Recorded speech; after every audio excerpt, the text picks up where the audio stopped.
Okay. It's giving something calm, cool, collected. All right. Now that we're finally here, welcome back to the stream, everybody. My name is Ruby Queen, and I'm going to be playing more of Danganropa. So this is part 3 of this installation to my blind reaction to Danganropa. Yes, that is correct.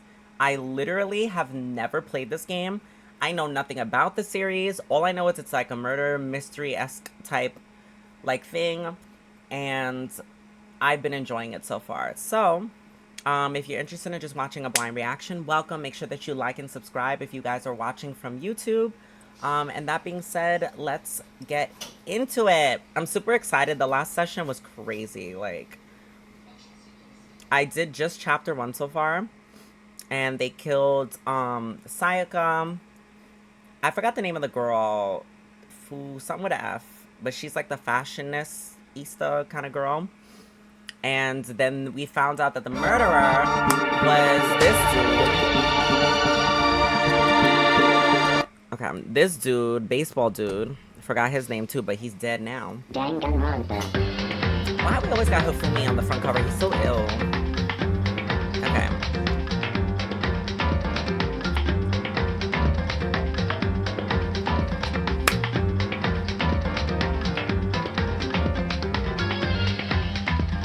Sorry, this music is low-key a bop. Okay.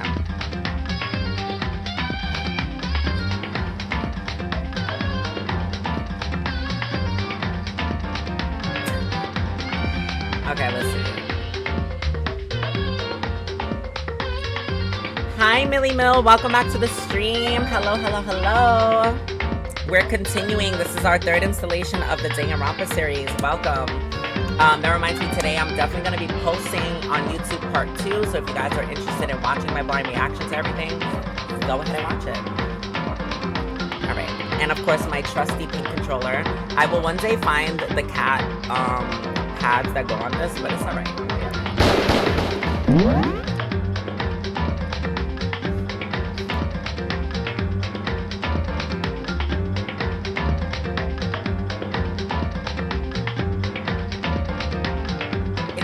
Confused right now. Which one did I fucking do?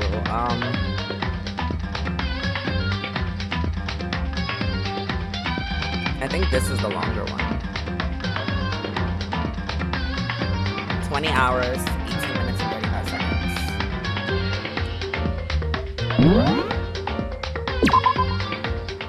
This is the only thing that made sense. This is a detective type game. The music is slapping. Right, it really is. This is definitely a detective type game. This is my blind reaction to this. I've literally never played like the Danganropa series. This is my first time, and I was able to play chapter 1, and I'm loving it so far. But it definitely is a interesting, really well written game so far. Okay. Oh, that's right. I'm playing Makoto.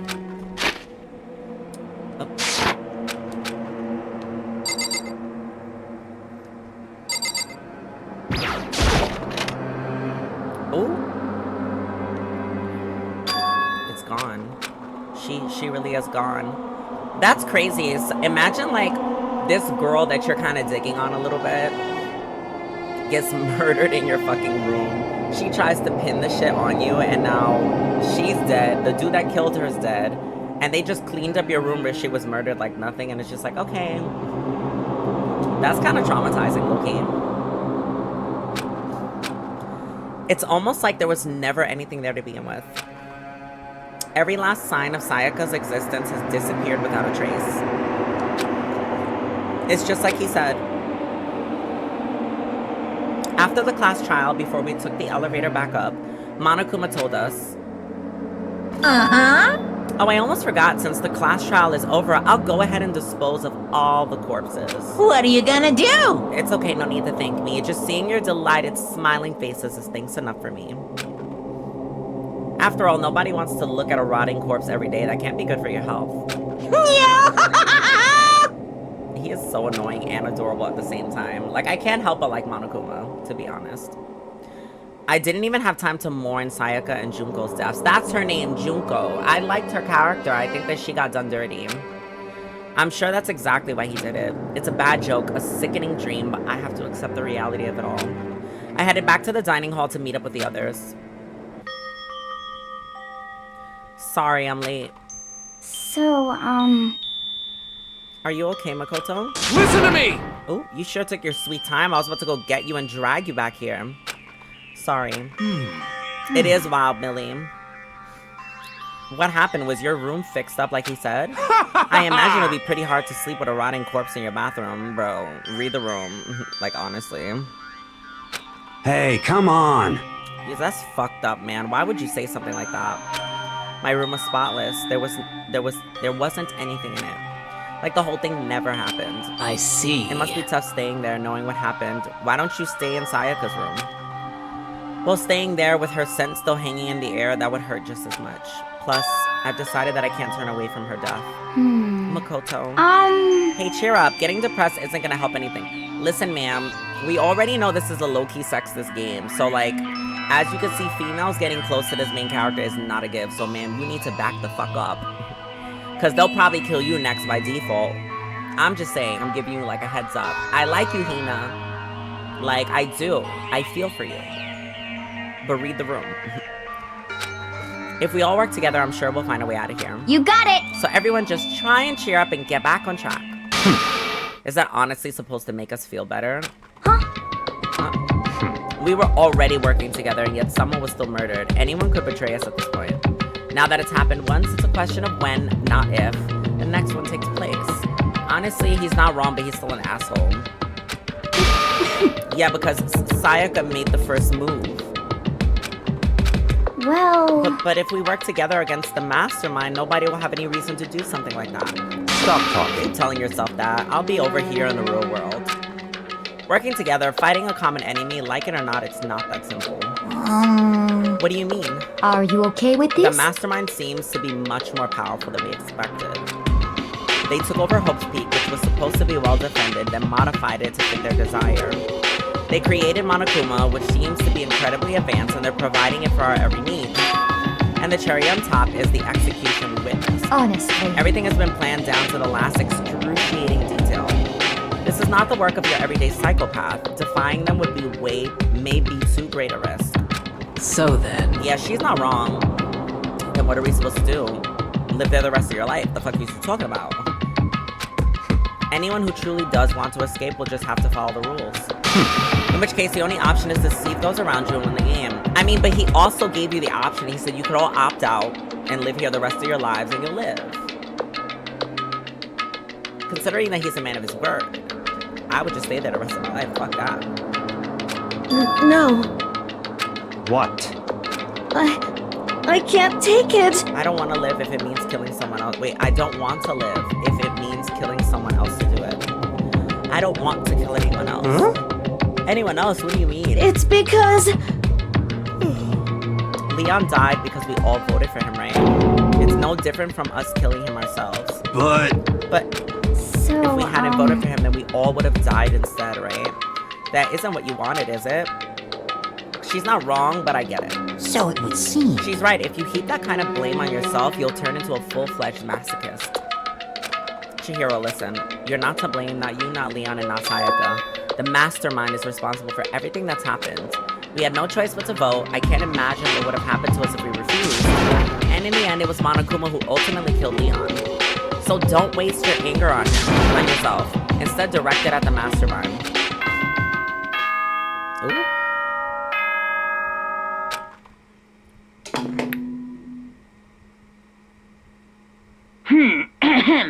This is a school announcement. It is now 10 p.m. As such, it is officially nighttime. Soon the doors to the dining hall will be locked, and entry at that point is strictly prohibited. Oh, and it was totally obvious before that you were trying to make yourselves feel better and justify what you Such an asshole, did. bro. See you, don't see you. That's about how much I can see you, even when you try to hide. Now pay attention and remember this well. The burden of judging others is a heavy one to bear. so be well aware of your actions. He's so corny for that. Order and stability rely on the sacrifice and responsibility of everyone. Okay then, sweet dreams, everyone. Good night. Sleep tight. Don't let the bed bugs bite. What was that about just now? Was he saying it's our fault what happened? That's pretty cruel, man. Don't fuck That with me. piece of shit. Who does he think he is? I mean, he's not wrong. But they had to. But still, he's a piece of shit. And so the day drew to a close, a tense, maddening day that saw the deaths of 3 classmates, Sayaka, Junko, and Leon. But this is just the beginning. Our despair has only just begun. Ooh. Okay, so these 2 men are on the cover, so they clearly have something to do with this chapter. Boy's Life of Despair. The next day... Oh, wait. I woke up the next day to Monokuma's normal morning announcement, and then he called us all to the gym. What's he gonna do with us this time? I wonder. We were practically frozen with fear, but Monokuma has determined to get us involved in his little game. And with that goal in mind, he began it. Okay, lift your arms up and down. 1, 2, 3, 4. 1, 2, 3, 4. Now reach way up and bend way down. Tighten those muscles. Let's add a little strength, a little speed to those young bodies of This is yours. supposed to be like PE. Like, hello? Gym class? This is what we're doing?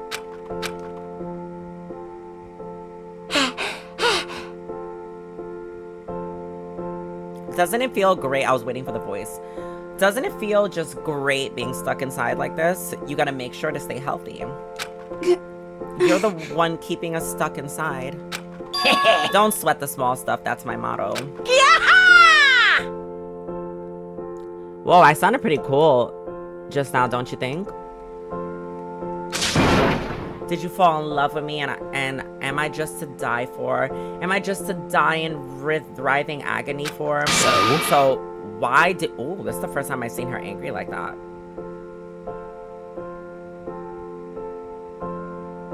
This bitch is...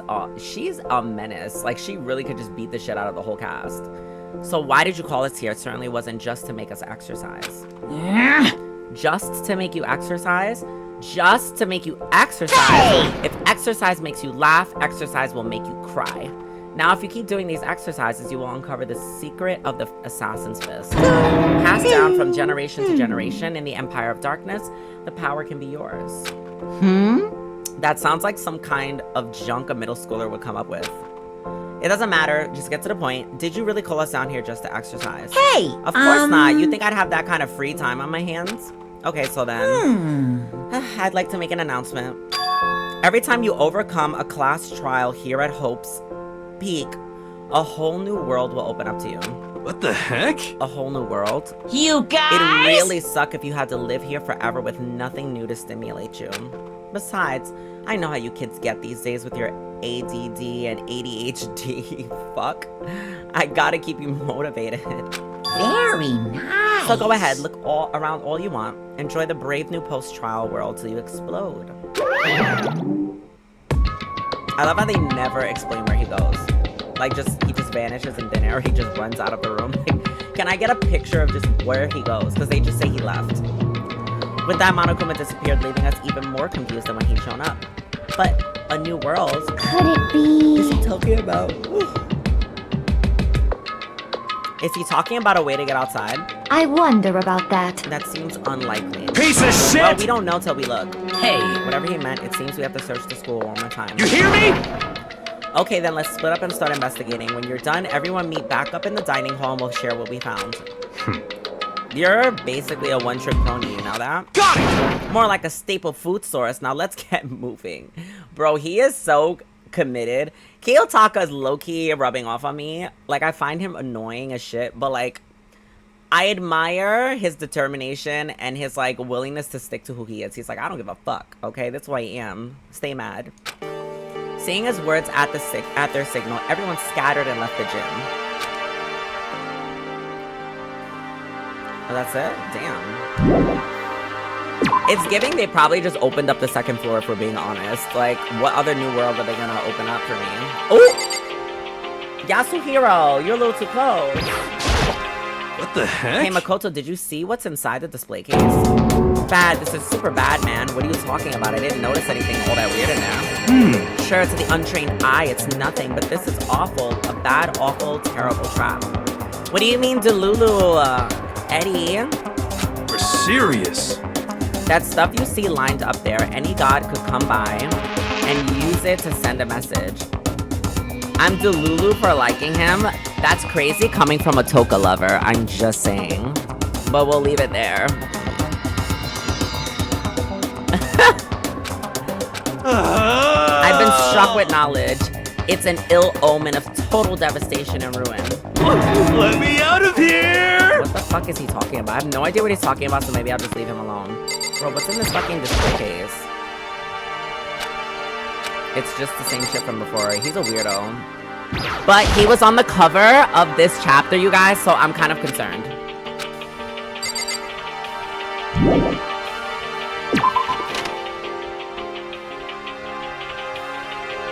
What did I say? I said they just fucking opened up upstairs, basically. I fucking hate you. Yo, Kiyotaka, why are you just standing here? Bro. A fucking menace. You're absolutely right, I'll take that. Got it! Makoto, look, the gate blocking the stairs is gone. It would seem a path to the second floor is opened up. You hear me? But it's also the utmost importance to double check the areas we already know about just in case. Without a doubt. Aren't I so clever to think of that? I really impress myself sometimes. You understand? Well, I'll leave the school to you. Bruh. It's getting useless. Okay, this is just cute as fuck. I just want to go in here because it's pink and it has hearts on it. Okay, what the fuck is this? Oh, this is the other shit. Mondo. Yo. I went and checked out the metal hatch in the main hall just to be sure. Just like I figured, it hasn't moved an inch. Shit. Yeah, I'd be surprised if he made things easy for us. Hey, damn it. What? Don't make that face. You look like a pussy. You want me to put some fighting spirit on ya? Well, do ya? No, thanks. I think I've got enough for now. Yo. Well, okay. I'm gonna... It's so random. I'm gonna go look for another way out then. Oh. Have I been in the shop yet? Oh. I guess I can't go in here just yet. I will say the controls for this are really wonky. Oh, you know what? That's because I played this last time on PC. Because I didn't like how the controls were for the controller.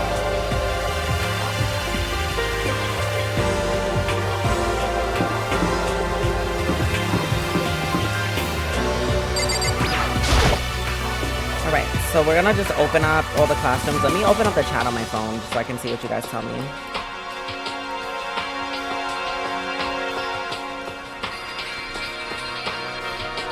Alright, we're good. Bro, you just told me to look around the school. Is this not looking around the school? What the fuck? They just said to check the places that we've been before. Like, get with the program. Alright, whatever. I'm going upstairs. The gate that was blocking the stairs has been opened. Is this what Monokuma meant by a new world? If so, what's up there? Okay, here we go. Use the secret technique.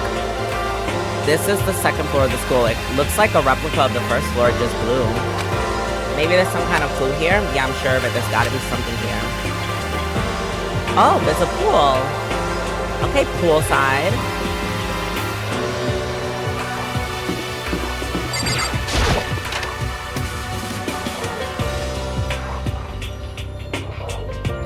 Big ass fucking Just a second. What the fuck is there a big ass Gatling gun? Ain't no Gatling gun anywhere else but the pool specifically. We got a Gatling gun. Oh, Makoto, hey, guess what? Guess what I found? A pool. There's a pool here. A pool. Pool.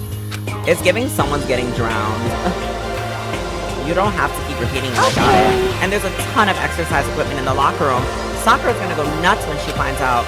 Yeah, you're right about that. Hina seems way more excited than usual. Oh, poor Chihiro. Hey Chihiro, have you checked out the pool yet? No, I don't like wearing swimsuits. Yeah, you do seem like the type who might not be into that kind of thing. But still, it sounds like the locker rooms here have all the exercise equipment you can ask for. Maybe I'll give it a try. I'd like for... Sorry, y'all. I'd like to get a little stronger. Girl, who are you fighting back against? You're really just a victim. Like, I'm sorry, but like, if this is a killer be killed situation, you better like hack into the system and figure out how to use the Gatling gun. You want to get stronger? I have to say that's kind of unexpected. Yeah. But I'm not brave enough to step foot. The game audio is slightly louder. Okay, hold on.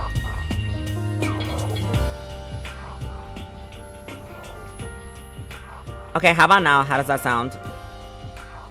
Is it lower?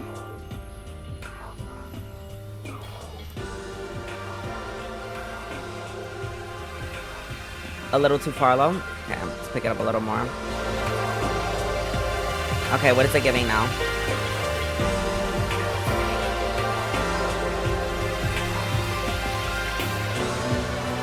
You feel good here? Okay, perfect. I love that. Okay. But I'm not even brave enough to step foot into the locker room. Huh? You don't even want to go in the locker room. It's not that I don't want to, it's just... I don't get it. Is she afraid of locker rooms or something? That's a pretty weird phobia, though. One of my favorites. The second floor has opened up, the living area has grown, and a number of facilities are now available. Whatever else is going on, I must admit, things have been made much more comfortable for us. Do you understand? If things continue like this, the occasional class trial may not be so bad. I'm sobbing. But I love how she's making light of everything. Listen, Monokuma literally gave them... I just want to say anything that happens after this point is their fault, because like Monokuma really said in the trial, he's like, your options at this point are you could just choose to stay here together and he won't continue the murder, like the murder shits, like that's it. You just have to agree to stay here together though. But it's the fact that none of them want to, that I'm just like, alright, y'all just gonna keep dying. Is really what it's giving. What you know about, okay, that's a ban. That's a ban. Wait, let me bother Rashawn. Where's Rashawn at?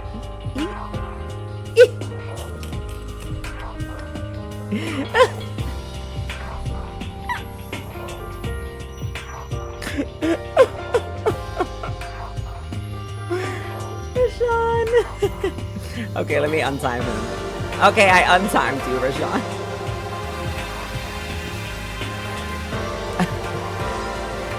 Hi, Rashawn, welcome. I know you're in real life. I don't know what you're talking about. I literally don't. The locker rooms connect to a pool. It looks super nice and big and fantastic to swim in. I'm beyond excited right now. I can't wait to dive in. In fact, I'm kind of getting mad thinking about it. Why are you getting mad? Yeah, you're being a weirdo, girl. Beyond this door is a locker room? Yeah. I guess you need your handbook to get into the locker rooms, really? Of course. Really, really? You're right, it is a safe space. If you want to unlocker the locker room, you'll have to swipe your personal e-handbook across the card reader next to the door. Oh, see, they're setting shit up. I already know somebody's getting murdered.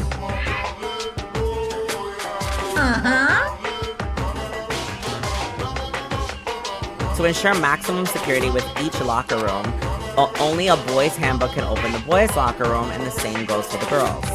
And that's the and that's the bottom line.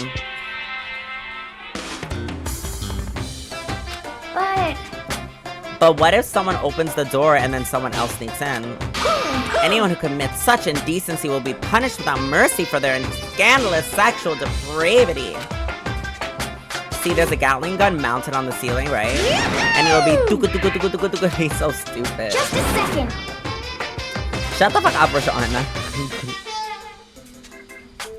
I bet it really hurt to get shot by that thing. Oh my god. Well, no shit, Sherlock. She really just sat here and said, I think it hurt. Ma'am, it's a Gatling gun. It's not a regular gun, okay? It's not a pistol, bitch. saying something like, damn, imagine getting shot by a pistol, that sounds like it really hurts, is more believable than saying, I think a Gatling gun, your adrenaline's gonna hit so much in that moment that you're just gonna die. You're just gonna rip apart from that fucking shit. What happens if someone loans their handbook to someone else? A boy could borrow a girl's handbook, and that would get them into the girls' locker room, would it not? Well, that never occurred to me, to think someone could be so low, so cowardly, so devilish. Okay, then how's this sound? I got it! Time for a new rule. As of this moment, loaning your e-handbook to another student is strictly prohibited. There, so now nobody can give their handbook to anyone else. You like that? I'm kind of a genius, right? It's because my brain is 100% cotton. Honestly. I do not imagine anyone would have lent their handbook out in the first place. Is that okay? After all, they would likely be held responsible for anything that person might do with the handbook. You're gonna be doing all of them back to back? No, I don't know yet. It depends on how I like the series. But you know, you seem awfully concerned with all this locker room security stuff. Of course! It's because all you teenagers are sex-crazy maniacs. At your age, you try humping a plastic bottle. So, to keep anything unseemly from happening, I have to maintain a rigorous watch. Then in that case, I would ask you to keep the same close eye on our dorms.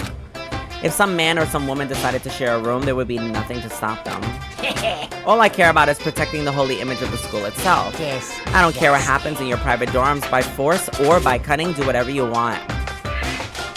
Oh my god, not him condoning rape. Just the worst. I hate you so much. See ya Okay, later. so the new regulations now in place. See ya. Man said, oh, this is just for, like, the public walls. He's like, but, like, if you get raped in your room, like, what the fuck? This man is crazy. That stupid bear totally ruined my mood. Maybe I'll go for a dip to cheer myself. You got it. Celeste, Chihiro, you want to come with me? As for me, There's nothing more than I hate than getting water on my face. I'm Sorry, I'll pass this time. How come? When you're in a funk, there's nothing better than a good swim to pull you out. I'm pretty sure that only applies to you. Okay. Why is there just some hot girl on the wall? Now, this is an interesting poster. Obviously, someone put this in the school, but is this really okay to have something like this here?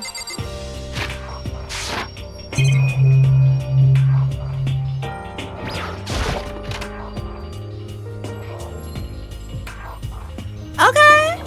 It's a cute little pool.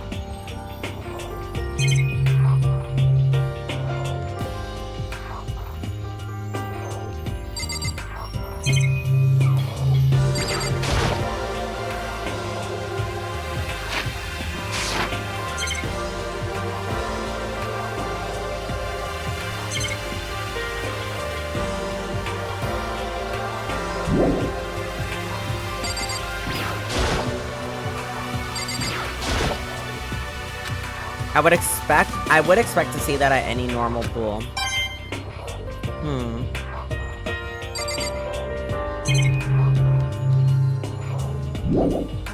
Okay. Well, I've explored the pool.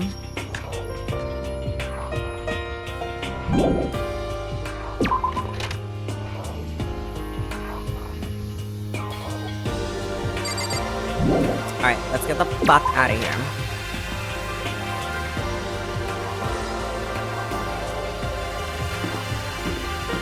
These are bathrooms. I mean, let me see if there's anything different in the boys' restroom. Fucking weird ass bathroom, bro. What the fuck?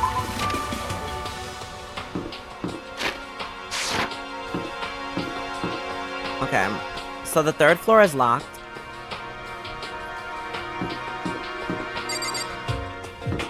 This is a dead end. Let's check the first classroom. The baby is asleep. Oh, Sakura girl. I see. This must be what they meant by a new world. I should probably take a really close look around. Okay, there's a clock here. I know it's pointless, but I can't stop looking at the clock. Even if the time is wrong, I wouldn't have any way of knowing. I really don't like that.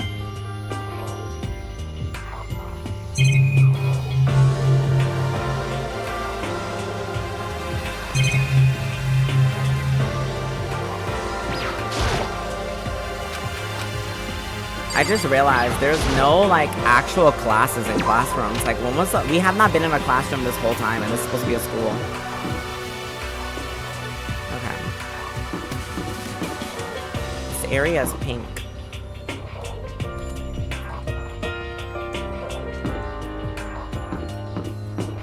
What the fuck is this? What is this area even called? The common space?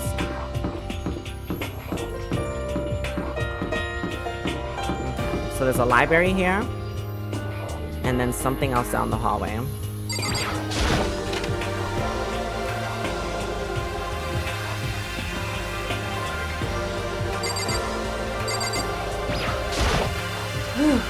Kyoko, it's remarkably dusty in here and the lighting is less than ideal. For a library, it's not the kind of place I'd want to do much reading in.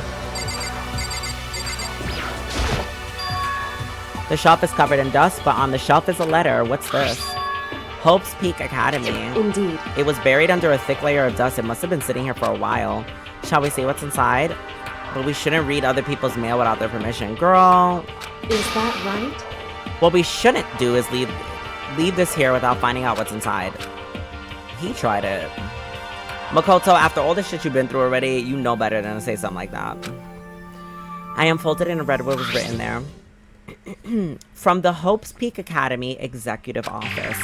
Throughout the years, we have been committed to shaping the youth who will one day shape the world. We have long, proud history as an institution of higher learning with full governmental support. Our graduates enter society ready to take on active leadership roles in every major job field. However, Hope's Peak Academy must now lower the curtain on its glorious history for the time being. This decision was not an easy one to make, but serious issues beyond our control have made it necessary.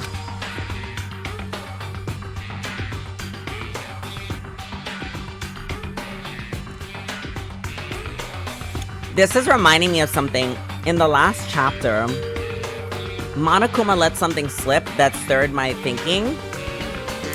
So this is my theory so far about the school.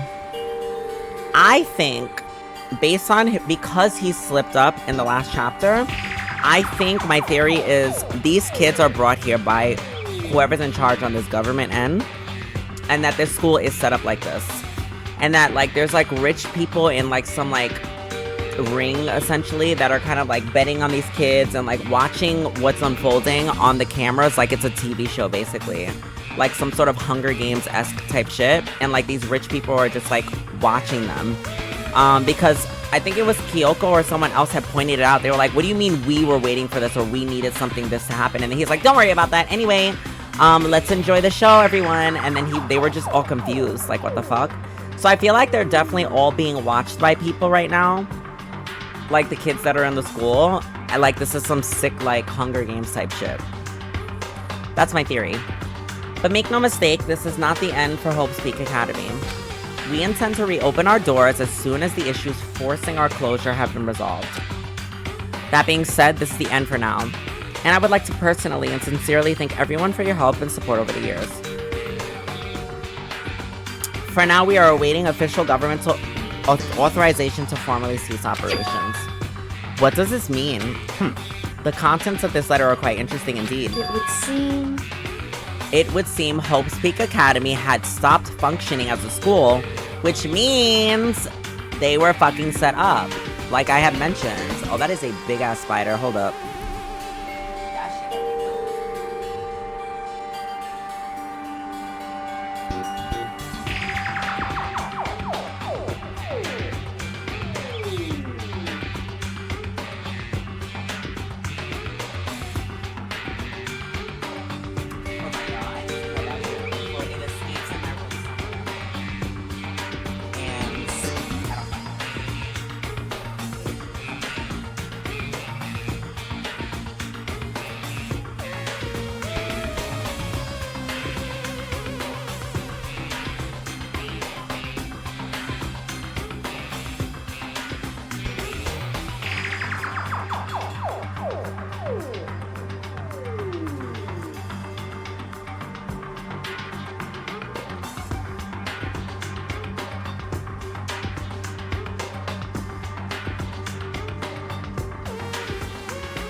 of all, son, I just fucking killed some big ass fucking spider that was polka dot, bitch. I ain't never seen some shit like that before.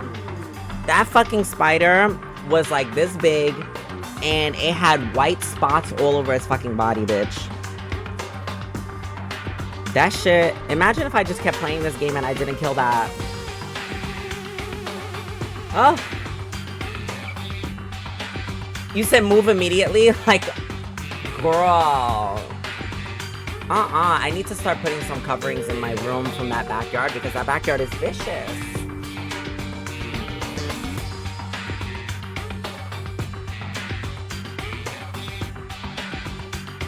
Alright, y'all. Back to the game. Oh, that was awful. Shit was all no. Not cute at all. Alright, y'all. Back to the game. Alright. It would seem Hope's Peak Academy had stopped functioning as a school, so we know something's up. This is not actually Hope's Peak Academy. They did not get invited to Hope's Peak Academy because they've been closed for a long time.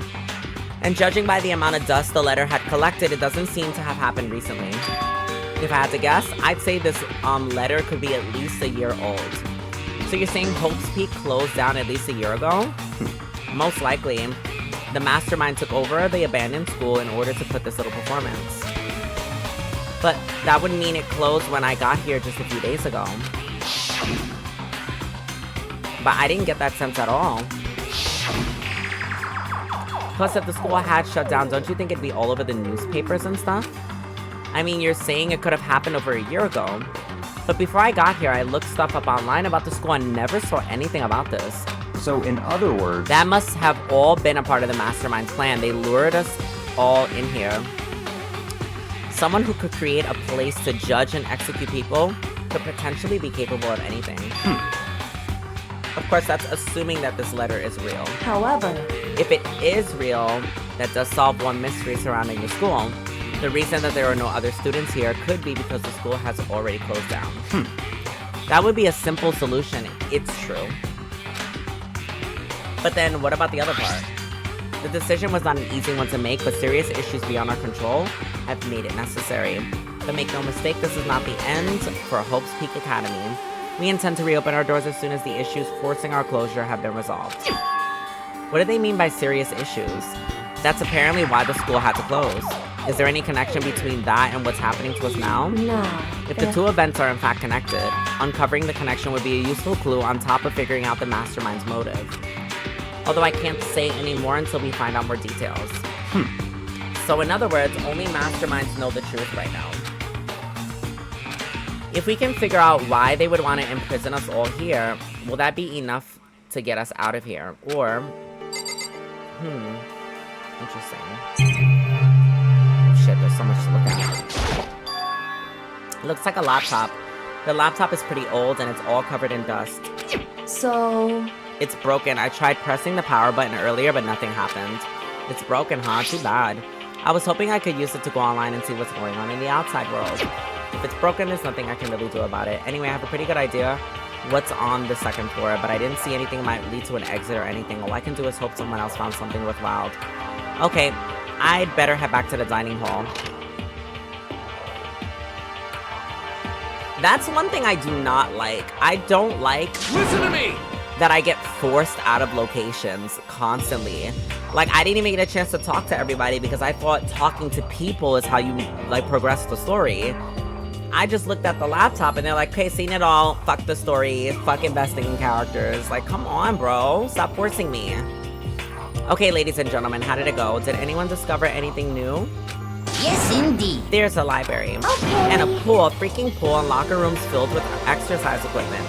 Well, That was not, however, anything resembling an escape room. Yeah, she's right. I see! Well, hey, there's no reason to get all sulky. Wait, did you hear about my amazing discovery? Quiet down and The listen! warehouse and bathhouse on the first floor dorms are now open. You hear me? And the warehouse is chock full of food, clothes, whatever you want. There's so much inside, it's insane.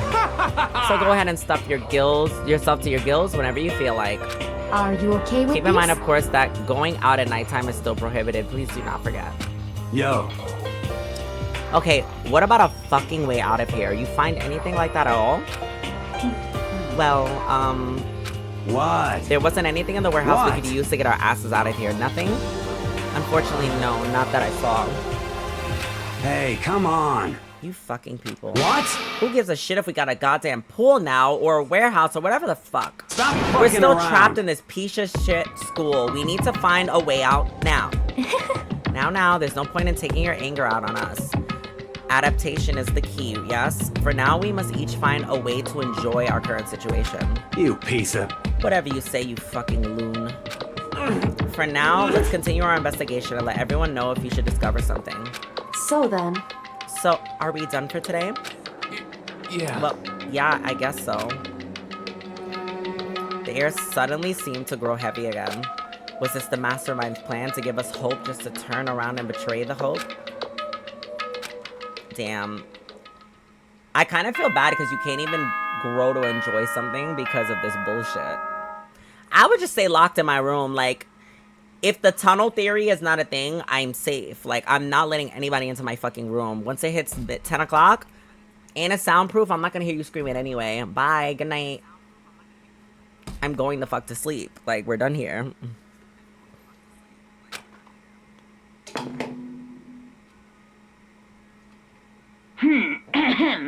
This is a school announcement. It is now 10 p.m. As such, it is officially nighttime. Soon the doors to the dining hall will be locked, and entry at that point is strictly prohibited. Okay then. Sweet dreams, everyone. Good night. Sleep.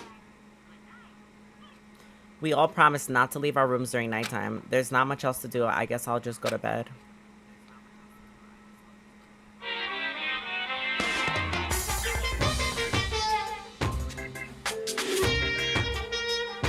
Mr. Monokuma, do you have a second? I don't really like myself. I don't like any kind of skill or hobby I can say I'm super good at. And my grades are totally average too. My reflexes are okay, not great, not awful.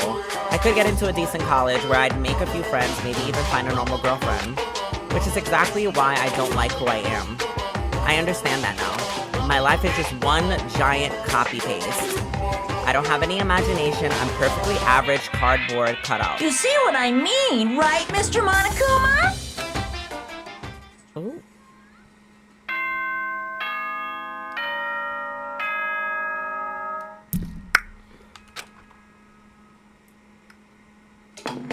That limb roller's still on the floor. He couldn't pick that up. Good morning, everyone. It is now 7 a.m. and nighttime is officially over. Time to rise and shine. Get ready to greet another beautiful day. Oh, that's right. I wanted to let you know that your e-handbooks have been updated. New regulations have been added, so please take a look and enjoy your school life more than ever before. The new rule has been added. Okay, let's see. He must be referring to yesterday's. Oh, okay. But right now I need to hurry up and head to breakfast.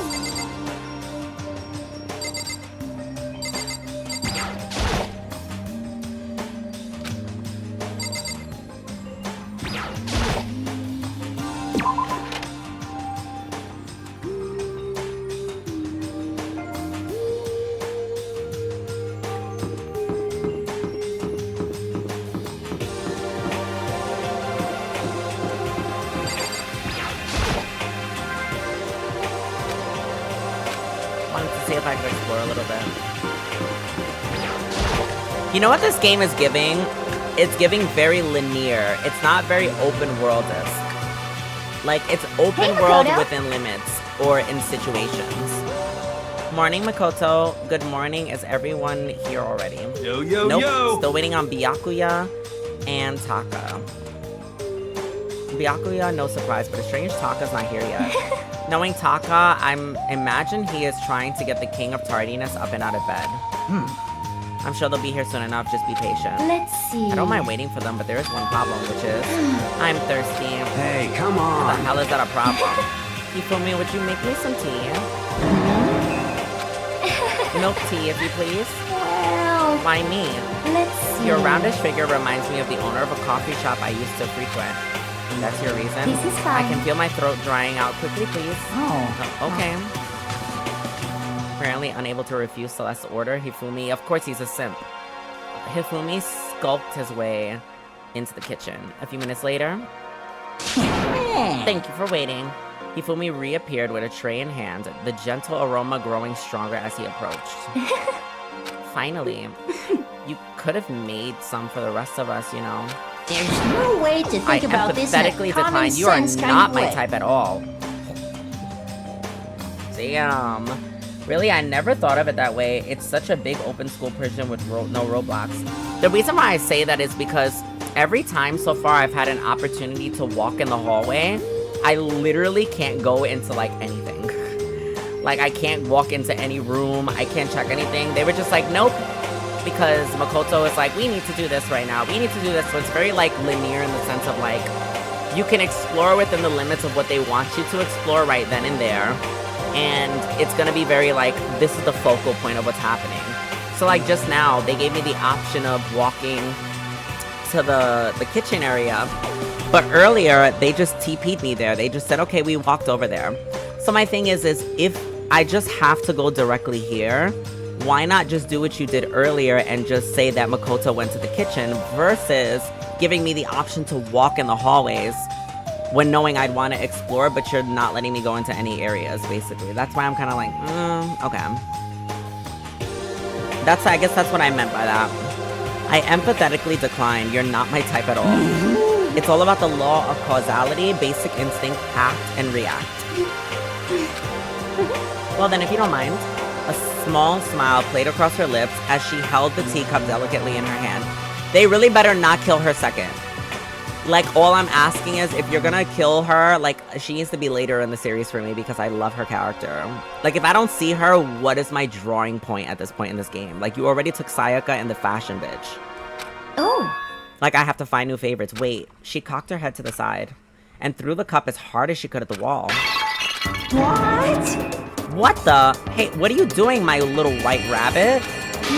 I hate this kind of tea. I don't understand. Yes, indeed. Imagine we are at a coffee shop, just any normal, everyday cafe. I sit down and I order some tea. Then they ask me, would you like lemon or milk? Now further imagine that I replied, yes, I would like some milk tea, please.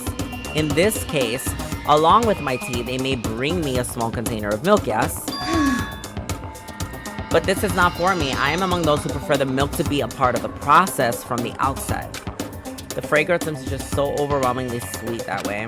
Adding milk or lemon right before you drink is like dousing your fries in ketchup, mere condiments. Whenever looking for a cafe, I first review their menu to see if it offers a proper style of milk tea. And I cannot acknowledge any milk tea that does not add milk during the brewing process. If I had to describe our shared reaction to what we just heard, I'd have to go with wide-eyed bewilderment. I went through all that trouble to make you that tea and you wanted me to go even farther? Yes, I realize it can be a bit of a hassle. Even in cafes that offer proper milk tea, it's always more expensive than a simple tea with milk. It takes more time to prepare, surely, but why even bother creating a menu if you're not going to offer the highest level of quality? We don't actually have a menu. You little bitch!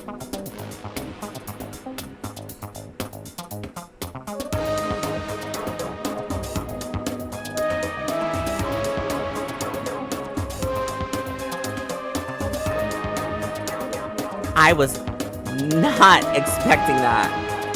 This image of Celeste, I was not this is the first time she's ever broken character. Like, what the fuck? And what is that ring thing on her finger? Hello?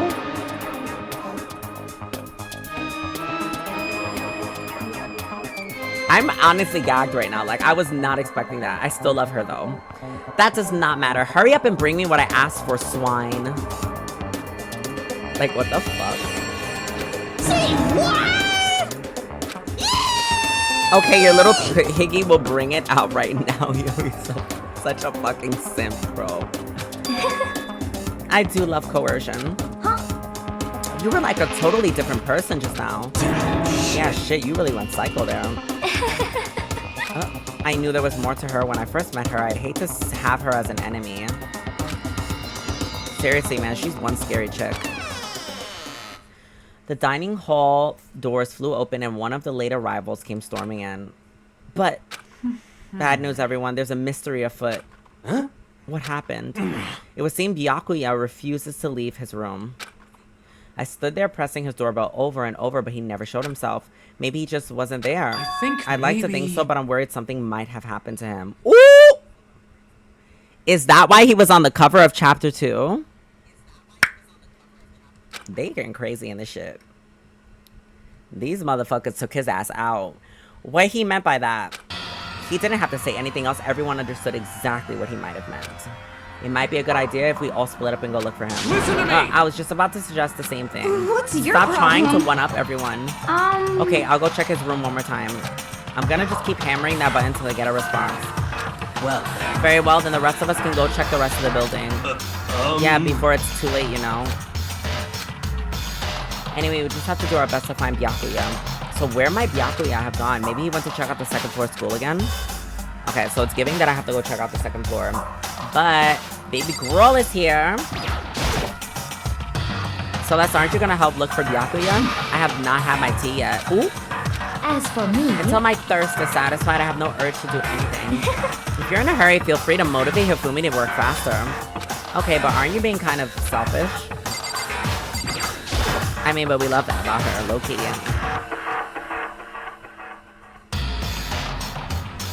Hifumi is just, yo, I cannot.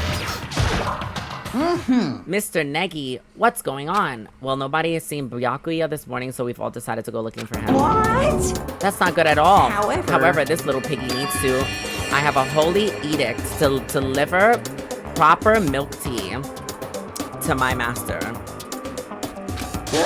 To bless this undeserving swine with such an honor, I will serve you with all my heart and soul. My God, I thought you only liked 2D bitches. See, he's a liar. Because he gave us a whole ass speech about 2D bitches, and I don't like 3D. I will serve you with all my heart and soul. Oh, okay, well, good luck with that. Hifumi created some creepy alternative reality for himself. Oh yeah, let's look at those knives. Make sure nobody took some shit. Ooh, what's that? Now you following the Celeste T saga? Absolutely, because we stand for her. I love Celeste. She is literally one of my favorite characters.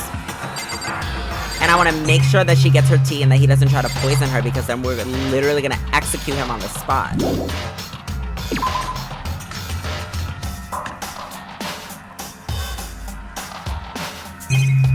Okay, there's nothing here, so let's go exploring.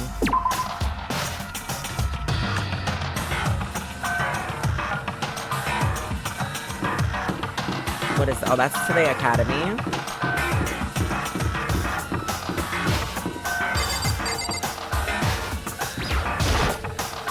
Hey, Hina, any luck? Nah, it's no use. I keep banging on the door and nothing. Come on already, open up. Careful, you're gonna bust the door down, hitting it like that.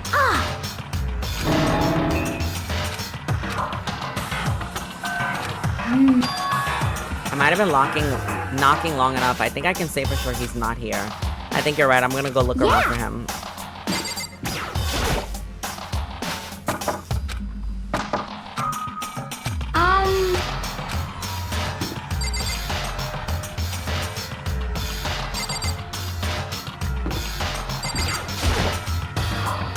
Hey, Toka, hanging out with Hina? what's your What, you got a problem? problem with that? No.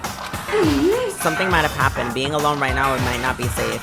So you got scared and decided to stay close to Hina. I guess everyone has a softer side. As long as I'm with the sports idiot, if something does happen, I'm sure she'd jump in without thinking and take the fall.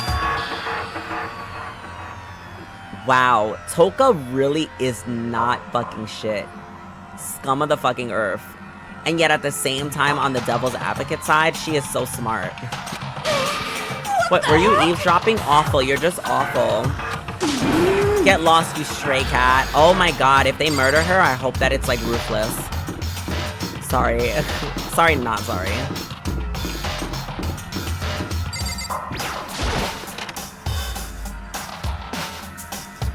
If I was a piece of shit, I would want to be her. I mean, she's a great example of being a piece of shit, so I'm not mad at that.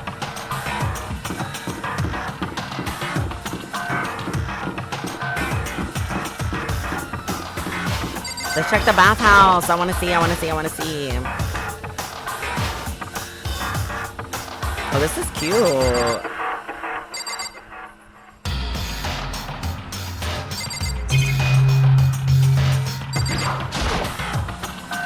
Massage chair.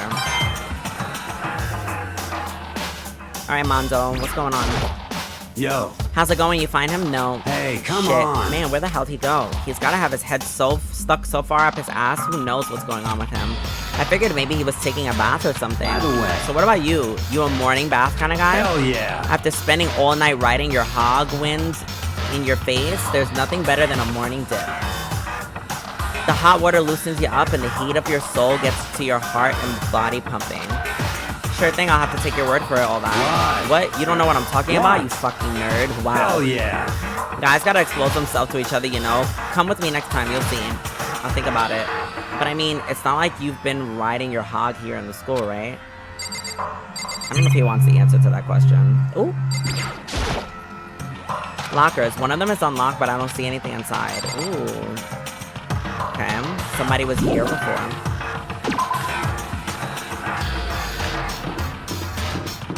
What the fuck is this? Oh, laundry.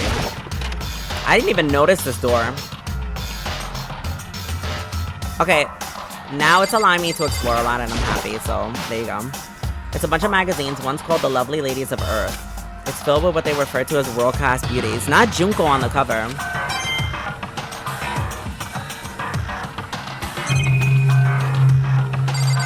There is so much shit to explore here.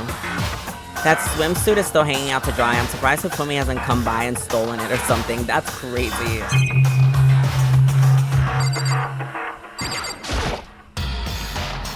Now, washing machines, I don't think I have to wait for one to open up. Oh, is there money in each one?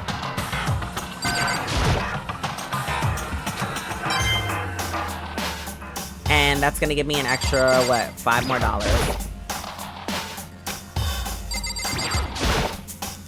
They really baited me. I thought I was gonna get more money. Okay, whatever.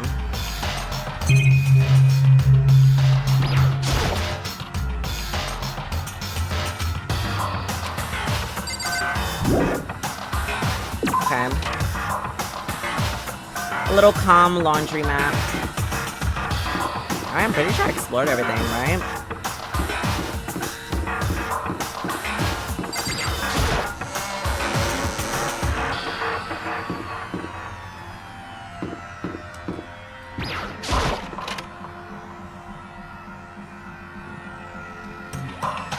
This blackboard belongs to us, the secret beauty.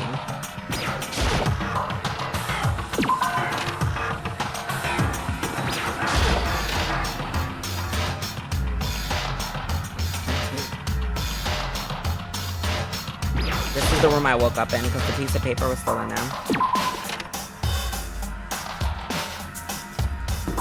That's the trial room. AV room. I'm gonna just check everything as I'm walking. Why not?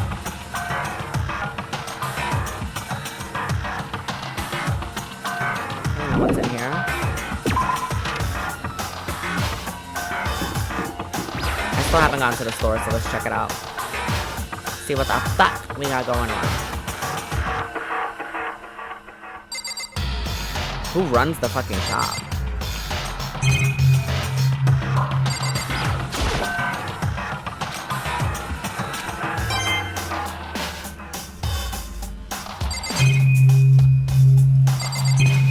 What is that up there? Hold on. Oh, is that a camera?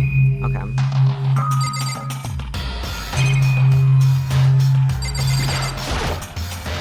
Vending machine.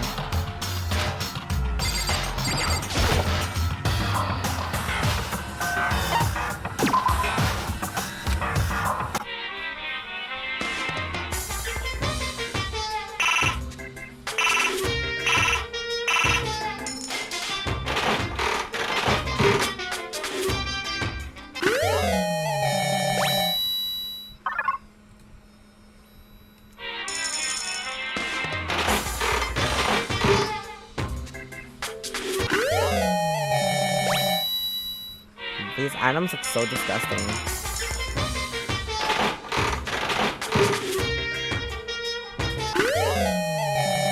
Scissors? Okay.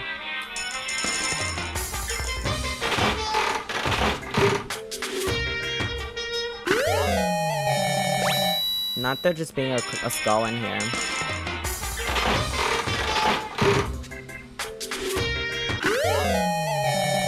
Oh, that's cute.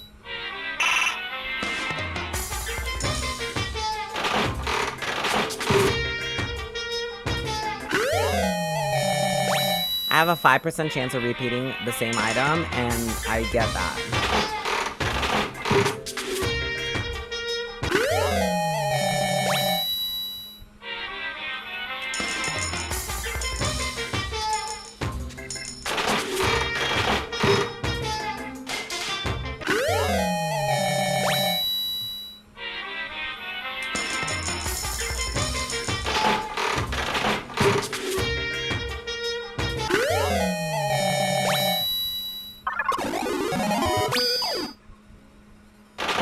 Oh, I got an extra thing.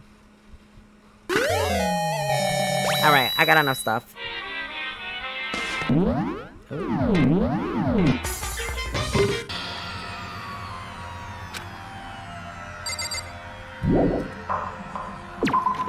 Cute, cute.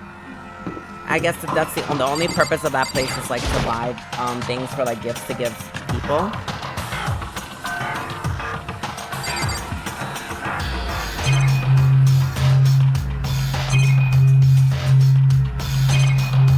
Oh, what the fuck is that?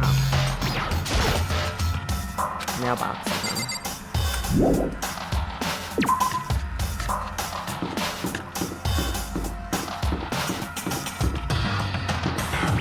Might as well check the gym while I'm still here because honestly, I don't know if I'm gonna find his body just fucking hanging on the ceiling.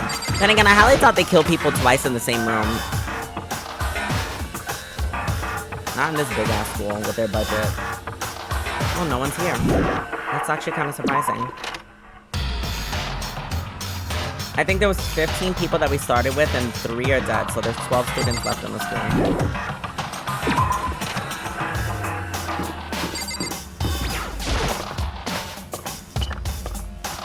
Oh, hi, Kyoko. She's already here, might as well. Hey. So you thought to come here too. So... If you think about what Byakuya was so interested in yesterday, you can probably guess where he is right now. What was he so interested in? Was it the library?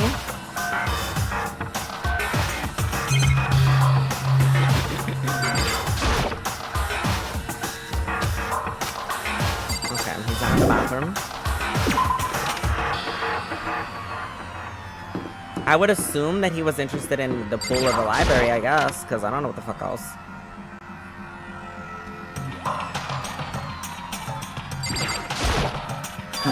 It would appear Byakuya's not here. Since the morning, I thought he might have gone to the locker room to exercise, but I forgot the girls can't open the boys' locker room. I knocked, but no one answered. I listened for the sound of equipment being used, but there was nothing, so he must not be in here. Besides, it doesn't seem like the type to sweat it all out this early in the morning. Do you exercise every single morning, Sakura? Of course. Of course. If I didn't get my blood pumping early in the morning, it would throw off my rhythm for the entire day. The camera makes Makoto feel like he's 3'6", doesn't it?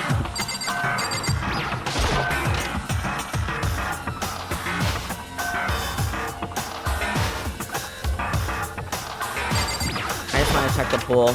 Because she didn't say she checked the pool.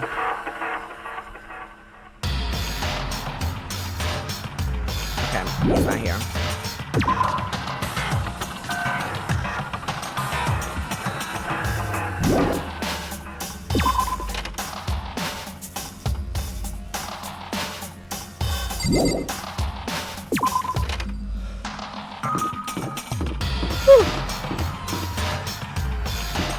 Ooh. Yo, these characters, like, Makoto, so did you find Byakuya? No, I didn't see him anywhere I see him. But, Somehow Kyoko figured out where he might be. you know... Kyoko's so amazing. She's so cool, she's smart, she really seems tough. She's definitely smart, that's for sure, but tough? Compared to Sakura or Hina, she doesn't even seem all that different from Chihiro. Is it weird to compare them like that?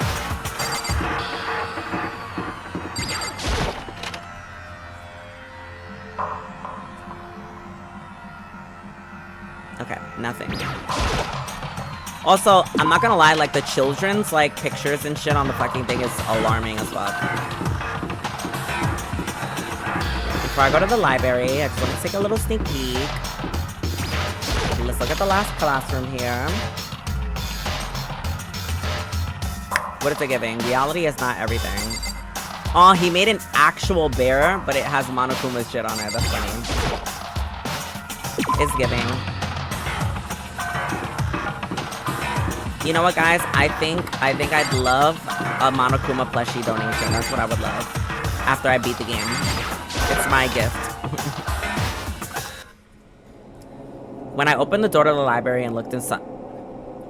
Oh, this music is not what I think it should be right now. And looked inside, I cried out in sudden surprise. Byakuya? He's alive. Of all the things I'd imagined, this most definitely wasn't one of them. Hey, What are you doing? I'm fishing. What does it look like I'm doing? I'm trying to read, so if you could be quiet. oh, sorry. Wait, no! What are you doing here? Everyone's super worried. We've all been looking for you. Who asked you to do that? Because we're all supposed to meet up in the morning and eat together. We made a promise. A promise? Can't I get a second's peace and quiet around here?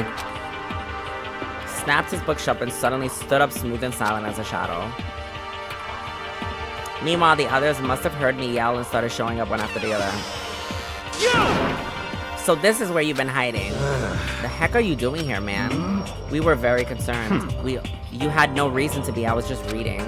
I've never read such a coarse novel before, but it just proves useful at some point. Well, What were you reading? A mystery novel. well. So are you gonna use what you're learning in there to betray us? Don't be stupid. Yeah, it's just something to keep in mind. Yeah, what? Naturally. If I decide to fight, of course I'll come up with something original, otherwise the game of ours will be totally boring. It's not often that you get to take part in such a high-stakes, high-tension activity. So if you're gonna do it, you have to make sure it's entertaining. His words sent a chill down my spine. There's an undeniable smile on his face as he spoke. He looked like he was actually enjoying himself, enjoying this deranged killing game. Damn What you! the fuck do you mean game? That's fucked up. But it is a game. It's a game of life and death, which can only have one winner. That's all there is to it. He is right. It's a zero-sum game. Are you okay It's with a this? part of a game theory, a mathematical model. In game theory, what we are going through now is called zero-sum game. It's a type of game, in order for one person to gain something, another must necessarily lose something. In other words, it's a situation which participants must compete for position or resources. I see. You mean like a kind of elimination match? Actually, Entrance exams, sports tournaments, job openings, most social interactions fall into this category. Everyone must scramble to obtain something which is limited. For you to succeed, someone else must fail.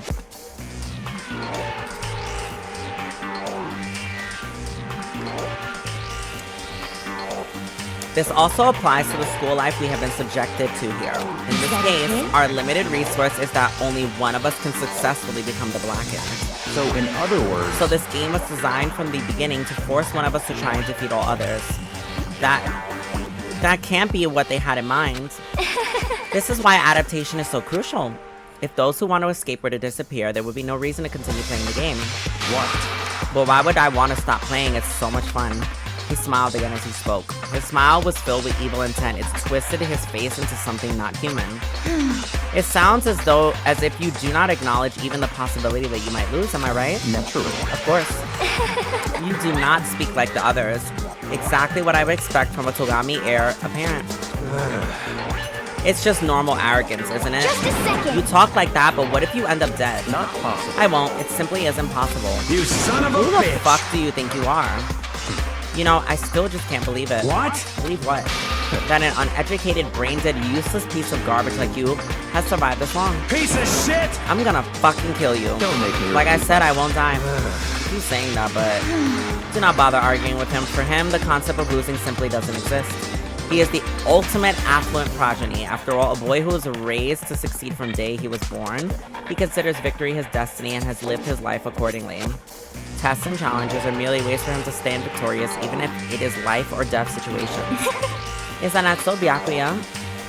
At least one of you seems to understand. Isn't it wonderful? It is because I'm the same as you. Games are meant to be won. That's enough. Are you trying to suggest we're on the same level? Close that vulgar mouth of yours. Oh, Well, I do apologize.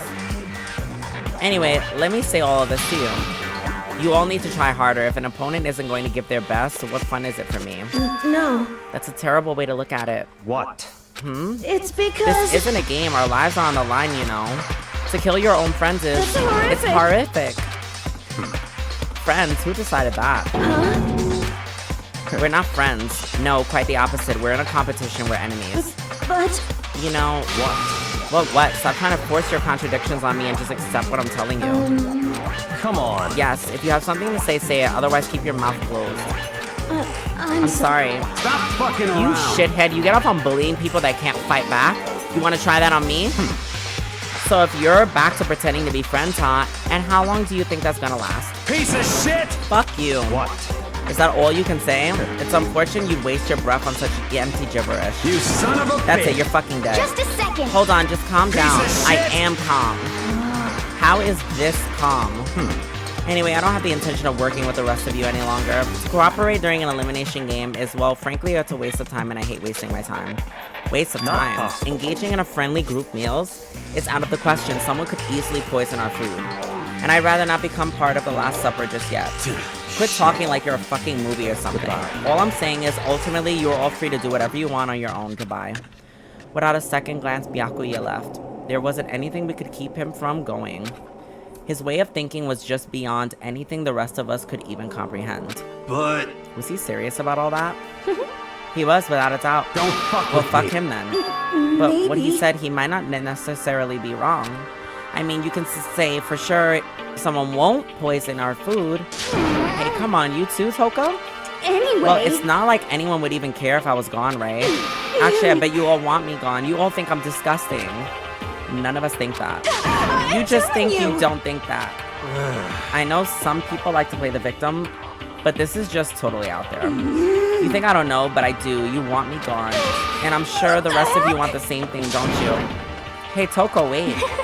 Just let her go. Once she gets going like that, there's nothing you can do to bring her back. This man is creating chaos. I still don't like Byakuya. Never will. Ultimately, our breakfast meeting came to an end without answering any questions. Everyone headed back to their rooms. Jeez, I'm tired already.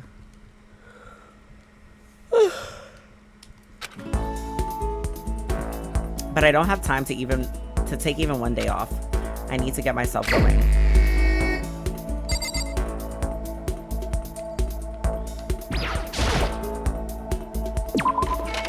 Who should I go talk to?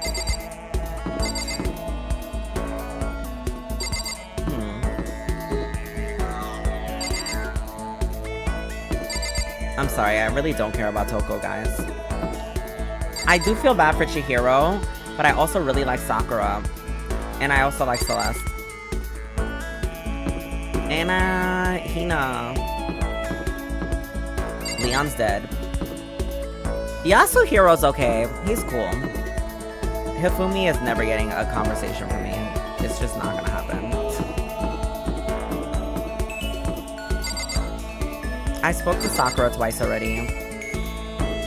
Hina or Chihiro or Celeste.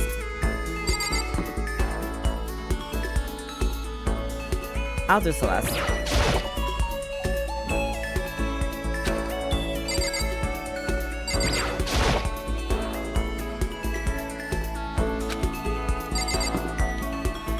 So we're just... Okay. So I apparently just gotta find people in the streets, basically. Okay, let's start at the bathhouse first. Who's here? No one. Okay, we're done here.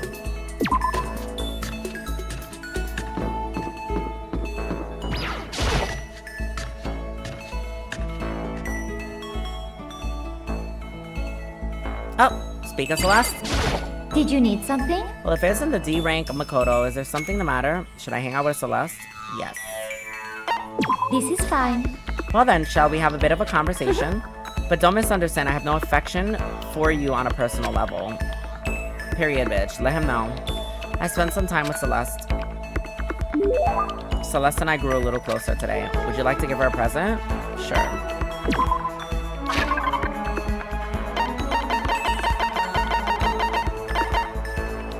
No, bitch. Not the watch. Low-key feel like she'd like the shears. Oh, It just so happens that's the one thing I was hoping for has appeared before me. It's a gift from the heavens. I will receive it happily. Does it mean that she liked it? Makoto, I'd like to share something with you. What is it? My perfect gambling strategy. Is there really such a thing? indeed. Of course there is. Are you ready? Please pay attention. Whatever the game, you must have in mind for strategy. This will allow you to increase your odds of winning. However, the exciting part about gambling is that there is a power we can overwhelm. Wait, I'm sorry, guys. However, the exciting part about gambling is that there is a power which can overwhelm any strategy. I have to make sure that my volume is not too loud. Hold on.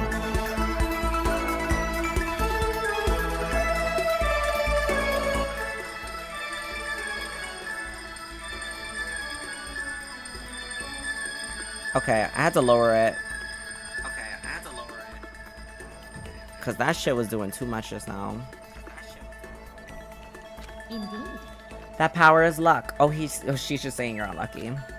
Actually, There's only two types of luck, good and bad. There's no in between. And that luck is built in every... The camera makes a way. The map shows who is available to talk to and where. There's a slight echo to you now. Is there? Hold on. Can you still hear the echo?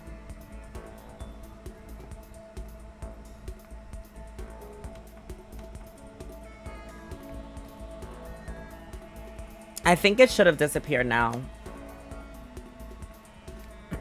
Yeah, it happens when... So I have the chat on my phone. And that's how I respond to you guys. But whatchamacallit, whenever I pick up the volume on this, it creates an echo in my thing here. is that okay? Some call it fate. The bottom line is that luck is life. Well, Do you see what I'm saying? No, bitch.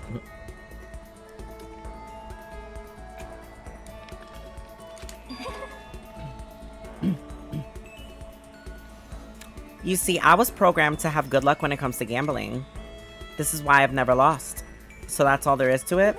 You are the ultimate lucky student, yes? Does this perhaps exceed my own luck? One day I hope to put it to the I test. hope you are well. Well then, have a nice day. Without another word, Celeste quietly disappeared. I'd say my life's been more than bad luck than good lately. Gambling's probably not a great idea for me.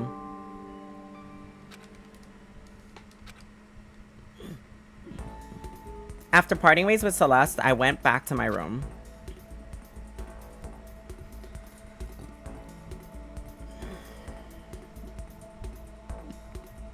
There's still plenty of time left. I can't just sit around. I should head out. Oh, so we're just having lots of free time, I see.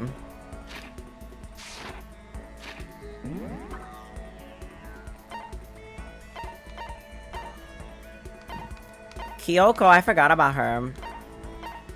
Who's in the bathroom?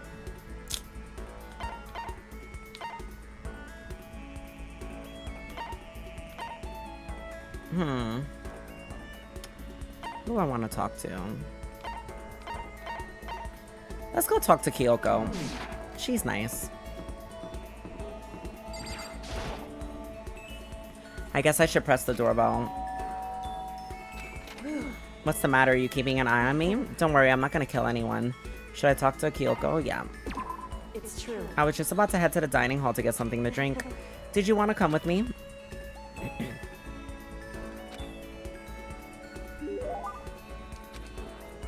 Yes. I literally spent all this money on gifts, so absolutely. We'll give her the tray of food so she can eat it in her room. Oh. Correct. Are you sure about this? Sorry, does that mean that she liked it? Are you scared, Makoto? Huh? Hey. Being trapped in a place like this? Who wouldn't be? Of course I'm scared being trapped in this insane school. That's good. So, Fear is proof that your imagination is functioning. Frankly, I feel bad for anyone who can't feel fear. Without imagination, you can never deduce what action to take next.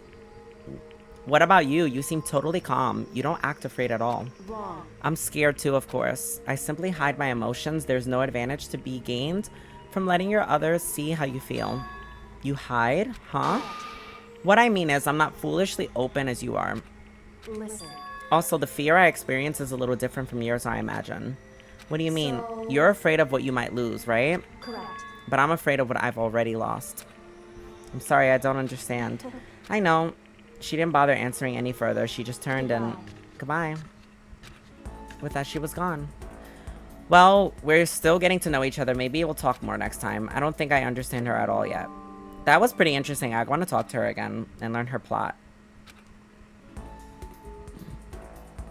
Once we are all done, I headed back to my room for a little while.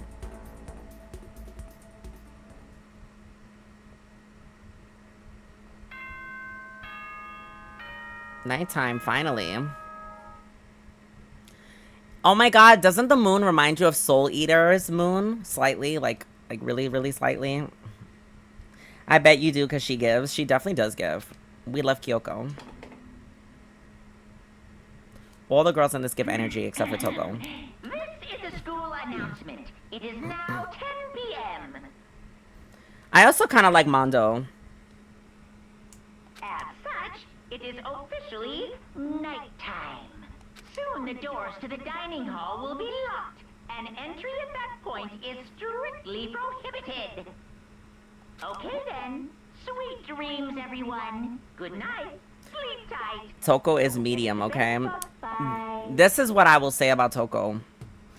This game and their creators have made her so absolutely unlikable at this point that when she eventually has the episode that's about her, I swear they better give it. Because if they don't give it, I will mark her as worst character in this. Like, I promise you, they've done everything to make me not only dislike her, but make her unlikable and also just be so gross as a person. So, like, they've done that for me. So, if her chapter, when it comes, is not giving, if it comes, because this bitch might get fucking murked right now. Maybe I'm going to wake up and she's just going to end up dead. I just feel like there's no redeeming qualities of her. That's crazy because I relate to her so much. I mean, but your personality is very opposite of her. Like, you also said you relate to a lot of people in this, so I can't... Like, we literally... What we know about Toko is this. She has done everything in her power to be a bitch. To be unlikable. To make sure that she goes out of her way to not cooperate, not help anybody. And then...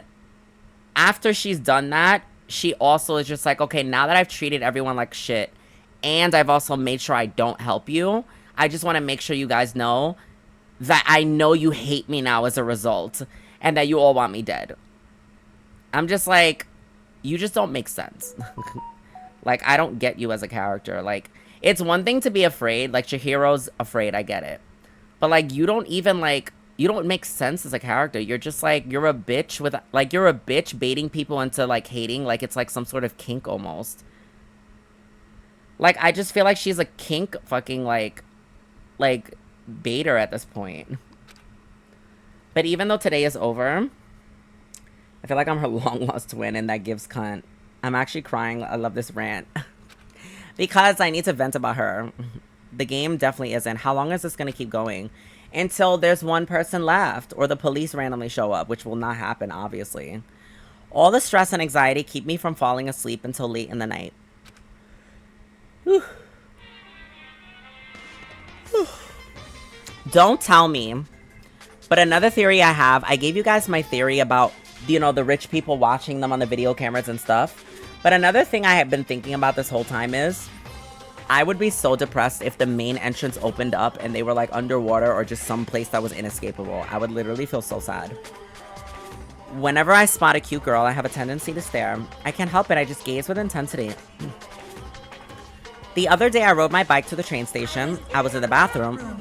Just looking at myself in the mirror. Can you imagine the police? That would actually be really funny. Guys, you're safe. Woo, woo, woo. Then they blame all the kids on this, and they all go to jail. Good morning, everyone. Good morning, everyone. 7 a.m. and nighttime is officially over. Time to rise and shine. Get ready to greet another beautiful day.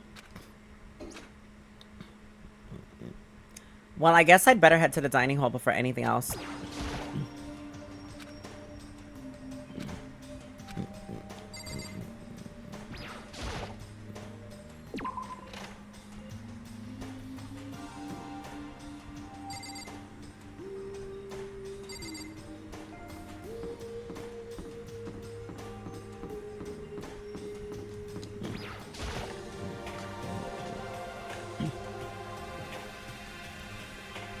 I went to the breakfast meeting, same as always, but... Is this everyone? It feels a little small. Byakuya and Toko had stormed off yesterday, and it wasn't surprising they hadn't come today. Even the table looks bigger somehow. I assume that's because 3 people are dead and 2 are abstaining. So with 5 people missing, I guess it would feel kind of empty. I know Byakuya's whatever, but shouldn't we go check on Toko? Serious. I vote no, she's super annoying. How can you be so cold? You're like a piece of rock candy. You hear me? What? No rock candy, it's cold, it's sweet. Shut the fuck up. Anyway, Byakuya's the real problem. If we don't keep an eye on him, he really might kill someone. You can see it in his eyes. We've got no choice. Get some rope, we're gonna have to keep him bound and gagged. I think that's going a little overboard. He's right, in this situation, there's nothing scarier than when an ally turns loose cannon. It's just like when we were kids and someone would go crazy at sports day or whatever. What the fuck are you talking about? You're gonna use the rope to do tug of war or something, idiot? It can't be. I'm not an idiot. He said, it can't be. I was called an idiot? Well, you are fucking dumb from time to time, if not a lot of the time. Actually, no, he's not dumb. He's just annoying. No, this moment is really normalizing how much of they're actually kids. Like... You're an idiot. Who are you calling stupid? What's wrong, Chihiro? You don't look so great. I'm just going through a little self-loathing. Self-loathing? Well, after what Byakuya said to me yesterday, I just got so nervous I locked up and I couldn't say anything. Mondo ended up having to help me back, and he even said I was someone who can't fight back. I hate how weak I am. I see, so Mondo made you depressed. Why? How's it my fault? I wasn't trying to be mean. Besides, girls are just naturally weak anyway. First of all, watch your sexist mouth, okay? Sakura could beat the shit out of you. Are you crying? It's because you were screaming like a lunatic. Aww. Hey, come on, don't cry. It's my fault, okay? I won't yell at you anymore. Really? Not sure I can believe that. Just shut up. I got it. I'll make you a promise as a man. I like Mondo, you guys. Promise as a man. Yeah, that's right. Maybe I mentioned this before, but ever since I was a kid, there was one thing my brother told me over and over again. He said, no matter what, a real man always keeps his promises. That's what he left me. Left you? Oh yeah, my brother's dead. Oh, I see. True. Anyway, I don't want to talk about it. Don't want to make all you guys cry. Yo. Anyway, so you can trust me to make that promise so you don't gotta cry anymore. Okay. Thank you, Mondo. Sure. Ooh! Mondo's got a thing for Chihiro. What is this blushing here? He like them tiny petite girls. Okay, Mondo. But I still don't like how I am right now. I have to get stronger. If I'm so weak, anything can make me cry. That's not good. Still, don't stress out too much about it, having to get stronger. No, I want to get stronger. Okay, anime protagonist from every fucking shonen. Maybe I should start working out. In that case, I would be happy to help out anytime. But then Miss Fujisaki would get smashed into a million billion pieces. just a second. Shut up, you. You know? Oh, finally cracked a smile, huh? Yeah. Thank you. Everyone, thank you. Looks like Chihiro's gotten some life back. Oh, they're making these characters lovable. Yeah, man, if we keep helping help each other out like this, we're bound to get out of this crappy place sooner or later. I mean, someday, I'm sure. Still, our biggest concern right now is the other two who never showed up for breakfast. What can I do to try to understand those two better? Okay, so what should I do today? Oh, does that mean I have to talk to her? I really don't want to talk to that girl. Like, I'm sorry, but also not sorry.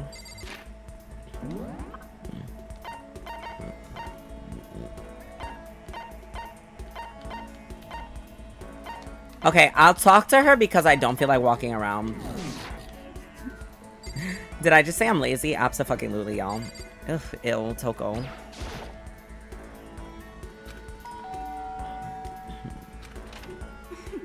Leave me alone. You don't have to pay attention to me.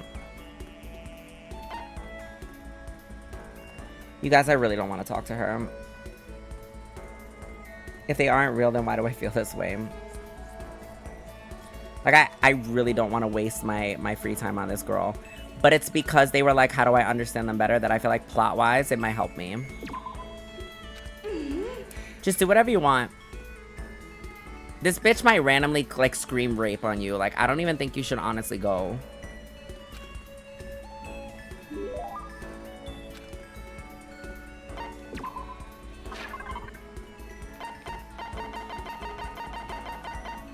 Oh, so it doesn't matter?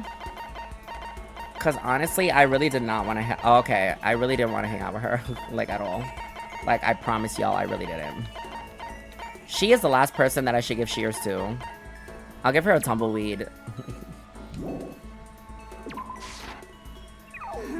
Why don't you just give me a lever filled with razors while you're at it? Totally unwelcome.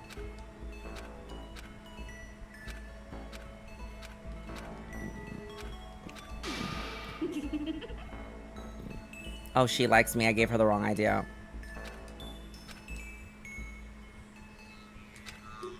Why do you want to know? I mean, you know. We're trapped here together. If we're going to be friends, it'd be nice to get to know each other. What did you just say? After that part about being trapped, we're going to be what? Friends? Oh. You think I'm stupid? You're trying to trick me. I've already been hurt once. I'm not going to let it happen again. You've been hurt? What happened? Anyway. You don't really care about me. You don't want to know about me. Even I know that. Fine, then tell me. Tell you what. You know why they call me the ultimate writing prodigy? You won all kind of literature prizes and stuff. Then tell me what I'm good at. Tell me what my genre specialty is. If you really want to convince me you give a crap, you should at least know that. The genre of the ultimate romance, I believe. It's romance, of course. You actually knew? Your biggest success was So Lingers the Ocean, right? Everyone says you're a masterpiece. The book was such a hit, freshman. Yes, she did. How did you know all that? There's no way you could care about me. I'm telling you I do. I mean, we're friends, aren't we? I'm blind. Your straightforward nature blinded me. Dito. Screaming like a banshee goes crazy. Screaming like a banshee goes crazy. She ran away screaming like a banshee. I'm not really sure. Does she hate me now? Vocabulary. Oh, I got a new skill.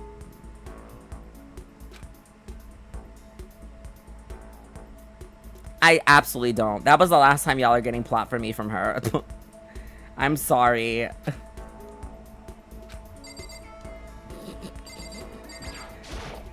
Because she's so sensitive and well-adjusted.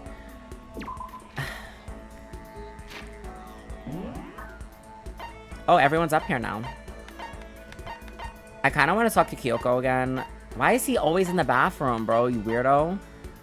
Chihiro. Or, alright. It's either Chihiro, Hina. Chihiro, Hina. Or Sakura.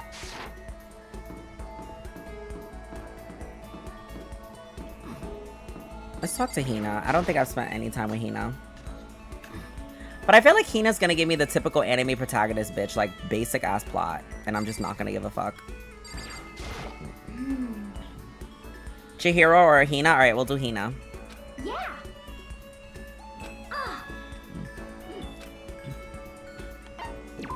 You got it. You wanna do some stretches with me? Yes, we love an active bitch. Hina and I grew closer. Would you like to give her a present? Absolutely.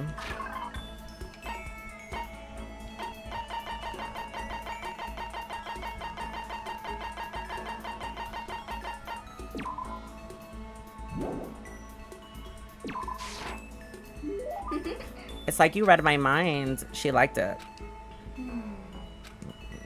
Okay. She's getting fired up. What? How come? How come does it matter? I'm revved up. I need to get it out. Let's race. I don't think that's a good idea. I wouldn't stand a chance anyway. Really? Well, I don't mind a solo run. Hold on. You seem so excited, Hina. What's your deal? Are you making fun of me? No, I'm just impressed. Really? I used to know one guy. He was like, Hina, you're like a super spaz. Super spaz? Yeah, like he'd see me wearing shorts in the winter and he'd say stuff like that. If you lose to the cold like that, it just means you weren't dedicated enough. I'm sobbing. Wow, you did stuff like that and didn't get sick? Getting sick is for the weak. If you're really dedicated, winter means for even lighter clothes. It's all a part of your training. Oh, she's a strong bitch. It's like, are you the type who gets sick easily? Actually, yeah. See, you're soft. You need more training. Okay. Okay, I've got the perfect remedy to keep someone like you fit as a fiddle. What kind of remedy? Actually, I do this myself every morning. Just strip down to your waist, take a dry towel, and start rubbing down your bare skin. I call it... Huh? What do I call it again? A way to keep yourself healthy by stripping down. Bamboo beatdown. You got it. So it was towel treatment, okay.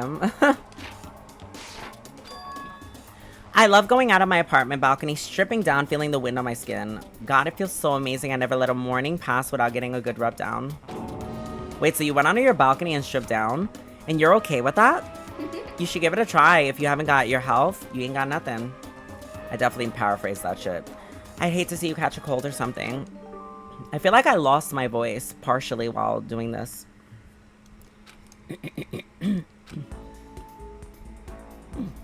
After being introduced to a unique sickness prevention method, I went back to my room. You tend to go back to your room a lot, bro. I guess I'm feeling a little hungry. I better get something to eat before it's nighttime. Ooh! Guys, there's music. I'm scared. Hi, Tokyo. Welcome back to the stream. Okay, but who the fuck is here? Oh my god, no one's on the map anymore, you guys.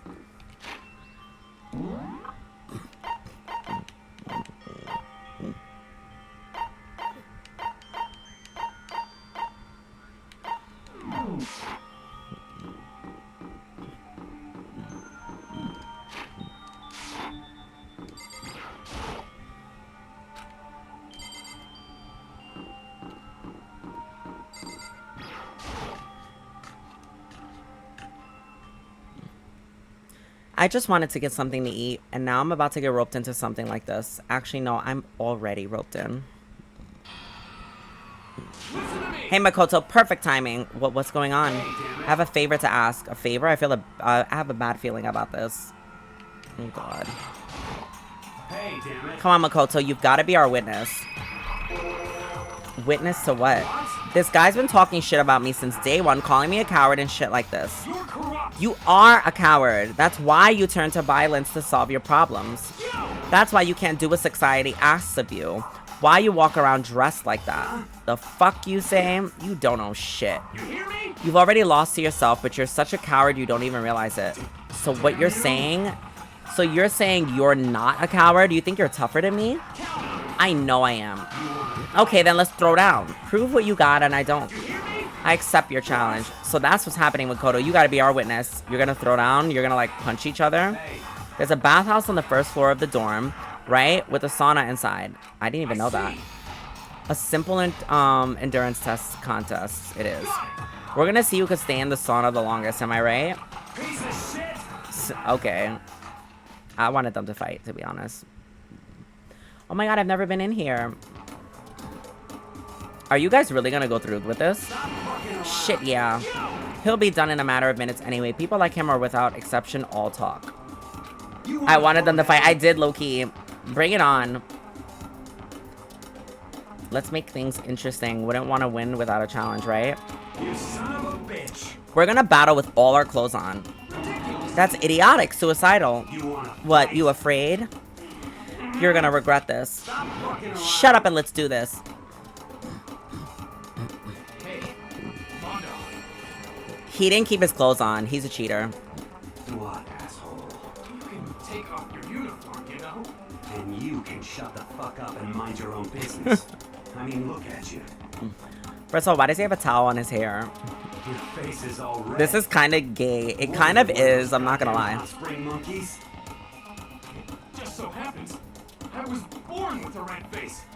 You don't have to act all big, man. Act, you say? I'm still plenty good to go. I'm so good. I could eat a steaming hot bowl of soup right now. I'm sobbing. I'm not gonna lie. I want to give it to Taka because I didn't think he had it in him. Are they okay? I tried to push my concern aside. A few minutes passed. A few dozen minutes. Then an hour. Don't you think it's about time you gave up? What about you? You can't even hardly talk. Dumbass. Say whatever you want. I'm still totally good to go. In fact, I'm starting to feel kind of cold. That's probably not good. Oh. Hey, guys, I know you both want to prove how big badasses you are, but don't you think you've done enough? He has such a big bulge under his hair towel. Ugh. I'm sobbing. I think that's just his hair.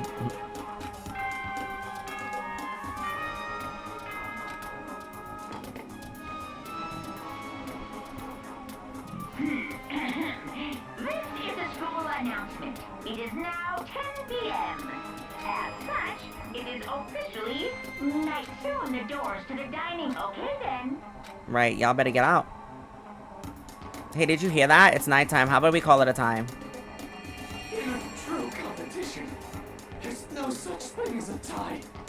You win, or you lose. Listen to you. You son of a bitch. Then bring it on. I'll push you right up to the gates of hell. They're wildin'. This isn't good, guys. Yeah, you hear him? Better crawl on back to your room. I'll let you know how I went in the morning, and then you can start spreading my legend. Come tomorrow morning, you'll fall down in front of me, down on your knees, and I'll show you where to do it. Whoa. Pause? It kind of is giving gay. I mean, for Pride Month, but still. You'll fall down in front of me, down on your knees. I'll show you where to do it. Goes crazy. Big talk from someone whose face is about to explode. I can't make this dialogue up. Right back at ya. Okay, well, good night then. I really hope those two don't overdo it, but I'm sure to the death. You know what'd be so stupid is if they both died because they fucking overheated. We all know what happens in those saunas. You're not wrong. While he really left them, the concern stayed with me as I slowly succumbed to sleep.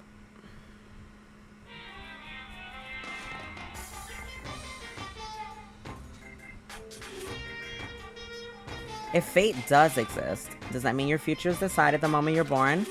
If all your yesterdays pile up to create your tomorrow, is your future as final as your past? I just don't know. That's why I'm still alive, because I don't know. That's why I desperately cling to life. I'm sobbing.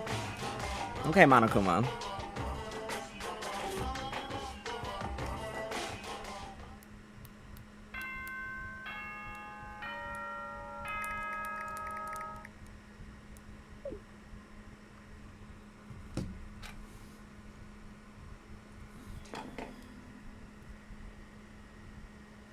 Good morning, everyone. It is now 7 a.m. and nighttime is officially over. Time to rise and shine. Get ready to greet another beautiful day. Morning, huh? I hope Manzo and Taka survived. Worried about the two of them, I hurried to the dining hall more quickly than usual, and when I entered... What are you talking about, bro? What the? Yo, Hey, Makoto. Thank you so much for acting as our witness yesterday. Are they friends now? They've been like this all morning. They were all buddy-buddy as soon as they walked in. It feels gross. what? Feels gross? Hell no, it feels great more like. This almost feels like sexual harassment somehow. Forget her, bro. A girl like her just doesn't get our manly bond. Friendship between men is stronger than blood. A woman could never understand. Did I not say this game is sexist? This is a sexist fucking game, bro. It's crazy. Ain't that right? What you just said, bro, that was cool as shit. I should get a tattoo of it. Without a doubt. No, bro, you mustn't. Your body is a temple given to you by your loving parents. So, who won the contest?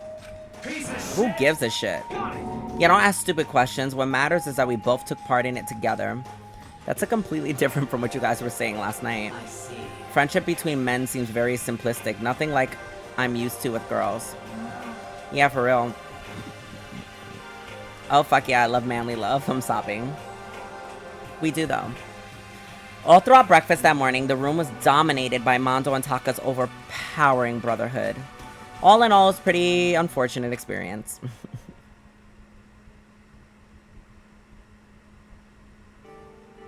So what should I do today? Ooh. Wondering who had come to visit, I opened the door and someone forced their way in.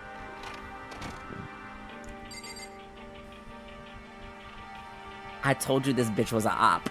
I told you this bitch was a op. We can't trust her. This is not scary as fuck right now. I open the door, someone forces their way in, and it's this bitch. I should have never given her the fucking tumbleweed. I'm sorry. Like, we could be friends still. Totoko, what's the matter?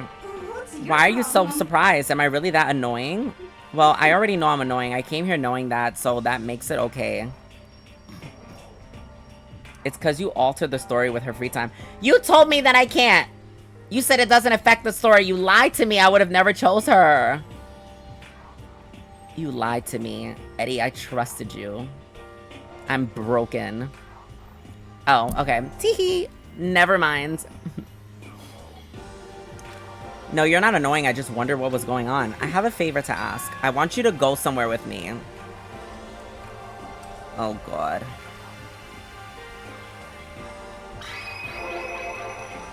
And where is it you want to go? Well, the library. Are you looking for a book or something? Why don't you just ask Byakuya? He spends all his time in the library anyway. Did I say something wrong? You're not a blabbermouth, right? That has to be a secret. I honestly have no idea what you're talking about, but if you want me to be quiet, I'll be quiet. Then let's go to the library.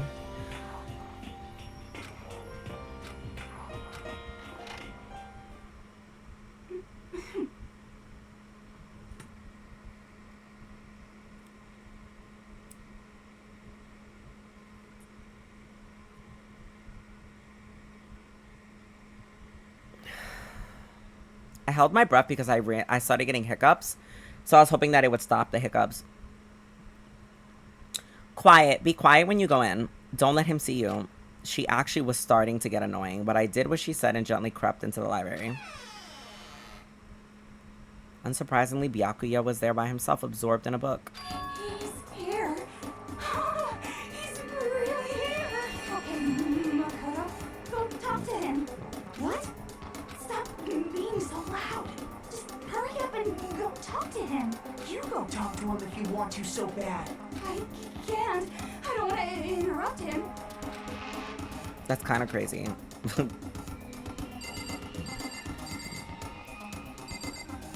I never did explore this room.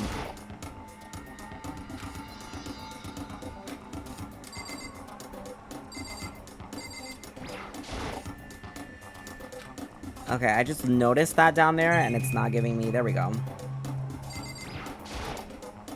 An extension cord it's using to be connected to a lamp. Where would you get something like that in this school?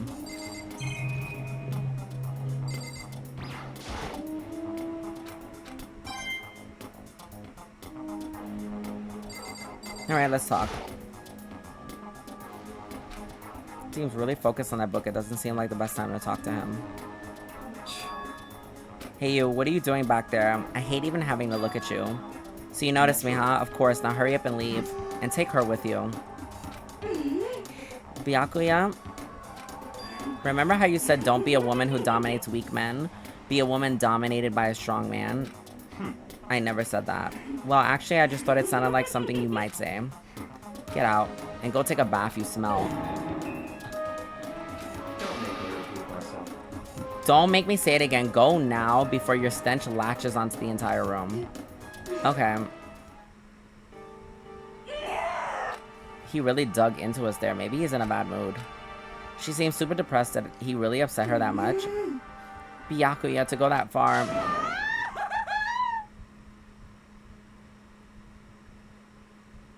I get her character now. I was right. She has a fucking kink. She has a fetish. And she plays into it. Like, that's literally her fucking plot. That is just who she is. I said it earlier. She's just into being degraded by people. That's it. And doesn't give a fuck about anybody else but herself. He told me to take a bath and everything. He must really care about my well-being. Makoto, what do you think? Think about what? Do you think Byakuya and I would be good together? Well, now I don't really know. Maybe. That's true. There's really no way to know. But the distance between us doesn't change our love. Because as soon as you realize your feelings, the love is born. And that is how love works. Okay. There might come a day where you understand maybe someday. Well, bye. Ooh. He's so fucking weird. Young love. Ooh, ah. Who would have ever guessed she would go for someone like him? But eager passion can also be scary. Sometimes that leads people off in the wrong direction.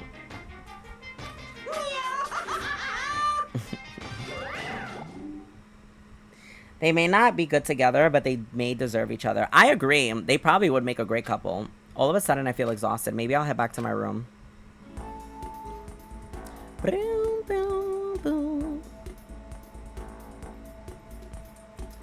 I'm tired, but I have free time. Get with the program, please. Alright, let's go talk to Sakura-san. I haven't spoken to her since 1920. Oh, wait, no, I never spoke to Chihiro.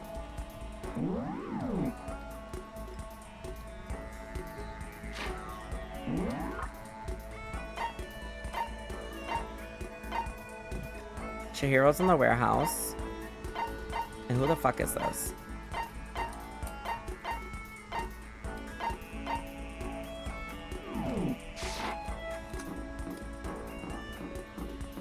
Oh, do I want to talk to you? Not really. If I'm being honest, I don't want to talk to you.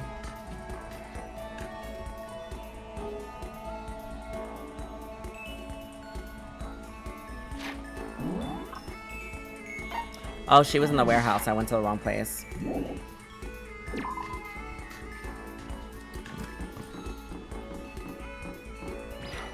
I don't think I've ever been in this room, actually. No, I haven't.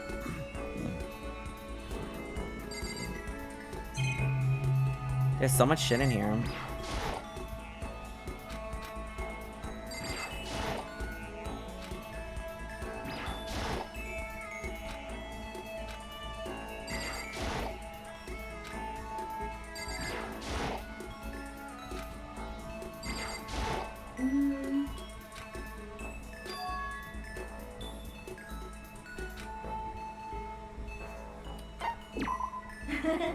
You want to sit down and talk for a while? I spent some time talking with Chihiro. Okay, let's give her a gift.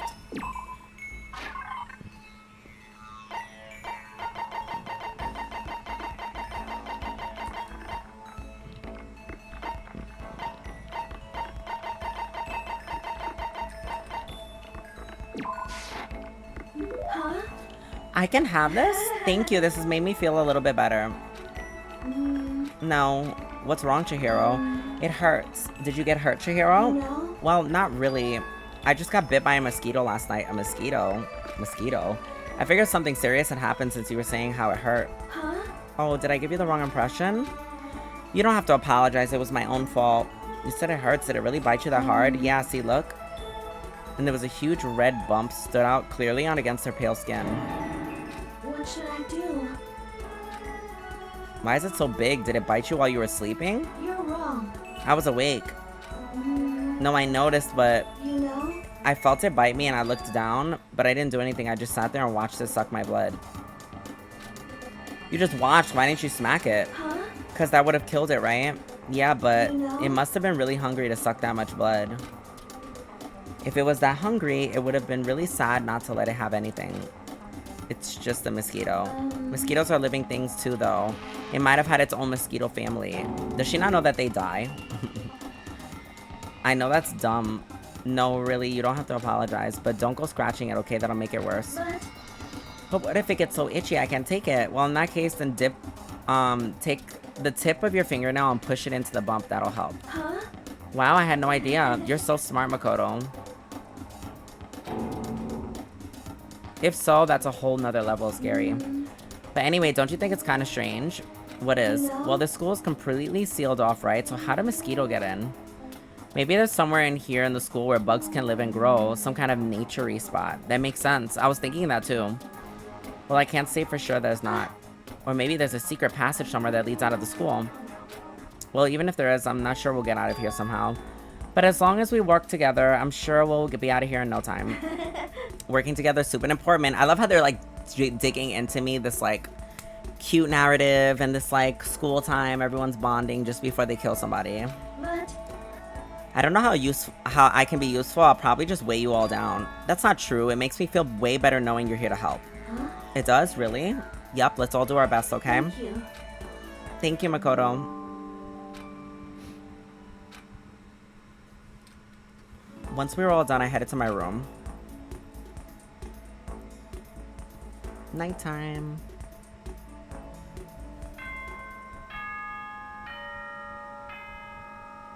I feel like the first time you answered, this bitch ran into your room already. So, like, can we just not answer? Okay, thank God. Ahem. The school I keep forgetting. School announcement. Nighttime is quickly approaching, but before it arrives, all students, please gather in the gym immediately. Emergency! Emergency! Oh, that's new. Gather in the gym. Why now all of a sudden? I really don't like the sound of this. I have a terrible feeling.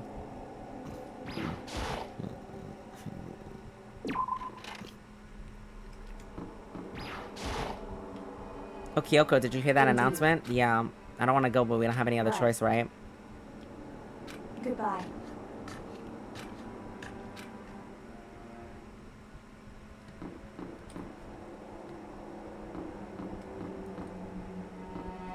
Oh my God, this music right now.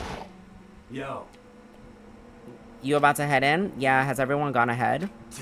Looks that way. I don't like it, but nothing good's gonna come from ignoring that damn bear. Are you sure you're okay? You kind of went all out in that sauna. What?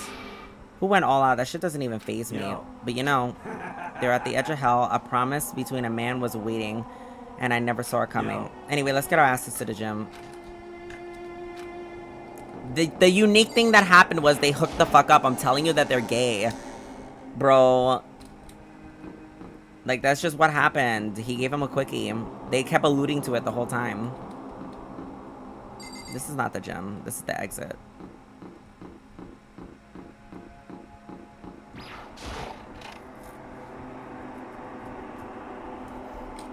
This music is so horrible. I hate it.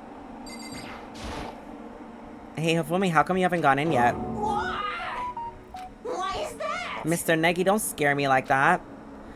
Sorry, but we really should go inside. No, don't go. You can't go. That's what my ghost friend is telling me. I don't feel good about it either, but we just can't ignore this. Damn, that's true too. I guess we have no choice.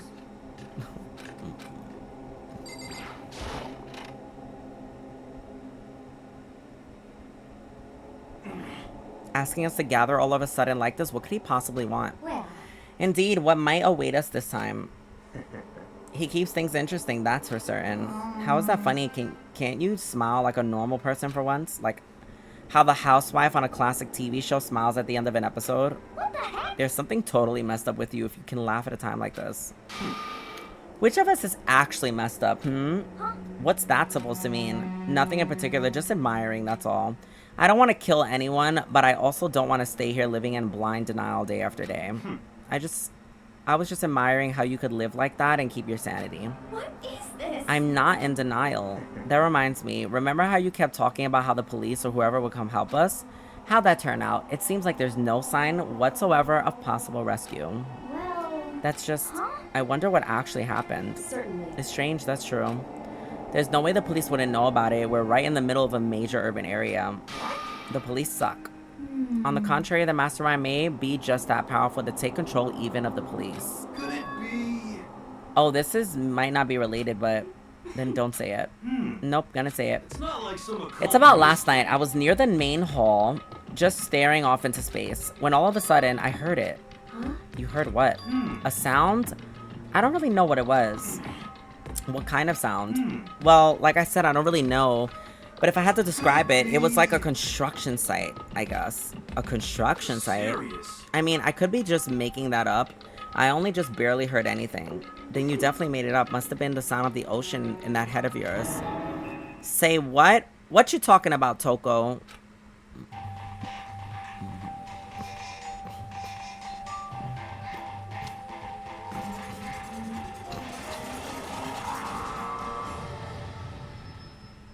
Why did we question mark him? We knew it was Monokuma. He's arrived. What Hiro heard wasn't the sound of construction, but it could have been an explosion. Huh? Or maybe a machine gun. That can kind of sound like construction in a way. What are you talking about? Beyond this point, my mouth is zipped. My lips are sealed. I am fully puckered. It's a secret little secret. Fine, then let's move so you can tell us. Why did you call us here?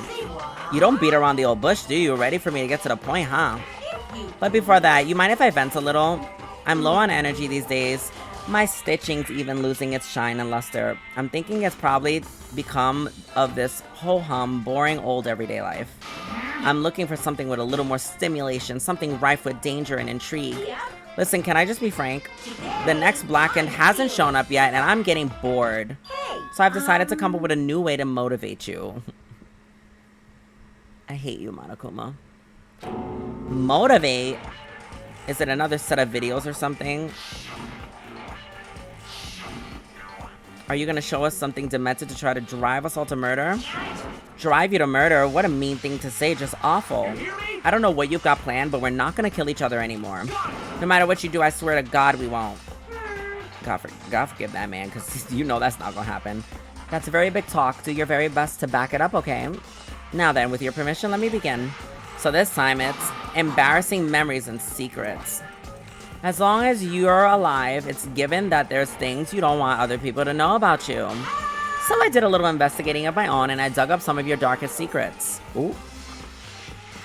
And those embarrassing memories and secrets are all Wait, 1, 2, contained in 3, the 4, envelopes 5, I have 6, 7, right 8. here. Why is there only 8? I'm going to hand them out now.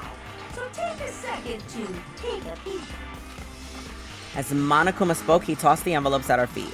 I quickly snatched the envelope with my name written on it. I nervously pulled out what was written inside, and my entire body suddenly went rigid. Makoto wet the bed until he was in 5th grade.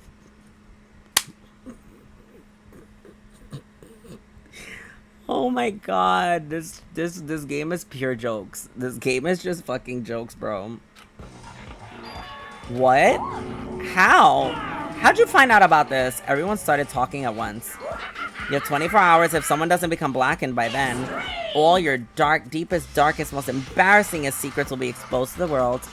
Maybe I'll roll by the crowded intersection in a van strapped with loudspeakers and spill the beans. Wouldn't that be so embarrassing? So that's what you meant by motivate. Yep, you got it. They're all pretty unpleasant. Trust me, none of you want to reveal that stuff, right? It's definitely something I'd rather people not know, but we'd never kill someone over something like that. What you saying? He's right. Your plan is doomed to fail. No one's gonna murder someone over this kind of thing. Oh, no. Is it because, or for better or worse, your memory is still a way to connect to the outside world? I have stuff I wouldn't want anyone to know no matter what, so I assumed you'd all be the same. Which is why I put so much effort into preparing this next motive. Man, you're saying that you really won't kill each other over this stuff? That just sucks. Well, what can you do? Okay, then in 24 hours I'll expose all your secrets just to make myself feel a little better. So sad, so depressed. Fair not well. With almost a convincing look of depression, dejection on his face, Monokuma receded into the gym's depths. I didn't know what to expect at first, but maybe we dodged a bullet with this one. I mean, yeah, having those secrets revealed is going to be totally embarrassing, but that's seriously not enough to give someone a reason to kill, right? Good news, everyone. I have a brilliant idea.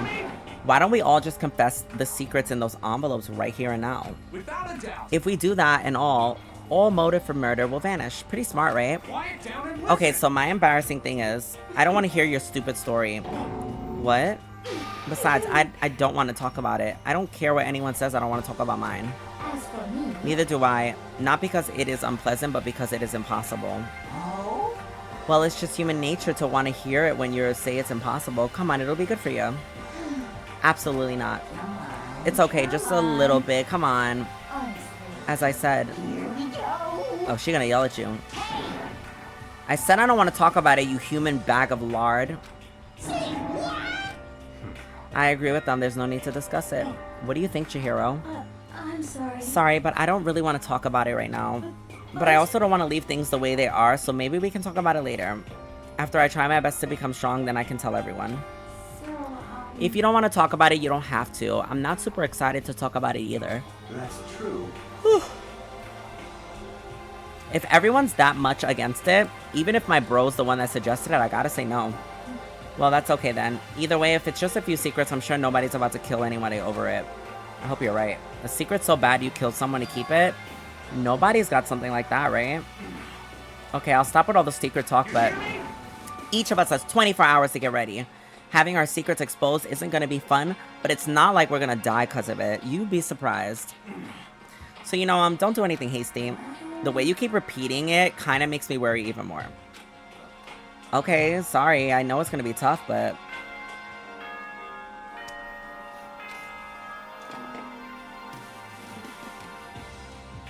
Him and his glass. This is a school announcement. It is now 10 p.m. As such, it is officially nighttime. Soon the doors to the dining hall will be locked. And entry at that point. Okay then. Nighttime already? Okay, let's call it a day. Good idea. We need to prepare for tomorrow. I was left with anxiety I just couldn't shake, but left things as they were and left things as they lay. One by one, we headed back to our rooms. Secrets or memories you don't want anyone to know about. A way to connect to the outside world. Honestly, all that crap Monokuma was spouting out didn't have any effect on me. There's no way anyone would kill over stuff like that. At least that's what I thought. Ooh! You were being optimistic.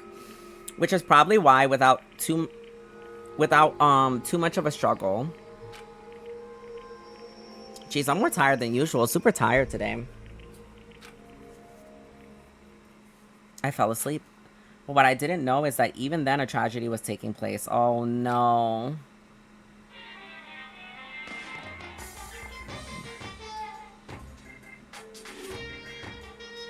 Hey, do you have a second? I want to confide in you.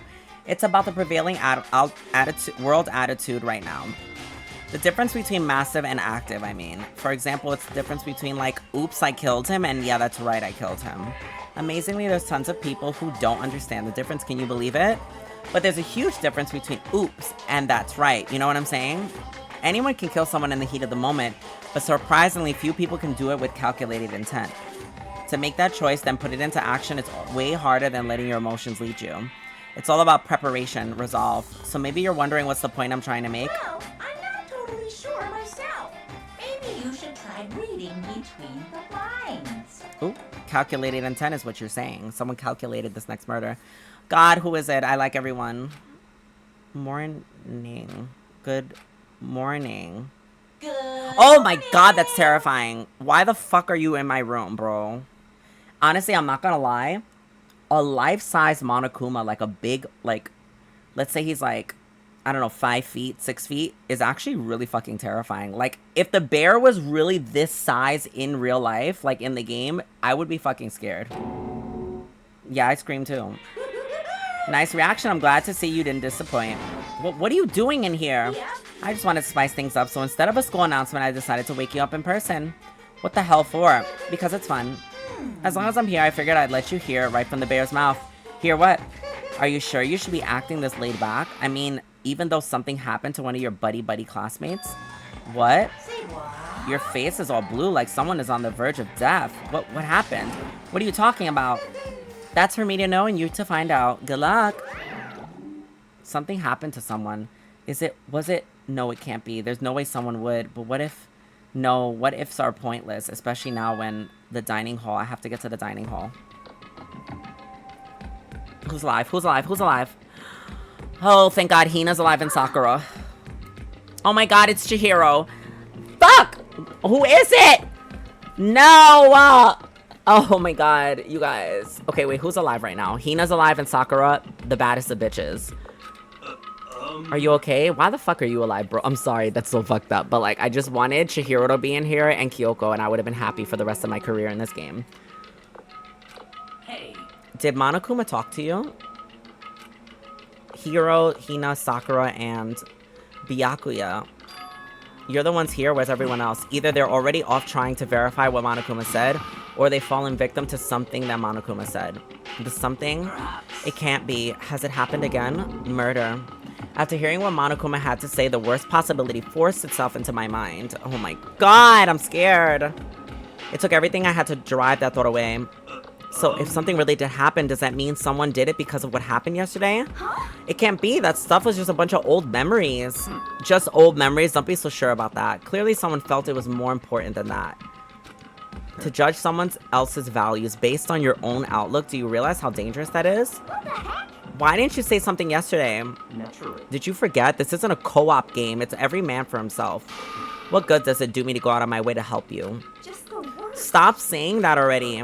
There's something wrong with him for serious. Did he get brainwashed or something? Wait. That's not important. What matters right now is that we find out what happened. That's fine. She's right. Let's all split up and begin looking. The game is afoot. Oh my God, everyone left. I hate this music, you guys.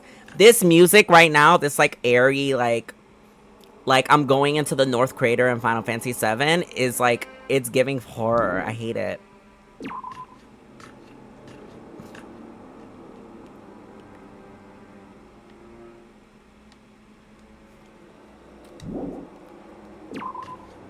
God, I'm terrified.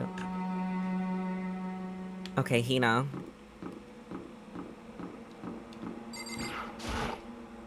I knocked on all the doors, but nobody answered. Did they all go to see what happened? Oh, then what about the second floor of the school? That's the one place. Oh my God. I don't even know where to begin. I mean, she mentions that, but still, how do we know for sure that that's where I have to go? Okay, no one died in here.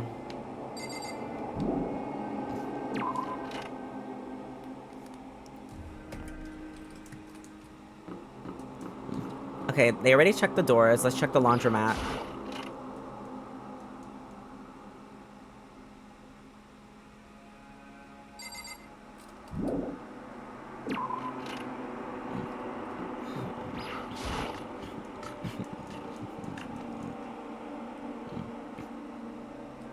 Okay, no one's in here.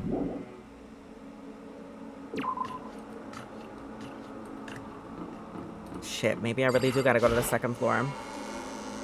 Not co-op and not open world. Byakuya confirmed. I'm sobbing. Ooh. Yo, Hey, Makoto, honestly, what do you think? About what? for serious. About Byakuya? You think he's been brainwashed or what? I don't know. You'd know more about that kind of thing than me, right? What? What's that supposed to mean? Well, I mean, you're some kind of psychic, right?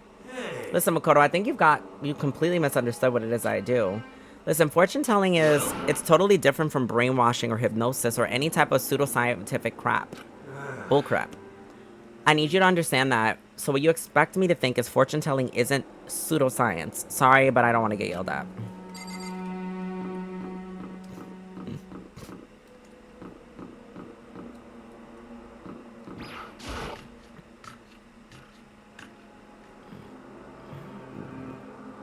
Okay. I wonder what he said. It was the sound of a gun before earlier. God, I hate this music. It's actually low-key terrifying. You guys are helping me move through this game right now because I'm actually nervous.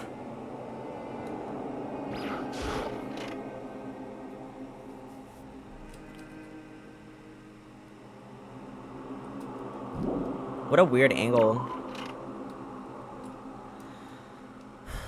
Okay, let's do this. Oh my god, who is it? Who's dead?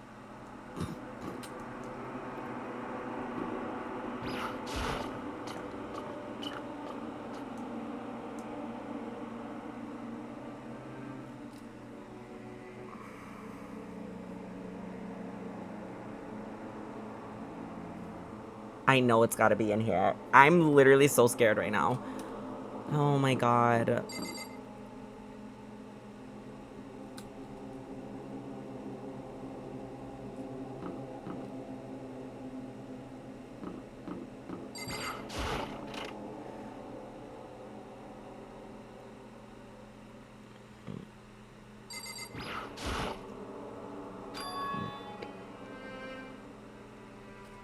I knew it. I was right. They died in the pool. The door's open, but aren't these supposed to be locked?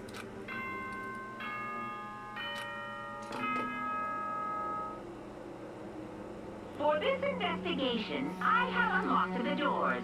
Please look around to your heart's content. Investigation? All clear. Just as I thought. Byakuya. Judging from what he said, there's no doubt a murder really has taken place. And the locker rooms, they're suspicious, very suspicious indeed, wouldn't you agree? Then nobody searched the locker rooms. Let's start with the girls' locker room. He was muttering as if only talking to himself. Without waiting for a reply, he pressed his hand on the girls' locker room door. And the door swung open without a sound. In that moment, time seemed to freeze. Oh my god, no, there's a girl dead. No! This game is so sexist, bro. Read the room, Eddie. This is not the time for this.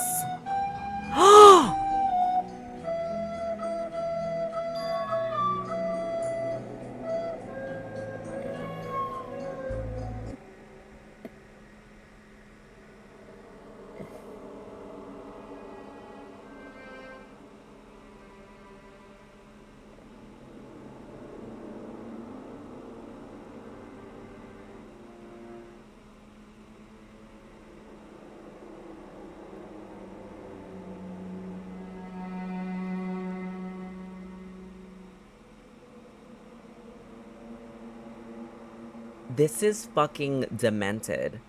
Y'all could have dropped a fucking weight on her head or some shit. Y'all fucking tied this bitch up and tortured her.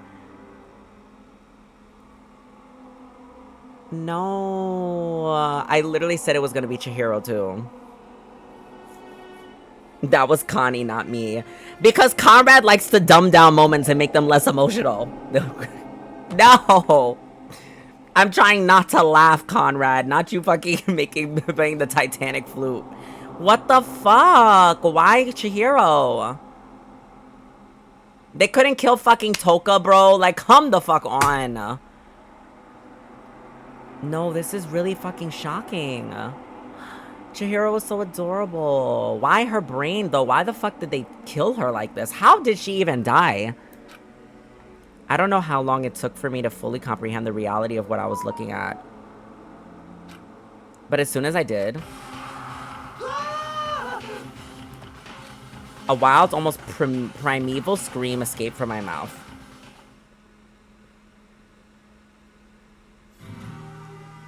Oh, the chapter ends there? That's surprising. I tried to suppress my screaming, but it was useless.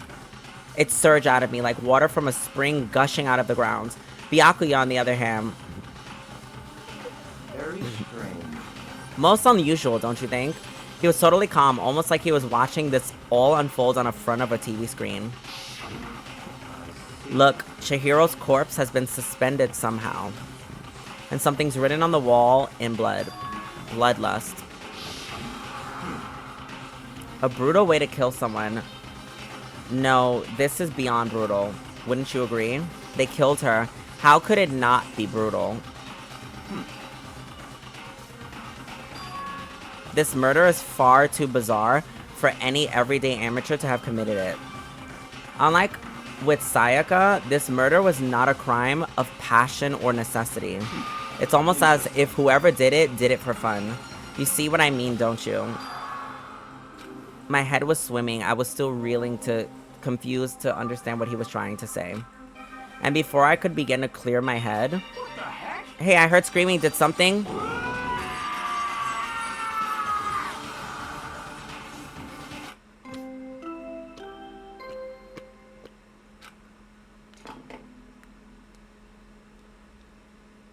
A body has been discovered. After a certain amount of time, which you may use however you like, the class trial will begin. Damn, no, he jumped straight to the point. What the hell was that? That's right, you were unconscious during Sayaka, so you don't know about it. What you just heard was the body discovery announcement. Apparently, when 3 or more people discover a body, an announcement placed to let everyone know. I imagine it's so that the search for the culprit can be proceed fairly for everyone involved. Proceed fairly? The body discovery announcement, then Chihiro really is... Bro, are you fucking blind? Dead, yes. Before you start screaming your head off, go round everyone up. It seems another game has begun. Another life or death game to uncover a killer. Oh my god, not Chihiro. Sexist game, bro. Women are just getting murdered in this fucking game. I'm writing a letter. I'm convinced. The creators are just sexist. They're like, if we're murdering someone, we gotta take the bitches out. Like, what is this? As everyone made their way to the scene, it felt as no time passed at all. It was like this sense of time had taken wing and flown away. When I finally came back to myself, I saw everyone had the same look of confusion, fear, and anger. Chihiro deserved better, Connie. I keep thinking about the fact that you played that sound right now. But you're right. Like, they couldn't have killed... They really could have killed anyone else. Like, why not Hifumi, bro? I don't care. Like, why Chihiro? She was so precious. We all just stood there, gathered around Chihiro's body. Damn. I couldn't keep her safe. Not her charging up. So there's another victim. Which means we are in the same position once again. Which means the murderer had to have been a female.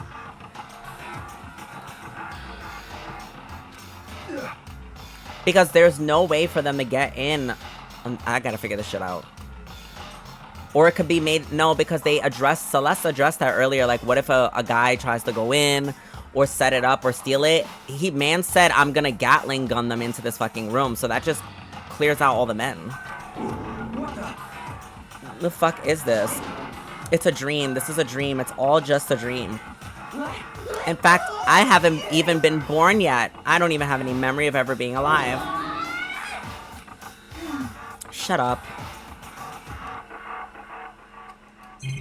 Oh, I told you. Yo, didn't I say someone could have just dropped a weight on her fucking head? And look, there's a weight with blood on it on the floor.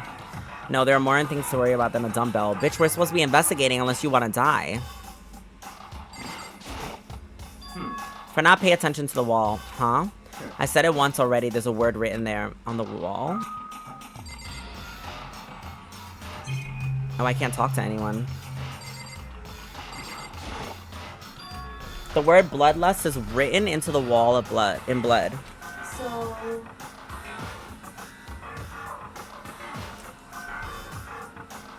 Sorry, I just wanted to make sure my shit is working. Okay. I don't think it's any kind of dying message. It's just too strange. But you know, the thing about writing bloodlust in blood, doesn't it sound kind of familiar? A murderous fiend who kills again and again using bizarre and brutal method. And at the scene of each crime, the word bloodlust is written in their victim's own blood. They're like a ghost attacking suddenly, then slipping away before the police can catch them. And what nickname did that internet give to this mysterious killer? Genocide Jack. The murderous fiend whose grisly attacks were famous all over the country. The ultimate murderous fiend, creating a reputation for abnormal, downright cruel killings. What is this? Oh my god, and there's people we don't know their identity. Oh fuck. There were some people we don't know what they're the ultimate of.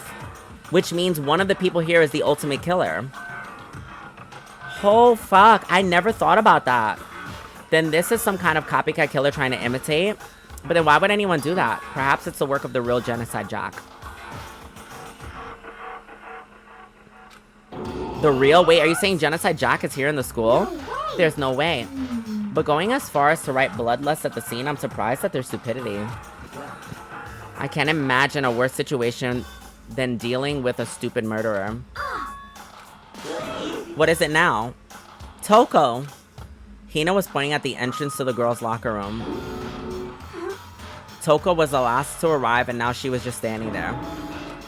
No, why? Why? I'm gonna say this right now. I don't think she's the killer. Subject A just makes sense. She fainted. That did not sound good. Hina rushed over to the collapsed Toko and started to shake her awake. Are you okay? Come on, wake up. That's right. I just remember what she said about how she faints anytime she sees blood. She's a hemophobic. I imagine she does not want to watch too many horror films then. This isn't a violation of the rules, right? I mean, technically she passed out somewhere besides her room. No, I think it should be okay. The regulations prohibit sleeping, like, on purpose. So since she didn't faint on purpose, it doesn't count. Gotcha. Toko, can you hear me? Hey, you gotta wake up. As if she heard me. Toko suddenly shot awake, as if she literally jumped up from where she was laying. It was such a strange reaction, I was at a total loss for words. She leapt straight up into the air, changing her stance as she did. I take back what I said. This bitch the killer. Honestly, I don't know what the fuck is wrong with this girl, but you're making it so hard. You really are, Toko. Ignoring the physical contortions she had to go through, her motions were totally haphazard. Sorry about that. I was just so shocked, you know. It happens, right? Was I the only one? Are you okay? I'm fine. I'm fine. Is that a dead body? Hey, are you dead? What the heck? She must have hit her head real hard when she fainted.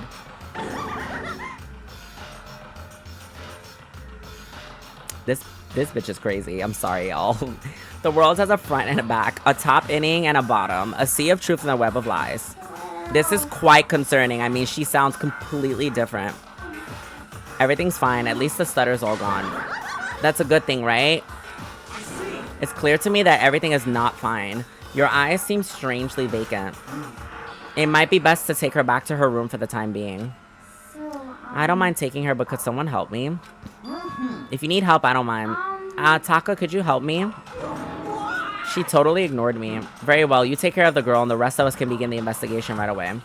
Can I assume no one has a problem leaving Sakura and Mondo on guard duty again? Hold on a second. Rushing to an investigation? The mastermind isn't behind that. After what happened last time, surely you realize that. There's no question that Chihiro was murdered by someone among us. Isn't that right, Monokuma? Of course. Right as rain, but don't take it as a bad thing. It's just a fact of life. Because that's how graduation works. Ugh, why are we getting this image again? Then it's happened again. Is that what you're saying? Another one of us?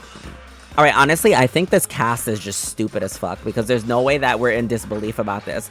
Bro, like, get with the program. Y'all are on chapter 2 and y'all are still questioning this? A fellow classmate? Does that freak you out? You guys have got no balls, you know that? There's just nothing down there at all. Well, I'll let you pray to mine if you want. Actually, I don't have any either. Sorry. I'm sobbing. Stop monologuing and give us what you came here to give us. You did bring it, right? I sure did, chum. Allow me to present the next Monokuma file. I know how much you must be looking forward to it. So please do your very tippy-top best on this investigation. No way. Do we really gotta do another investigation? Examining the corpse of one of our friends. Having to suspect all of our other friends. Why?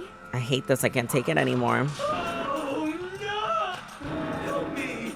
I'm getting out of here. Where do you plan on going? There's nowhere to run. Just accept it already. After all, blood is just liquid. A dead body is a simple object. You are very enthusiastic about all of this, are you not? Naturally. How can I not be? If we don't unmask the culprit, we all die. That's true, but to jump into it so soon... Do you want to die? Fine, then go off and die somewhere right now. Go ahead, you're a waste of space. A dead body is an object. Chihiro wasn't an object. Show some respect or I'll beat some into you. Everyone stop bickering. Like, listen, there's some truth to what Byakuya said. Kyoko. She's like the pillar of this group. If we don't solve the mystery and find the killer, our own lives are forfeit. And if Byakuya is right, then Genocide Jack is somehow the one who killed Chihiro. That's right. Then unless we do something, more victims could start piling up. Forget more victims. If we mess this up, we're all dead meat. Hold on. If that's your worry, you don't gotta worry any longer. If in any one killing game, the guilty party may only kill a maximum of 2 people. I don't remember any rule like that. I just came up with it. I mean, if one person went around and killed everyone, your lovely student life would all be over, right? Alright, so the rule is you can only kill 2 people. So why not limit it to 1 person? Well, in a good mystery, you don't want to miss out on at least the potential of a serial killer angle. That would just totally murder the possibility. Farewell now. I'll catch you guys at the class trial. He is so annoying. I can't say I understand his thinking, but if we can kill up to 2 people, then one more person's life could still be in danger. Which is definitely not good. We need to uncover the culprit before something happens. You need to shut the fuck up. Well, for now, Taka and me are gonna drop Toko off at her room. Nice, I'm gonna get dropped off. There is nothing to be done. We have no time to stand around here. We must begin our investigation toot sweet. If we do not solve the mystery of who killed Chihiro, then we will quickly follow her into the afterlife. That's true. I hate this, but if I want to survive, me and everyone else, we have to do it. We have no other choice. First of all, I better check the Monokuma file to see what's going on. Alright, here we go, y'all. The victim was Chihiro Fujisaki. The time of death is estimated to be around 2 in the morning. The body was discovered in the girls' locker room on the 2nd floor of the school. The cause of death was a blow to the head with a blunt object. She was killed instantly. That's all it says.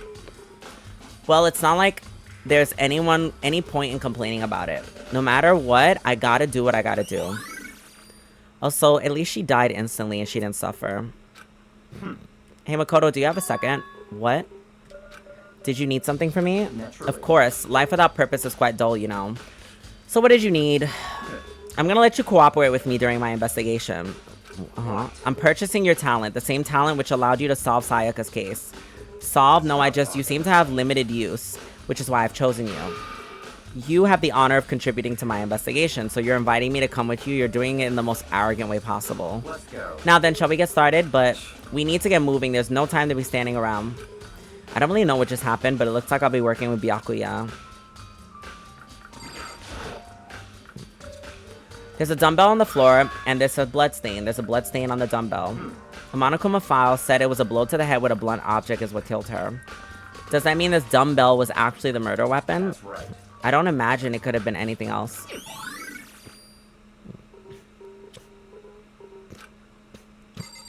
You know what's making me sad right now is that I know there's going to be a comic strip later and I'm going to watch Chihiro's death and I really don't want to see it. There's a fresh blood stain on the carpet. It must have been splattered with blood during the murder. The poster's got some blood on it. And it also must have happened during the murder. I could feel the life draining out of my own body. It's a dead body. Chihiro's dead body. Very strange. But the more I look, the more strange it seems. This must be Genocide Jack's work. Well, but we're still not sure he did it, is what you want to say. I wonder about that.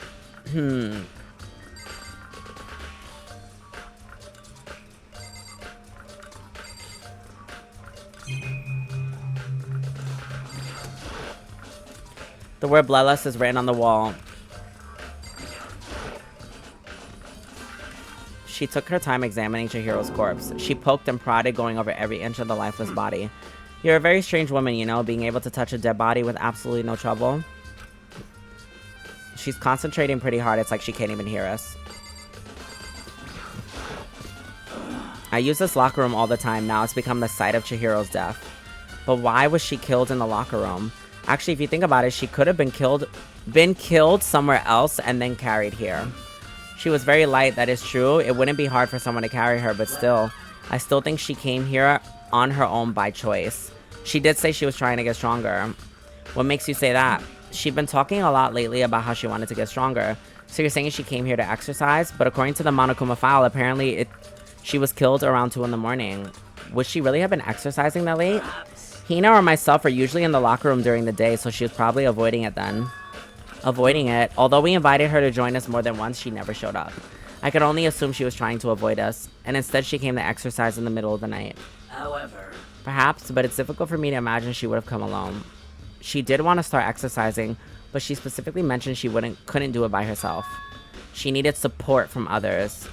So you're saying she could have come here in the middle of the night to train in secret, but she would have come with someone else. It's a possibility, I think.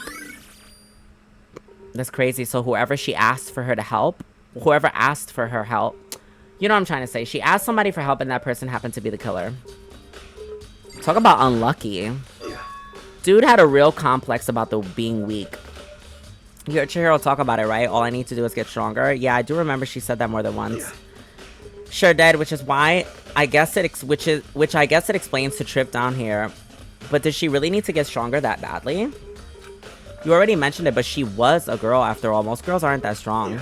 I don't know, man. Haven't really thought about that stuff. The cause of Chihiro's complex. I can't help but wondering what it might be. Mondo's account has been added to the Truth Bullet section.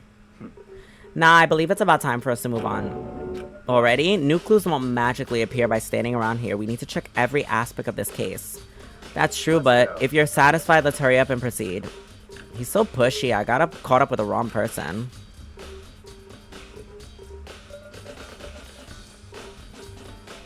So this is our next location. This place is related to the investigation. Figure it out yourself. It's no fun if you don't, right?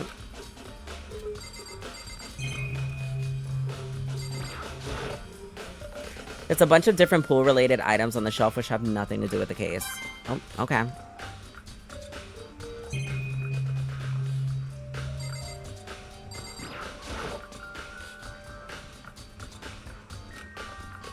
what? Did you call? Has he been domesticated? That's right. Seems Makoto's got a question for you. Need something? Well, it's just about the card reader. The card readers have all been designed to interface with each of your e-handbooks. You can only enter the locker room corresponding to the gender listed in your individual handbook. And it's impossible for 2 people in a row to go through while the door is unlocked, correct?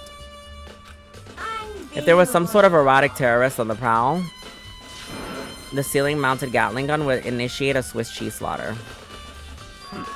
And the school regulations prohibit any from lending someone else their handbook, right? So then that means only girls can go into the girls' locker room and only boys can go in. It says lending, but what if, like, she got attacked? What if she was attacked and had her book stolen from her? In other words, Shihiro's body being found in the girls' locker room means, hey Makoto, I can see right through you. See right through me? Allow me to tell you what you're thinking. Since Chihiro was found in the girls' locker room, that means the killer must have been able to get in there. As such, the killer must be one of the girls. Did I get it right? Good lord, you're simple. But am I wrong? You should pay closer attention to the regulations. The answer has been in front of you the entire time. Loaning your ebook to another student is strictly prohibited. Only the act of loaning a handbook is prohibited. Borrowing someone else's is perfectly fine. I would expect nothing less from the prodigal son of the noble Togami family. So you managed to sniff out the loophole in the regulations. Knowing you, I bet you created it on purpose, didn't you, to add more excitement to things. You're treating me like a puny little appetizer instead of the main course that I am. I fucking love Monokuma. Oh my god. Honestly, Eddie, this is some shit you would say. This statement right here is so you, Eddie. I feel like parents should fucking canonically say this now. Now then, since the dead can't actually talk, they're not people anymore, they're things. Get it? Got it? Good? Wait, hold on. You're saying there's a loophole, but in order to borrow something from someone, then that means they would have had to have loaned it, so... So sleepy. Just listening to you makes me want to pass out. Be more like Byakuya and get your poop together. Or else I'll charge you with criminal negligence. No more questions. Figure out the rest your own damn self. That's fine. Well, I know you're unfortunately lacking in mental faculty, so I'll fill you in myself. I mean, he's not wrong, though. It's the same shit, borrowing and loaning. But okay. That'll help you understand what's going on. Well, at least I don't need to travel around for clues. We came to the main hall. So what are we looking for here? Does that mean I have to figure this out myself? Of course I do, because Byakuya's a bitch.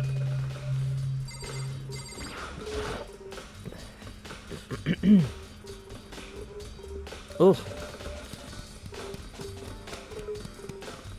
Excuse me, you guys. A surveillance camera, and there's only... oh, yeah, okay, we already know.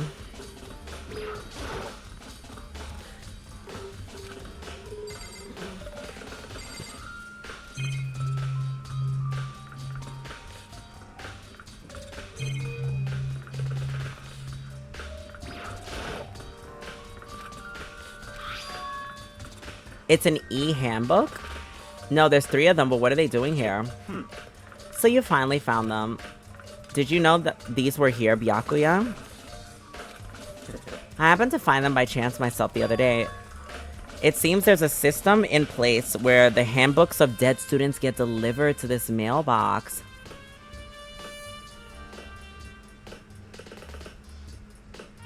That's fucking crazy. Junko, Leon, and Sayaka. You can go ahead and confirm it yourself.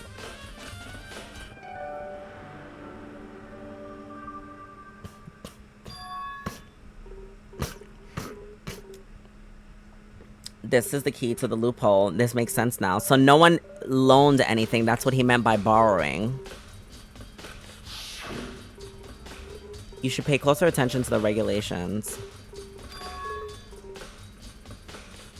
Loaning implies that you're taking from another person that's there. Borrowing doesn't mean that you're... like, they're giving it to you. They're loaning it to you. Borrowing doesn't necessarily mean that you asked them for it. I see. Yeah, now I understand. What? Very strange. One of the handbooks won't turn on. Is it broken? Whose is it? The other handbook showed Junko's name when I started it up. Then the other one must be Leon's. I see. It would make sense, yes. After all, he did get pummeled with dozens and dozens of baseballs. Not me watching this shit again.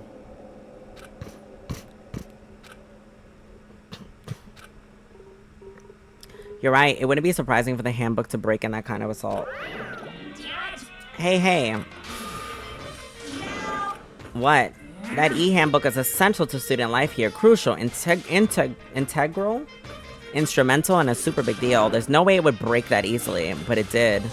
If I say it wouldn't break, it wouldn't freaking break. It can withstand up to 10 tons of pressure, and it's waterproof up to 100 meters, okay? I don't care how many baseballs you hit it with, it wouldn't do crap. But even my amazing handbooks do have one single weak point. It's a secret. I wouldn't want to go breaking any more handbooks. Then Leon must have broken it somehow without realizing what its weakness was. Hard to say. You know what I think? I think his handbook isn't actually broken. But you might ask, how could that be? Okay, that just confused me, Monokuma. That's fine. Well, I don't see any connection to the case, so it doesn't matter for now. You think so? Either way, something about it still bothers me.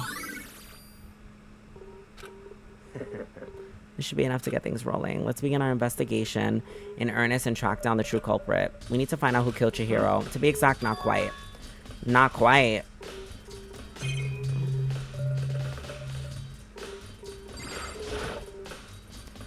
What do you mean by that, Byakuya? To be exact, not quite. Certainly, I want to reveal Chihiro's killer, but more precisely, I want to discover the true identity of Genocide Jack. Then you really think, you truly believe Genocide Jack is the one that killed Chihiro? Absolutely. I don't have no doubt that Genocide Jack is the culprit. Whew. That murderous fiend is Genocide Jack, right? There's nobody else it could be. A murderous fiend who kills again and again using bizarre and brutal methods. They're like a ghost attacking suddenly and then slipping away before the police can catch up to them. And what nickname did the internet give to this mysterious serial killer? Genocide Jack. They say he's killed thousands of people, but that's gotta be an urban legend. Still, could one of us really be demented psychotic killer like that? You're not wrong to wonder. The words mean little right now. I have something that will prove it and I can show you. So show me. Ugh. Oh. Don't make me repeat myself. And I have a basis to believe of him. Is there really proof? There's somewhere I'd like to take you. This will provide all the evidence you need. Evidence that Genocide Jack is the one that killed Chihiro. Ah, hey, you two. Big trouble. Need your help. We're busy. Leave us alone. But it's an emergency. An emergency. Come on, please. You gotta help me. This is a serious emergency. Please, you gotta help me. Just calm down, Hina. But it's an bitch, shut the fuck up and speak. An emergency, what happened? Something's happened with Toko. She's acting super strange. Well, I mean, she was acting pretty strange earlier. What should we do, Byakuya? Since it's Toko, I must admit I'm intrigued. I suppose we can take a second to see what's going on with her. You sure? Ooh. Okay, come on, hurry. Let's go. She headed to the dorms to Toko's room, most likely.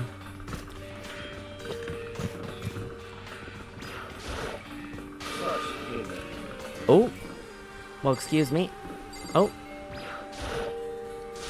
You guys are too slow. I think you're too fast. So what's this emergency? Well, after what happened in the girls' locker room, we left Toko in her room so she could lay down. After a while, we came back to check on her, you know, to see how she's doing. But when we did, it was weird. She refused to come out and she kept saying all this weird stuff. That's fine.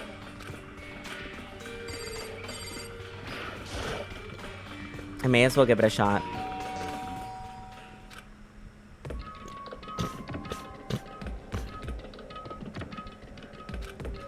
Oh, this girl is broken.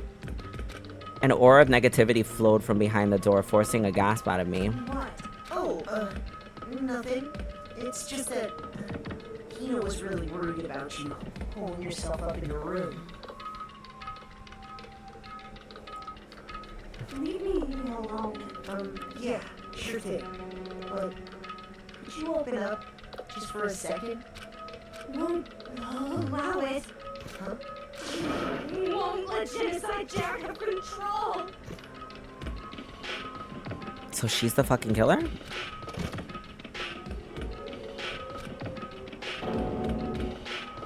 What was that? She's been acting like this the whole time when I rang a little while ago.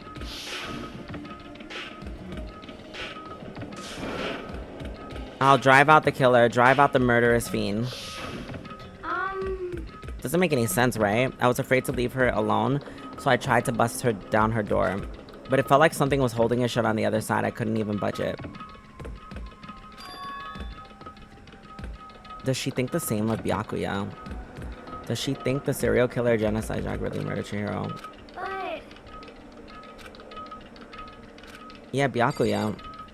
She likes him. That's fine.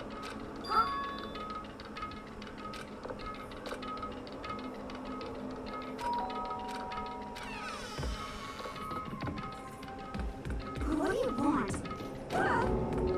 Bakula? Bakula. Byakuya.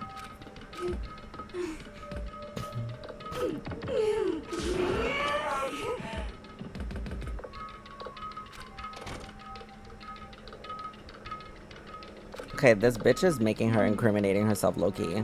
Even Byakuya couldn't pull it off. There's nothing else we can do. Let's get back to the investigation. Hold on.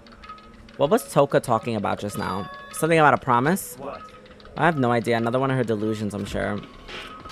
If I say I don't know, that means I don't know. Just let Hina take care of her. I'll stay here and keep an eye on her. Let's go.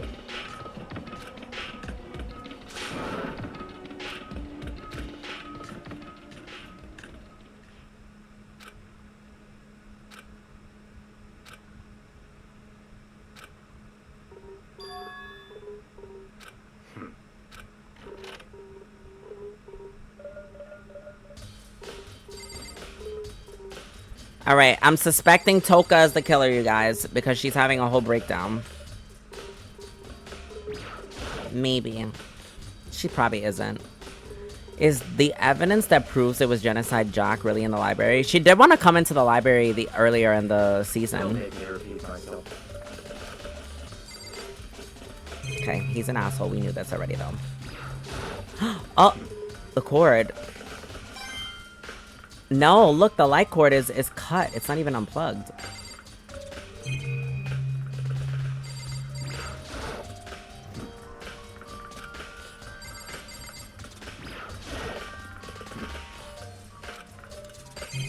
okay guiding my investigation.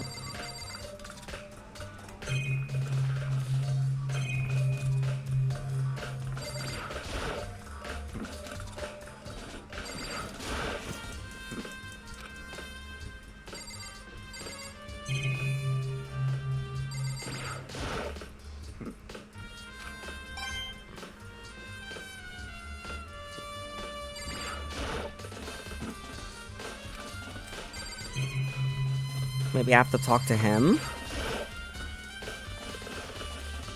Don't make me. Alright, let me double check have I clicked on everything. Did I click on the wall behind him? Okay, none of the bookcases. Let's try the screen. Let's try the door. It's the archive, right? Hurry up and go inside. Let's go.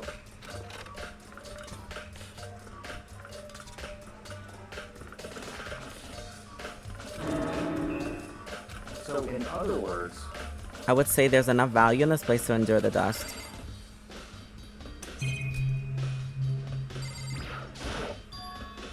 It's a desk lamp. Byakuya was using in the library before him. what? It was here before, then I moved it over there. It was too dark over there, so I thought I put it to good use.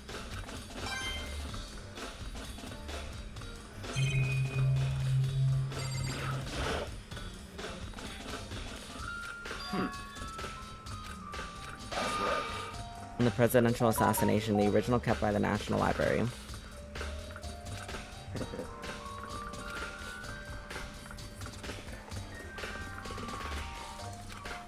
Without making a sound, I returned the file to the shelf. There's a wooden box. It's empty. Judging by the smudges, there was something inside.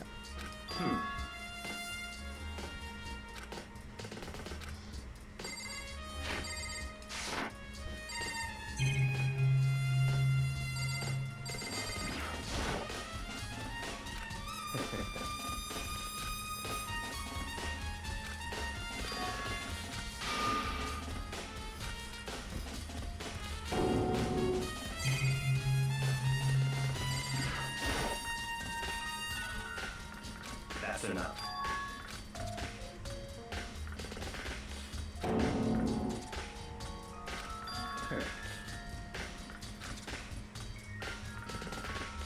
Sorry guys, I'm not reading out loud. I'm so sorry, I got invested. He's basically telling him that this middle shelf has documents that a commoner should not look at, that kind of deal with like underground society and secret councils and shit. So he's like, if you're ready to be disappeared for it, then take a look.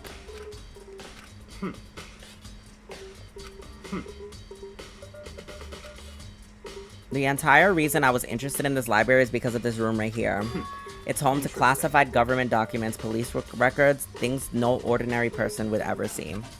Isn't it magnificent? This can't be real, right? That's your guy's problem. Anything that doesn't fit into your preconceived reality, you label it as a lie. Well, it's not that, it's not like I totally refuse to believe it, but I mean, there's just so much. How could anyone have put all this together? I suppose it goes to show how much power Hope's Peak truly wields. Or perhaps the mastermind may have wanted to provide us with enough entertainment to keep us from getting bored. It's no use, I can't keep up with all this. What's wrong? You still can't believe it? What about you? How can you believe it so easily? Things like this aren't usually possible. What do you mean usually? Usual, normal, ordinary, simple? Those things don't exist anywhere in the real world.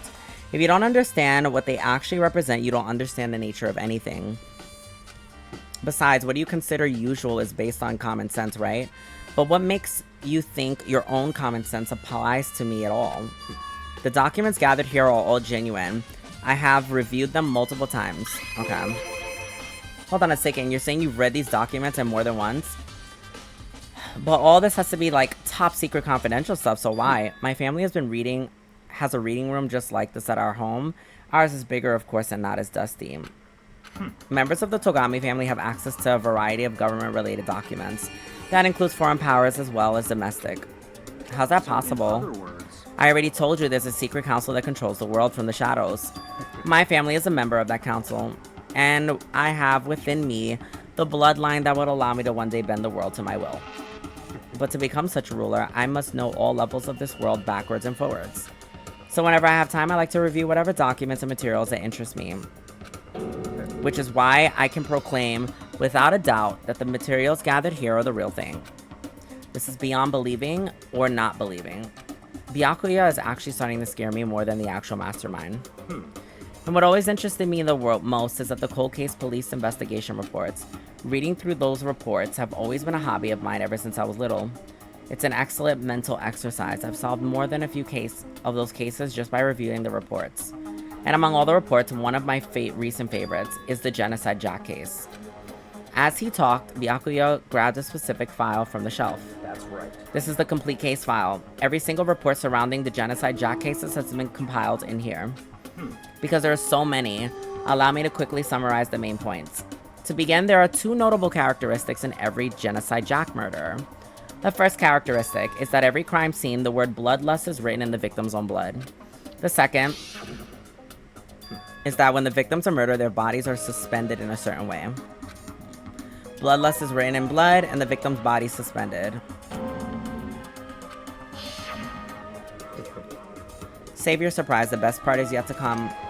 For the second characteristic, where the victims are suspended, the only ones who knew about that particular fact were members of the police or higher-ups. By all accounts, nobody in the media ever found out. In other words, no one on the news, no one online, nobody knew about the aspect of each crime. Only key officials and the killer himself knew about the acting of mounting the victim. Now, if you recall Chihiro's corpse, her body was most certainly mounted in this fashion. So how could the killer have known about the suspending the victim? That's right. That's the key question. But in fact, the answer is quite simple. So The culprit isn't a copycat killer, it's the real Genocide Jack. in other words, That's right there, the evidence that Genocide Jack has hidden amongst the rest of us. Things are really starting to get interesting, aren't they? I never imagined a killer with such a reputation would ever become a part of our little game. Now, don't you think it would be good for you to take a look at what I've already seen? You might just manage to ferret out a clue or two. If you get down on your knees and beg, I might even show you myself. Oh, bitch. The fuck is wrong with you? that's fine. He asked to see the file, but you didn't beg. But I guess it's okay this time. Feel free to look at it in here, but you can't take it with you.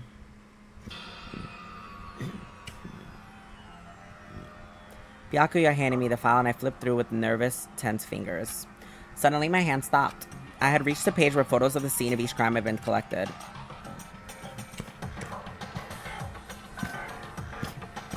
The names Genocide Jack's victims ran on for several pages.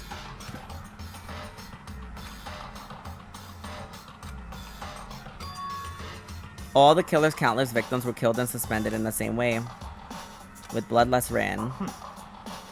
Now take a look at the next page, you'll find another interesting tidbit.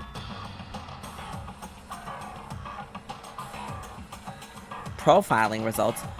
All of the crimes took place either on weekdays at night or during holidays, either day or night. The most common time for killings to take place was on holidays in the afternoon. Based on these facts, it could be suggested that the suspect may be a student. Evidence suggests that the suspect lingered at the scene, but when they did, they were in panic. Because the eyewitness never came forward, has never come forward, it's unlikely there was any external reason for this. This confused behavior suggests that the suspect may potentially suffer from dissociated identity disorder. It's fucking Toka, bro. So, in other words, The key point here is that the culprit may well have a split personality. Either it's Toko or she's being used as bait right now to distract me. Because there's a few other people who also have split personalities. Like Celeste, for example. As much as I love her. But this one is way more unbelievable than anything else up until now. Or maybe it really isn't. I don't know. I feel like my mind has gone numb. go. All right, we should get going soon. Anywhere but here. We finished our business.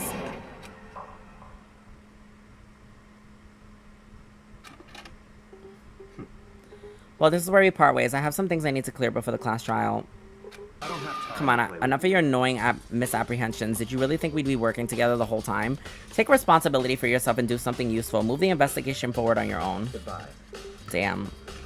And just like that, he was gone. I felt like I was just a plaything getting tossed around. At the same time, I'd uncovered some really important clues thanks to him. That murderous fiend, Genocide Jack, is one of us. But who is it? I have to find that out, no matter what it takes. And to do that, there's somewhere I have to go to investigate one more time. I have to go back to the crime scene, the girls' locker room, and I should check the boys' locker room too.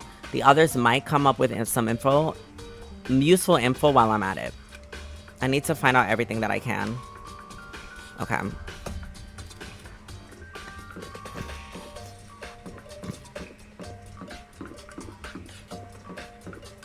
Wait.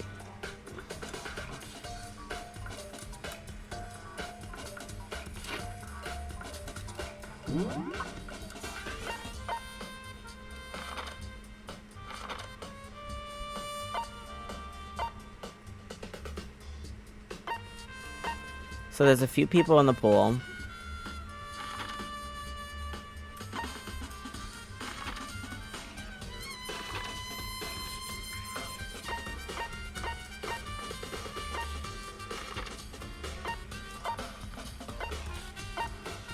Okay. I think I should talk to people before going. So let me go talk to some people.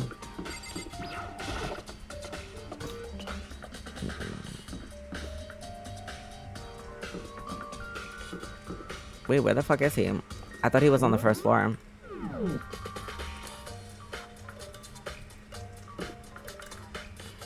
I hate this.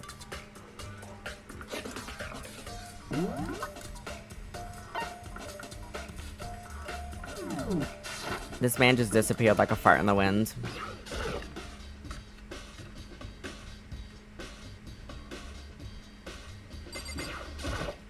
Huh? Makoto, what's hey, up? I haven't been up to anything myself, that's for sure. Definitely haven't looked inside the mailbox.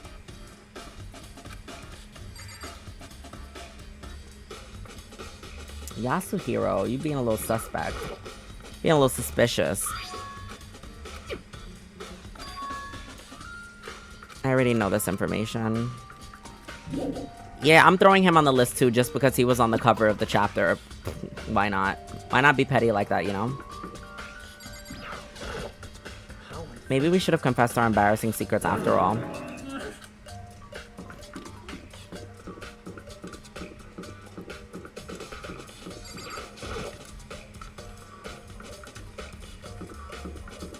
Wait.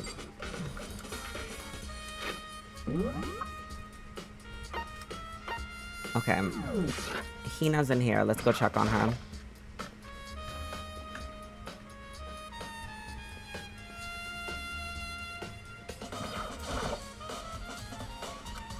Same as before, she won't come out. She keeps mumbling about Genocide Jack, so I left her in there. My head was all swimming. I was getting pretty hungry. But don't worry, I'm gonna head back as soon as I'm done eating. What are you eating? A donut, of course. A donut. There's two things I'm sure God created, outer space and donuts. Really? I bet your hero would have liked to eat more donuts. Maybe that was her one big regret. I should have tried to spend more time with her. Come to think of it, who did she spend time with? Well, she was a bit strange. Didn't really hang out with the other girls much. It was like she was trying to keep her distance from us. Actually, Sakura said something similar. She said that even though you invited her to exercise, she always refused. Yeah, totally. Yep, it's true. And it wasn't just us either. It was like she stayed away from all the girls. Was she just shy? I don't know. She talked about boys all the time. Isn't it kind of weird to shy from your own sex but be totally fine with the opposite sex? Not really. Oh wait, maybe she was used to guys spoiling her. The law says you can't judge a book by its cover, right? You think so? I never saw her as that kind of girl. Interesting.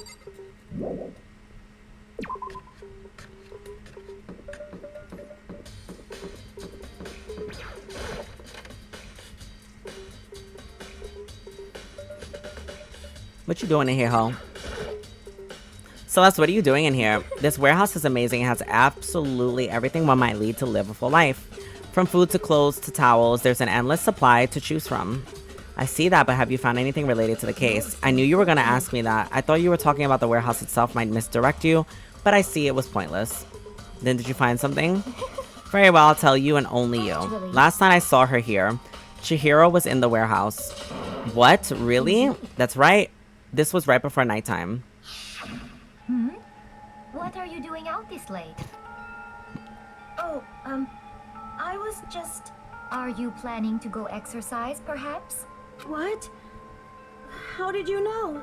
Because I can see a blue track jacket sticking out of that duffel bag you're carrying. Oh, you're right. Thanks. Well, I'd better get going. I'm kind of in a hurry. She stuffed the jacket into her bag in a hurry. It was almost like she was trying to hide it. And just like that, she was gone. Yes, I assumed she was merely stocking up to go exercise in the morning, but it would appear she ignored the nighttime rule and headed directly into the girls' locker room. If she hadn't broken our rule, none of this would have ever happened. You get what you deserve, I suppose. So apparently, she went to the girls' locker room late at night in order to exercise without anyone knowing. But the strange thing is, there was no trace of the track jacket or duffel bag Celeste said she saw Chihiro carrying, which would mean the killer would have gotten rid of it somehow.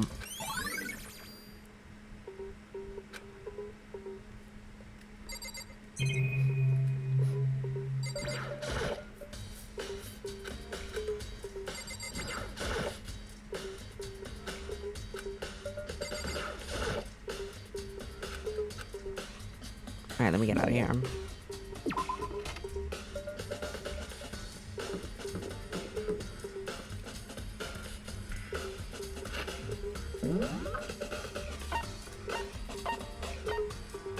Oh, that's it. I can't check anything else. And we still can't check on Toko.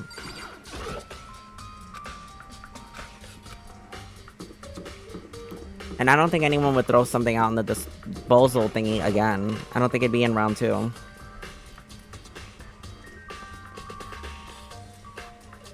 No, this should look regular.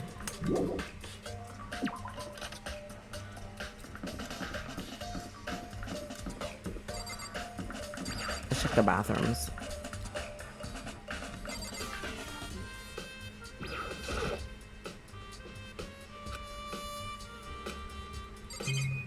Okay, let me check the girls' restroom. Oh, he can't go in. Laundry?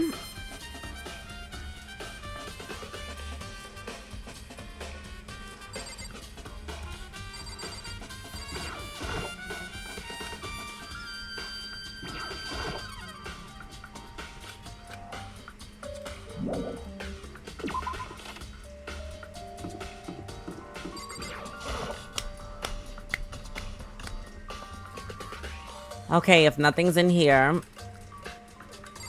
and then that's it. Let's get the fuck out of here. Oh, wait.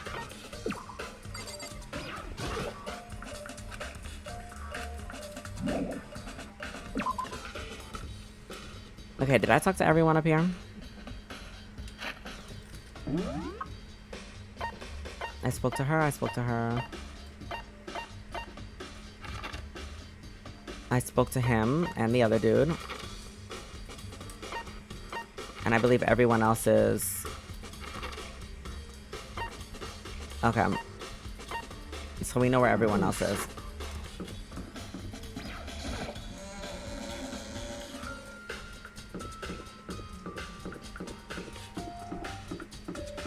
Oh, boy, you keep scaring me.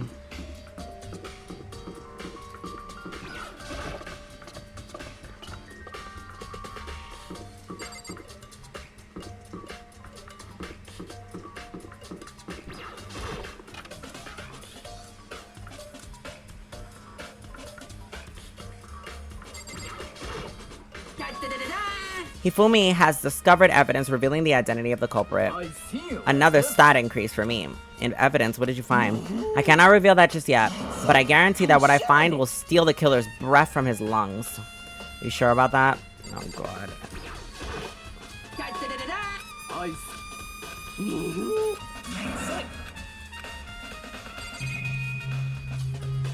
What the fuck is that over there? Oh.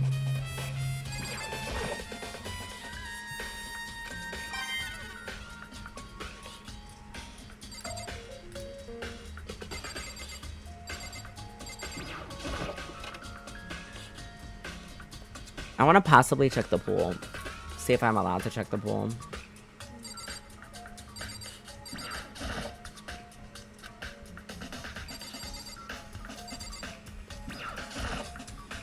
Hey Kyoko, have you made any progress on your investigation?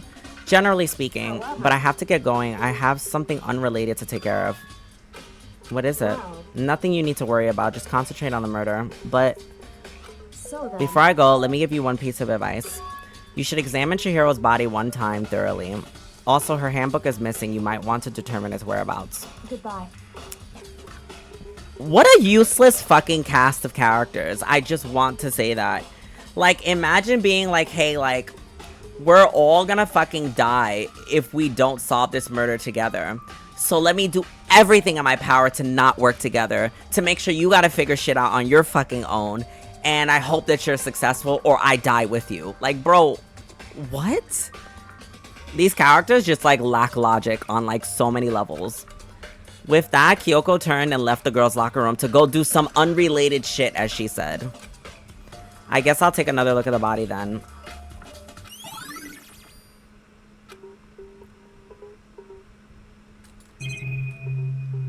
Let me talk to Mondo. Oh, we already saw this.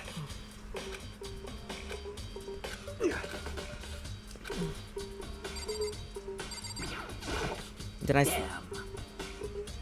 No forgiveness. It's unforgivable. It's what a wretched beast to do such a thing. I did say in like the prologue that she was easy target too. I cannot forgive this. Kyoko said I should examine the body one more time. I know she said thoroughly, but do I have my limits? Well, I better give it a shot anyway. Let's see. Chihiro's hands are bound, which would look like some kind of rope. The rope was used to prop her onto a kind of crucifix. Huh? The rope has a plug. It's the extension cord. Wait, so then this isn't a rope at all. It's more than I think about it, the more that it's not the only thing that concerns me. Chihiro's fatal injury was a blow to the head, which means someone struck her in the head in order to kill her. That's right. There's the issue of her being suspended and the fatal blow. At first, I didn't see any reason to think too much about either of them. But seeing them again after looking through the Genocide Jack files, something is not right. What does this all mean? Status of the dead body has been added to the Truth Bullet section. Is the true nature of the rope that was used to suspend, and figure out that there's a certain place I need to revisit to look over again. Plus, it might help to look at the Genocide Jack case file one more time.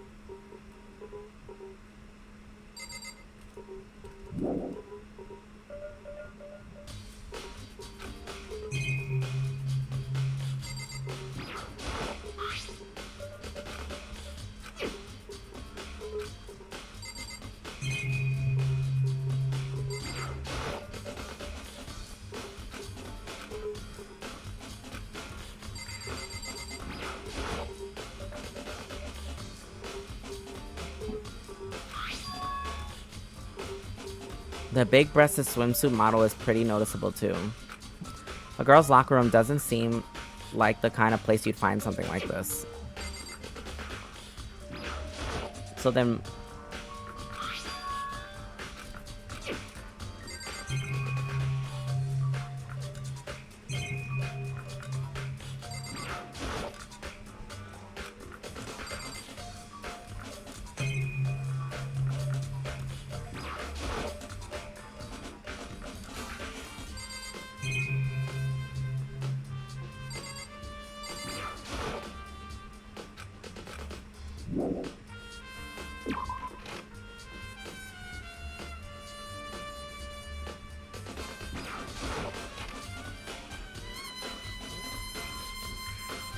I have some suspects in my mind, but I still can't pinpoint who.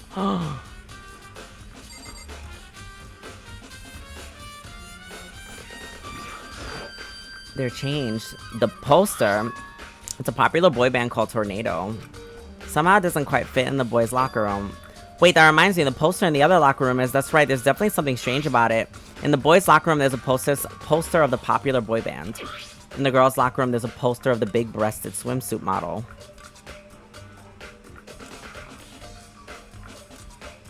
Was she killed in here? Could the posters have been switched? But if they were, why? What reason would anyone have? Maybe I should talk to someone who knows a little more about the locker rooms.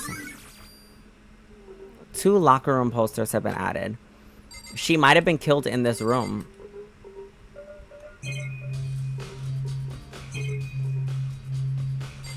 What did I say? I said it. She got fucking killed in this room. What is it? Boys' locker room carpet. She was probably for some reason killed in this room, and they switched it and covered it up and made it seem like it happened in the girls' room because it was a guy that murdered her. It's always a man. I swear.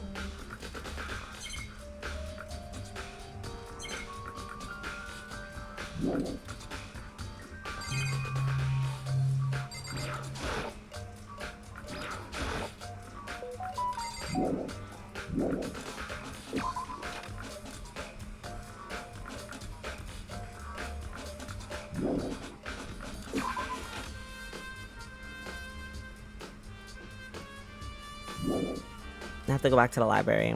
I'm sure there's still more waiting to be discovered.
I'm trying to figure out where I'm supposed to go at this point. I've pretty much explored everything here.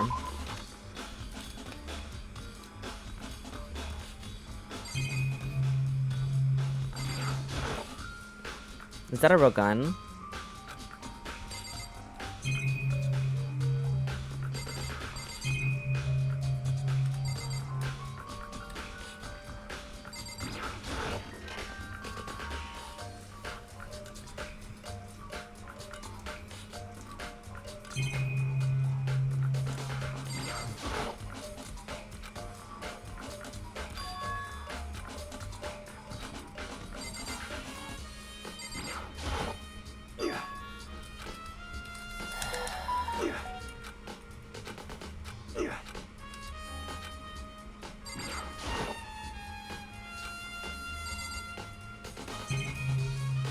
I can't go through to the pool over here.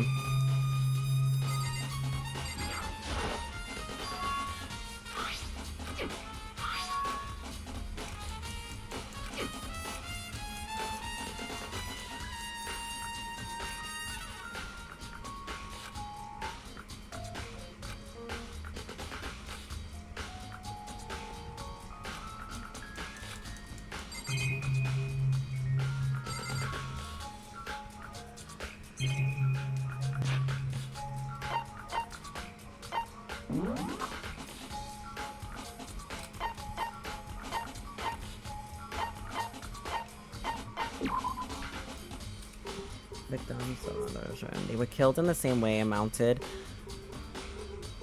Profiling indicates that it's likely a student suffering from a split personality.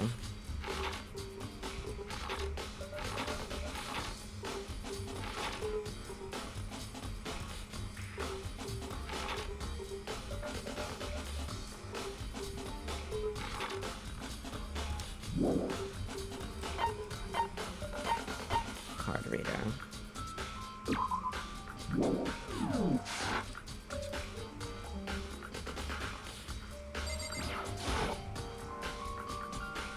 You spend a lot of time exercising in the girls' locker room, right, Sakura? I've used it nearly every day since it opened, and sometimes Hina and I use it together. Okay, then let me ask you something. Do you think the posters in the boys' and the girls' locker rooms could have been switched? I'm sorry. I can't really say. I never really paid attention to the posters. However, But there is something that is bothering me about the locker room. You see, I like to drink a little protein coffee every time I finish exercising. We have protein coffee in the warehouse. It's not the highest quality, but I don't have a lot of other options. I mix protein powder with coffee and down a glass of it after exercising. Anyway, the other day I spilled some on the carpet in the girls' locker room, and it left a stain. So it's in the boys' locker room, a stain. But I don't see any stain on the carpet now. Exactly, I noticed it earlier, the stain has disappeared. I can only assume someone came along and cleaned it up. But still, isn't it unusually clean, as if there was never a stain here to begin with?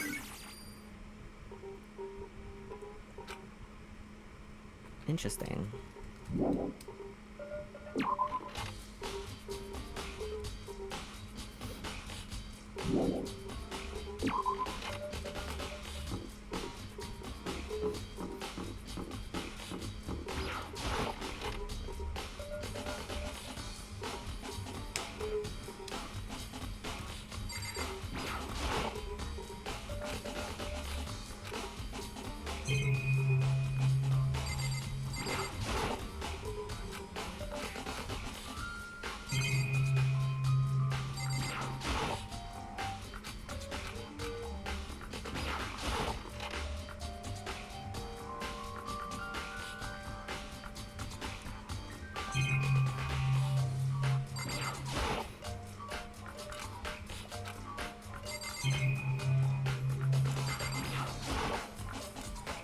That's sad. We're gonna put it over there.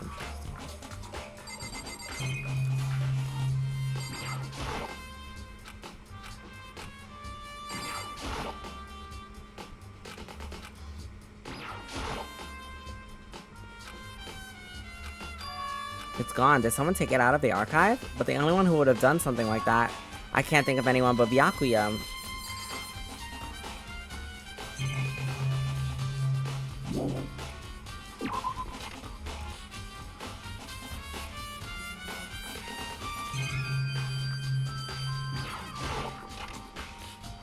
Maybe he's the killer. I don't know. I'm actually kind of... Oh, I went back in the wrong fucking room. Whoops. I gotta find Byakuya.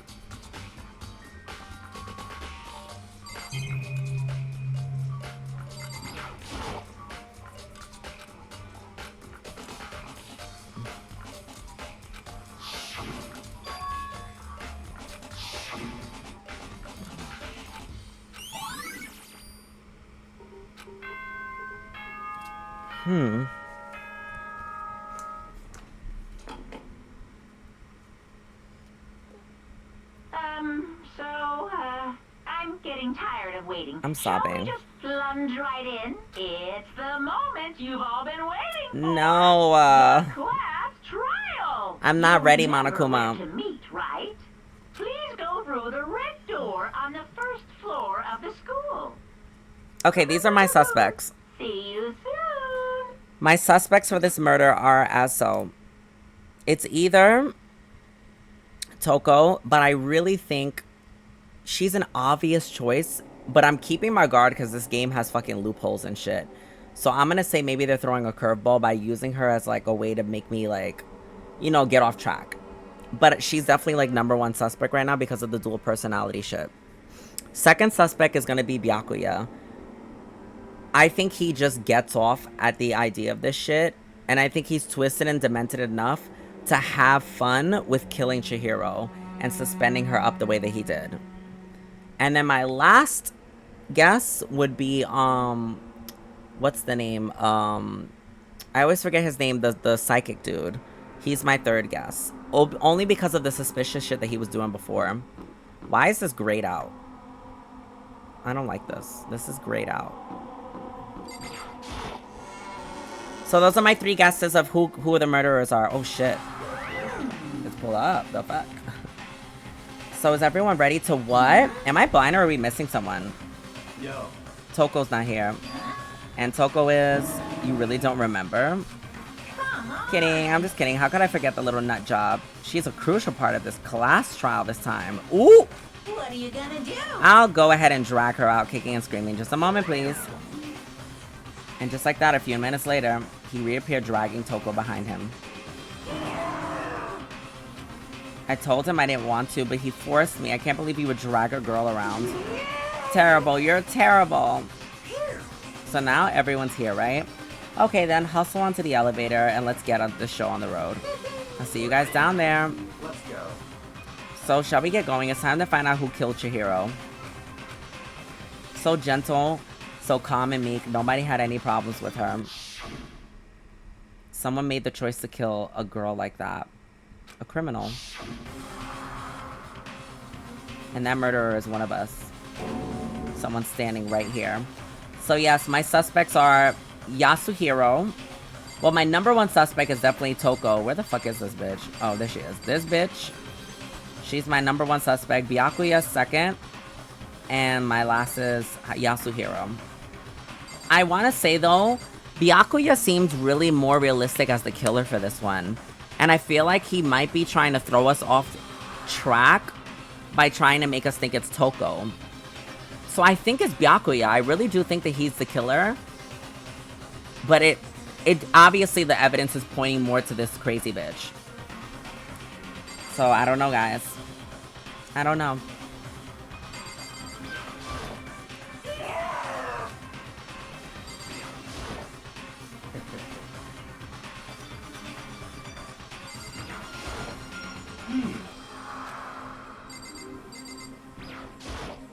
Well then.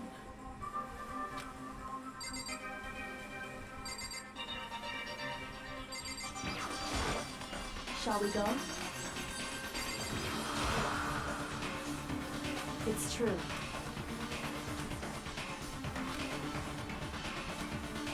As soon as everyone was on, the elevator began to descend.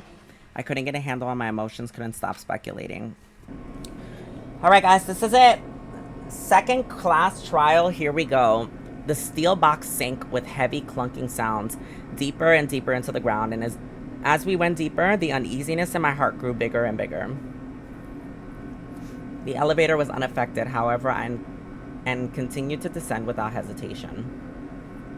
Until finally, it came to a sudden stop. This is it, y'all. What do you think? I redecorated. Isn't it so fresh? I'm sobbing. Don't waste our time with stupid questions. Let's get this over with. Okay, first of all, you got an attitude problem, bro. Like, get your shit together. Good, good. And you're rip-raring to go. Gotta say, I don't hate it. Not at all. Well? Let's get the show on the road. All right, guys. Everyone, please find your assigned seats. And so the curtain opened once again. A deadly judgment, a deadly deception, a deadly betrayal. A deadly riddle, a deadly defense, a deadly fate. A deadly class trial.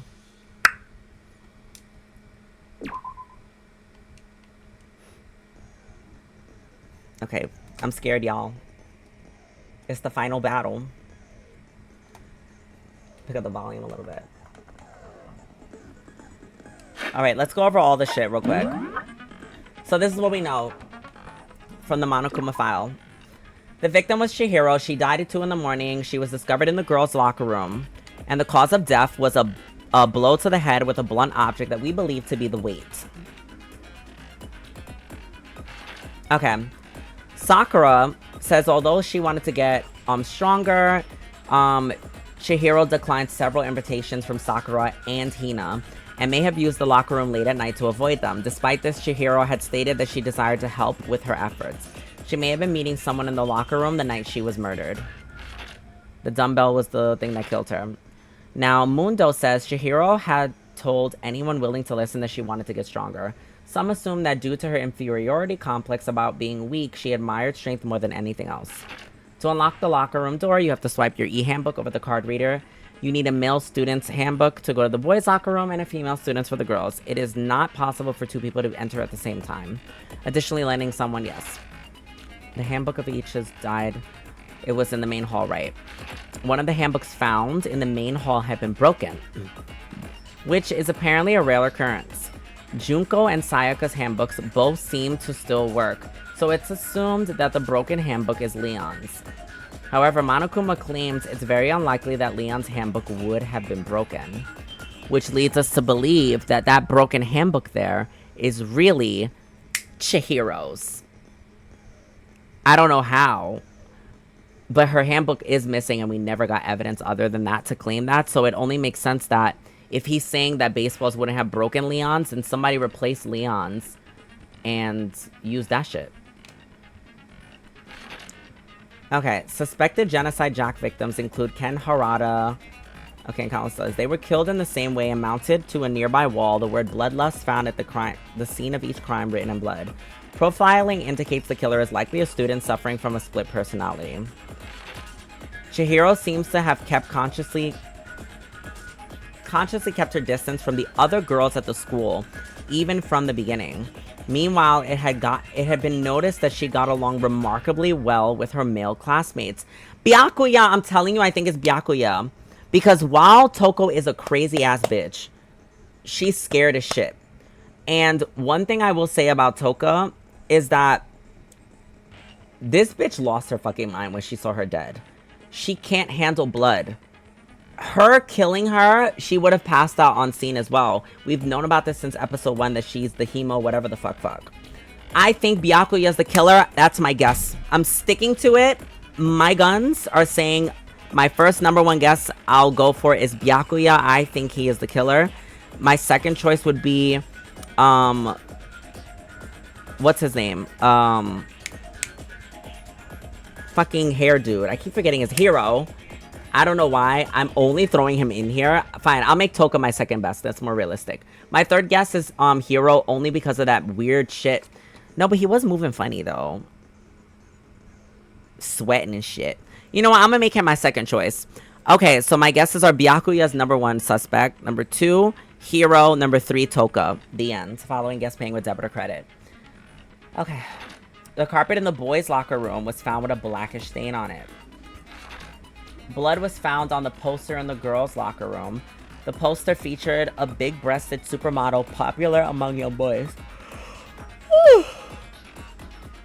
Meanwhile, the poster in the boys' locker room was for a boy band popular with teenage girls. Chihiro's handbook was not found on her corpse and has apparently gone missing. Chihiro's body has been suspended, and her hands have been bound by some kind of rope. Her fatal injury was a blow to the head. Sakura mentioned that she was responsible for the coffee stain on the girls' locker room floor. However, the stain had since been inexplicably scrubbed away. No, it was removed to the other room. Byakuya was known to use this lamp often. However, the extension cord had gone missing at some point, and the lamp's cord. And he was really getting annoyed with me investigating that room specifically, too. On the night of the murder, right before nighttime, Chihiro was spotted leaving the warehouse. It seems she was stuffing some blue exercise clothes into a duffel bag. Presumably, she was on her way to exercise, but the clothes were not found at the crime scene. Celeste had told anyone other than Makoto about this encounter. I'm missing information because we never found that shit. So we don't know what happened to it.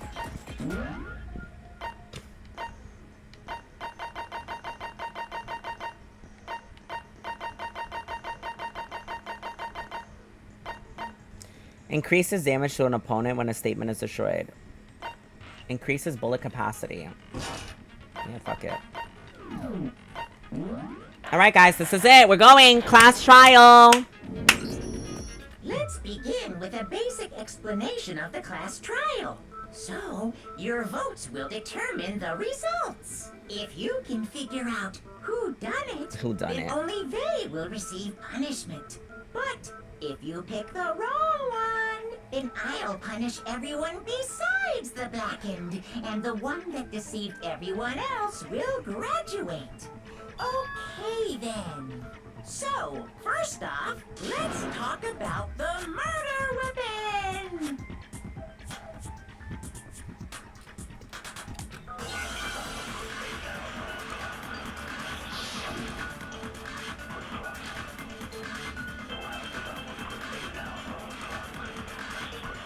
Chihiro's fatal injury. It appears it was a head wound. According to the Monokuma file, the killer used the one instrument. What kind of one instrument, dude? I forgot how to shoot.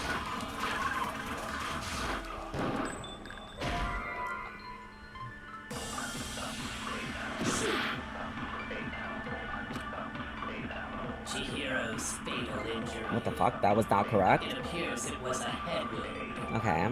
According to the Monokuma file, the killer used the blunt instrument. What kind of blunt instrument could it have been? I bet it was an iron pipe. Why are you lying for? Oh! That certainly would make for a powerful weapon. That moved way too quickly for me to click it. Okay, here we go again. Chihiro's fatal injury. It appears it was a head wound. According to the Monokuma file, the killer used the blunt instrument. What kind of blunt instrument could it have been? I bet it was an iron pipe.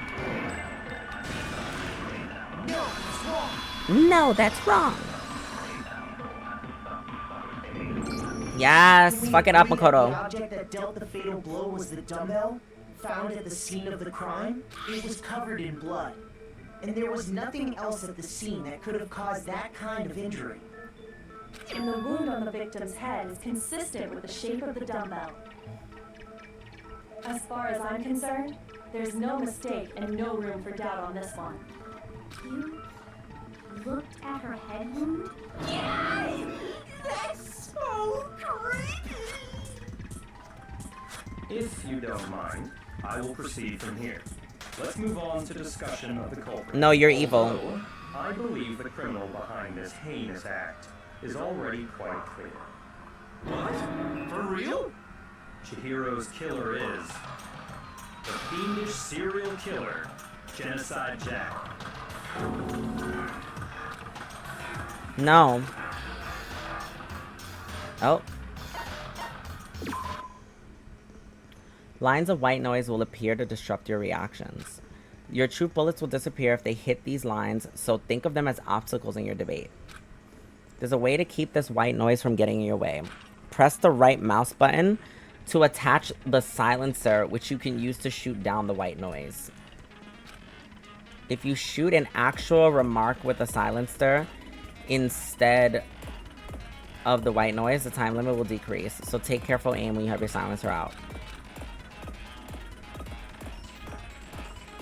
Set to gentle, it won't appear at all. Precise and focus on the situation. Good luck and have fun.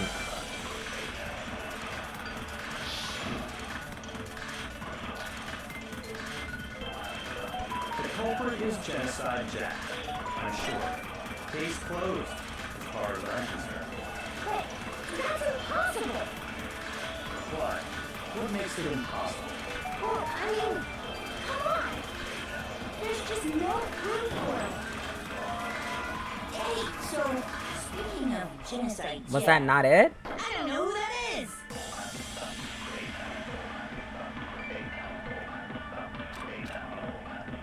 The culprit is Genocide Jack. Oops. I'm sure. Case closed, as far as I'm concerned. But that's impossible! What? What makes it impossible? Well, I mean, come on! There's just no proof for it. Okay. No, it's wrong.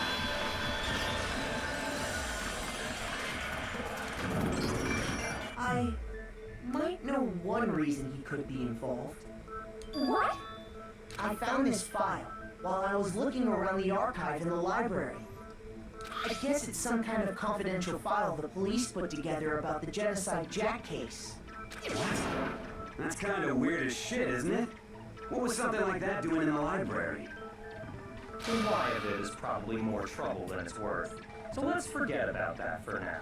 More importantly, it outlines all the specifics of every Genocide Jack case in exceeding detail. According to the file, there appear to be 2 defining characteristics in every Genocide Jack case. The first is that a bloody message is found written at the scene of every murder. Oh, that's right. Bloodlust. No. It's actually bloodlust. But more important is the other characteristic, and it's something that is never... Maybe it really is Toko. Never made public? What the hell is it? Why don't you tell them, Makoto? The other characteristic of every genocide case which the world doesn't know at large, if I'm not mistaken, has to do with... I got it! Apparently, in every Genocide Jack case, the killer suspends the body in a certain way. Other than the killer, the only people who know about this I still are think the higher-ups in the he police is, but department. I guess it might be Toka. I don't fucking know anymore. However, Chihiro was most definitely suspended in the same way. So, how did the culprit know about this when only high-level police officials were aware of it? No, it's gotta be him. There's only one logical answer I can think of. It's because the culprit in this case is the real Genocide Jack. No fucking way. You're saying Genocide Jack is one of us? Yes, in fact, it's Toko. No, I knew it. It's Byakuya. He's the killer. Jack's true I knew I was fucking right. is Toko Fukawa. What? Okay, wait, hold on. Toko has like blodophobia or whatever, remember? What kind of serial killer is afraid of blood? Is Toko Genocide Jack? The answer is yes and no. Another riddle. And well, this is gonna be so complicated.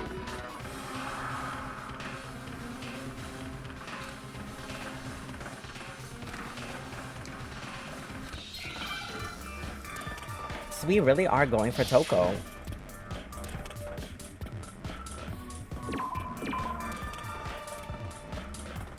Oh! Wait, hold up. Hold the fuck up. What fucking word is this?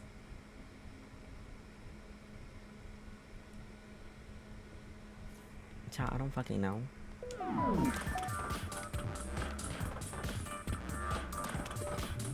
Fucking no. I really don't fucking know.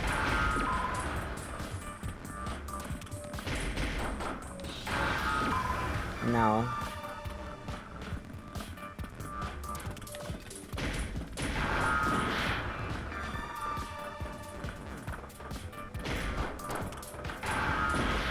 Oh fuck, I don't know.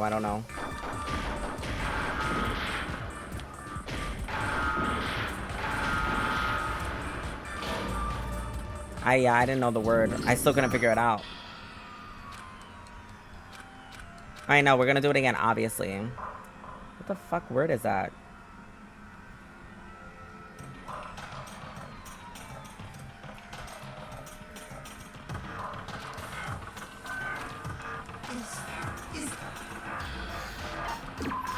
He's saying prepare for. I'm sobbing, y'all. I'm really trying to figure out what fucking word is this.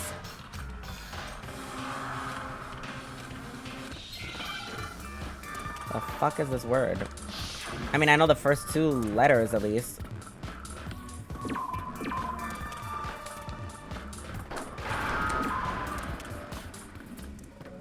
Oh wait, no, it's C.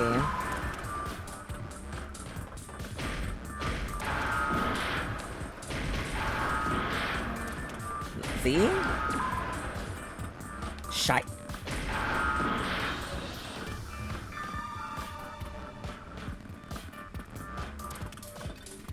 Wait.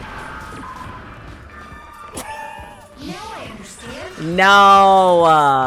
I'm sobbing.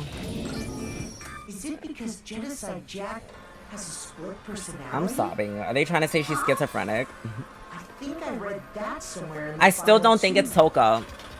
I don't care. Even if it is her, What did they call it? this evidence should have made it Byakuya. And that's all I have to say. Oh, okay. But still, to go and say that about Miss Fukawa is... Perfectly acceptable. No, you're Toko's trying to strange deflect. behavior after seeing the body is proof enough that she has a split personality.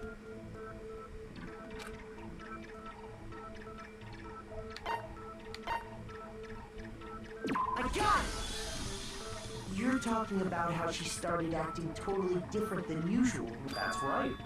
Think back. She fainted when she No, saw I think it's Chihiro's him. corpse, and then, when she woke up, Guys, even if I'm wrong about this, I don't care. You should be proud that I'm staying committed to my choice. I think that she is fucking crazy, but I still don't think she committed the murder. Must have hit her head real hard when she fainted. Because the evidence shows that she trusted only the men. She would not have invited this girl to go with her. She stayed away from the girls. Not to mention, this girl is hemophobic. It doesn't fucking matter, even with other shits. Like, Byakuya said he was having fun. He was enjoying it, and it said somebody would have only killed her like this earlier if they wanted to enjoy torturing her like that. She's acting funny, that melodic tone. Assigning adjectives to my tone without permission. not to mention, once she regained consciousness and saw Chihiro's body again, she was utterly calm. In other words, within her is one personality that can't handle blood, and one that obviously can. So when Toko trapped herself in her room, it's because she was scared of Genocide Jack?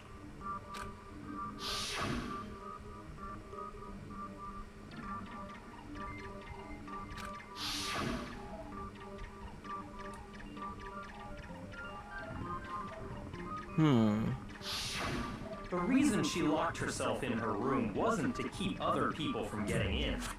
It was to keep her other personality from getting out. What?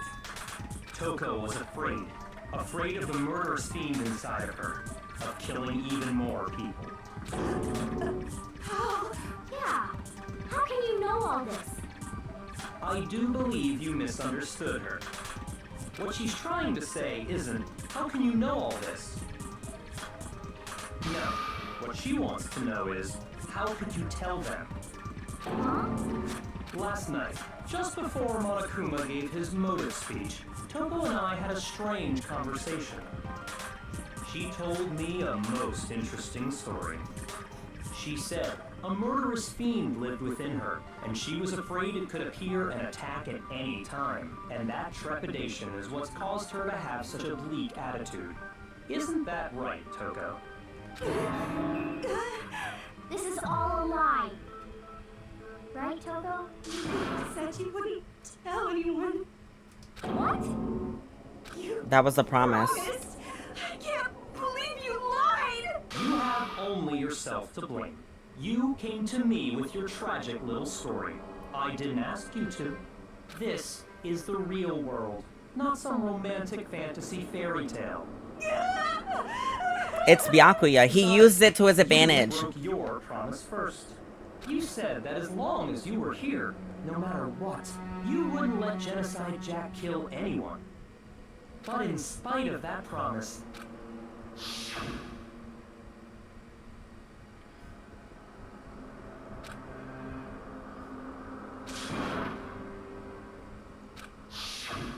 You said if I kept my promise, you would go out with me. That's the only reason I promised. how many times do I have to tell you? I never said that. But you weren't able to do it. You just couldn't resist that rush you got from killing, could you? I tried. I swear I tried to control it. But your efforts were useless. What a disappointment. I hate you. Well, the opening act is nearly finished. All that's left is to hear from the person in question directly. No. Person, you don't mean.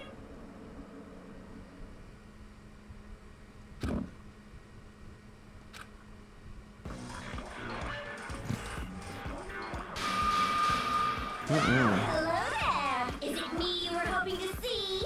Why is her tongue so elongated? Yo. So you figured it out, huh?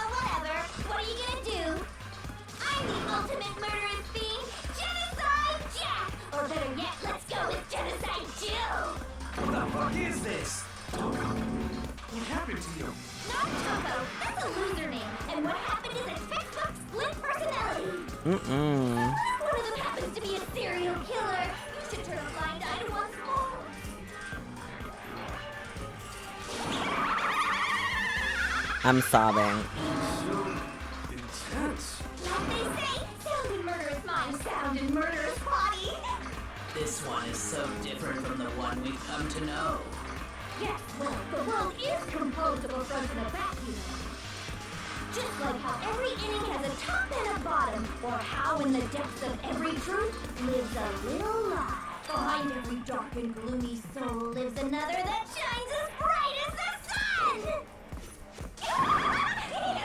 If I'm still committing to Byakuya, but regardless of this, I cannot believe that this was actually the simple route. I chose to think deeper about this case for no reason. I was like, this is the obvious. You might be the mastermind behind our entire situation. What are your thoughts on that? Well, I'll tell you, I am the mastermind of all masterminds! Just kidding! Then it's not true? Of course it's not true. How dare you try to link me to that creepazoid?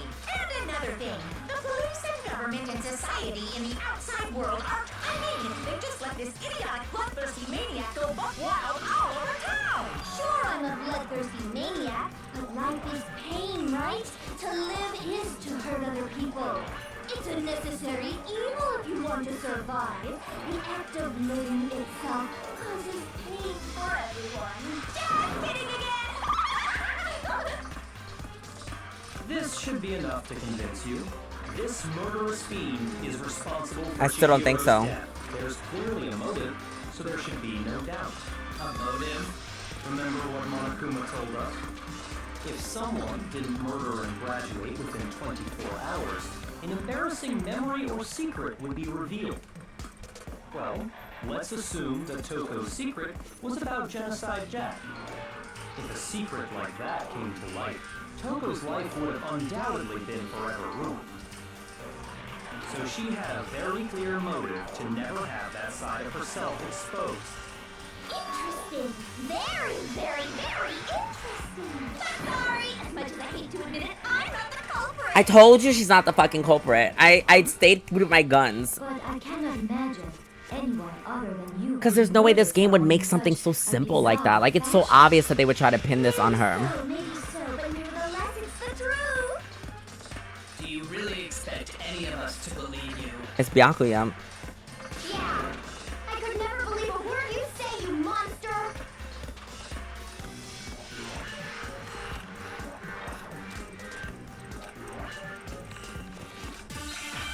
Oh, game time.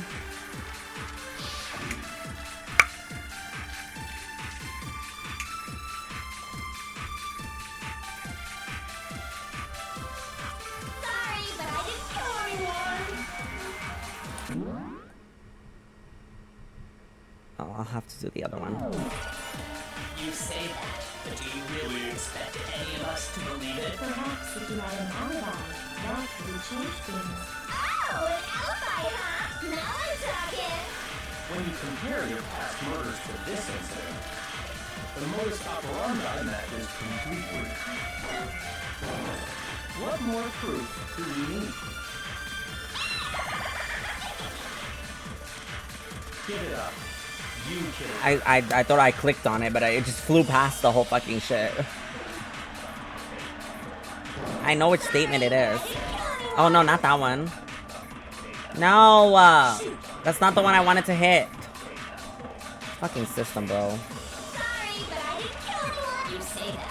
Perhaps if you had an alibi, huh? Now I'm talking. When you compare your past murders to this incident, the modus operandi matches completely. There we go.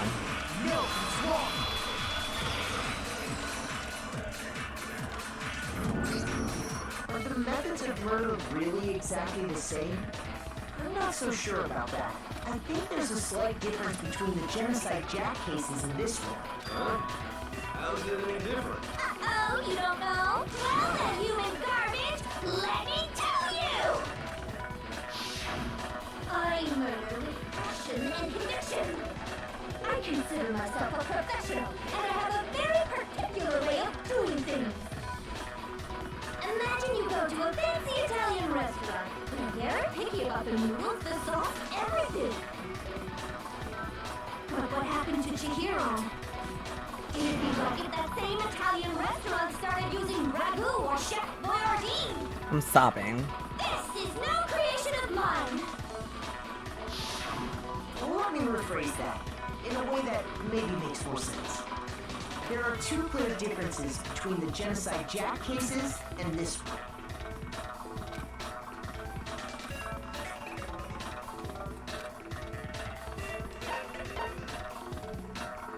I got it!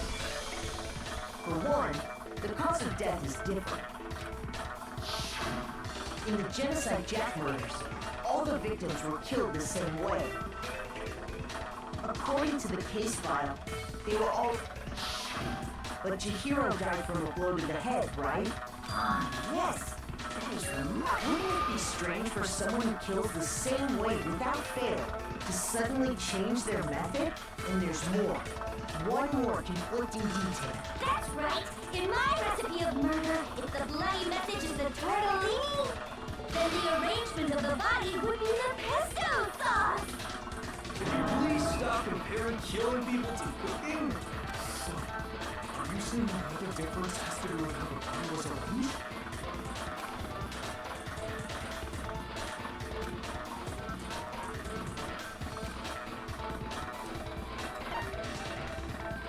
I got it! Do you remember what the killer used to suspend her? They used some kind of rope to hang her up on her wrist. What's your point? Well, in all the previous Genocide Jack specifically, pairs of razor-sharp scissors. And guess what? I used my own specially designed scissors I'm sobbing. for the murders and the arrangement. Like I said, I'm a professional, so naturally I'm very picky about the tools I use. And you know what else? I'm sobbing. Big Mac said there's two differences. I won't lie, Genocide Jill is definitely a way better character than Toko Are you is. referring to me? Listen up, Big Mac. There's actually one more difference. Huh? My word, you really didn't notice? Take a look at who the victims were in each Genocide Jack. They were men. That was the first thing that I noticed. She only killed men. They're just waiting to be discovered. Figure that out, and it'll be plain as day why I couldn't have possibly killed that little lolly girl. I'm sobbing. I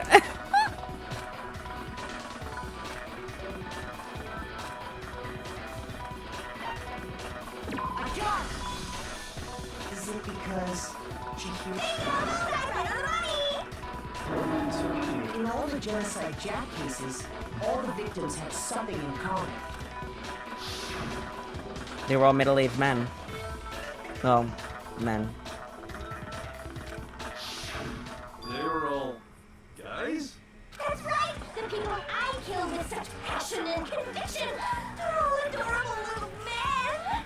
I can't believe I said it. I'm so embarrassed. The hell is wrong with you? I can't help it. I'm just a full-throttle boy-on-boy fangirl, and the movie side of me just hates it. But now I'm on the fast track to becoming a full-blood fan madam. So since Chihiro was a girl and not an adorable little man, you wouldn't kill her? Would an Italian chef suddenly start making ramen just because they're both noodles? Don't be stupid. I have too much passion and conviction. She's making just valid points. The absolute reality of a one and only. We get it. You clearly explained your hobby and your philosophy. But that's not all there is to it. It's a different matter entirely, when you're forced to kill in order to survive. Quiet, lolly car! Kurt, I fucking love it. Kill for a reason as petty as mere survival. And if by some fluke I did kill to survive, why would I bother with the message and arrangement? It'd make me the obvious suspect. That does make some amount of sense. Plus, whatever reason I have for killing, I would never leave out my prized scissors. Who would go out of their way to use a big, stupid, heavy dumbbell? Maybe you use the dumbbell because you could... Any scissors? I don't just use any scissors. I only use my own sort of high-class envy of the entire world. Okay, whatever. There still aren't any in the school. Are you sure about that? That's crazy. That villainous face goes crazy. She's fully equipped. That's right. So I can go anywhere, anytime. Why would I resort to dumbbells or rope when I have tell me I'm wrong. You can't hang, you gutter dogs, all of you. No, she's great. I get it. I fucking love you. I love her. I can't say I don't. Genocide Jill is it. She's basically like, y'all are fucking dumb as fuck. I have no idea what's going on anymore. Could such a heinous villain really be innocent? But the body really was suspended, right? Yeah. That's why we think. Byakuya!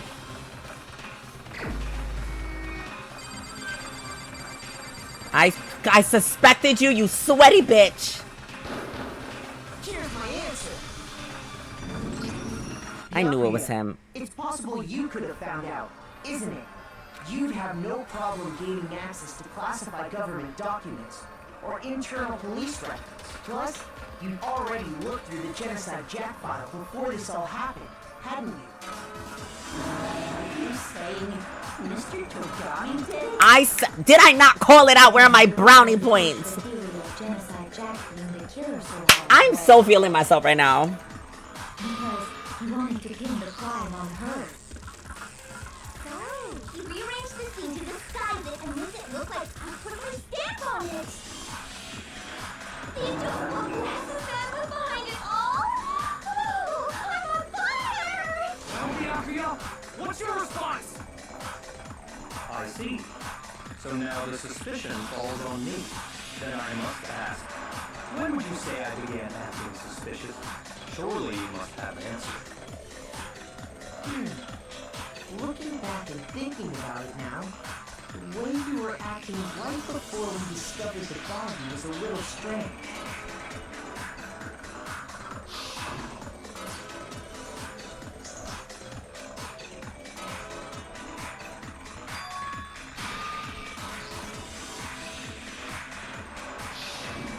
You wanted to go to the girls' locker room right away, right? But since you're a guy, I should have naturally thought of the boys' locker room first. Is that what you want to say? The victim was Chihiro, a girl. Hence why I said we should check the girls' locker room. nothing strange about that, I'd say. On the contrary, there's something very strange. Okay then, what's so strange about it? Go ahead, share with the rest of the class.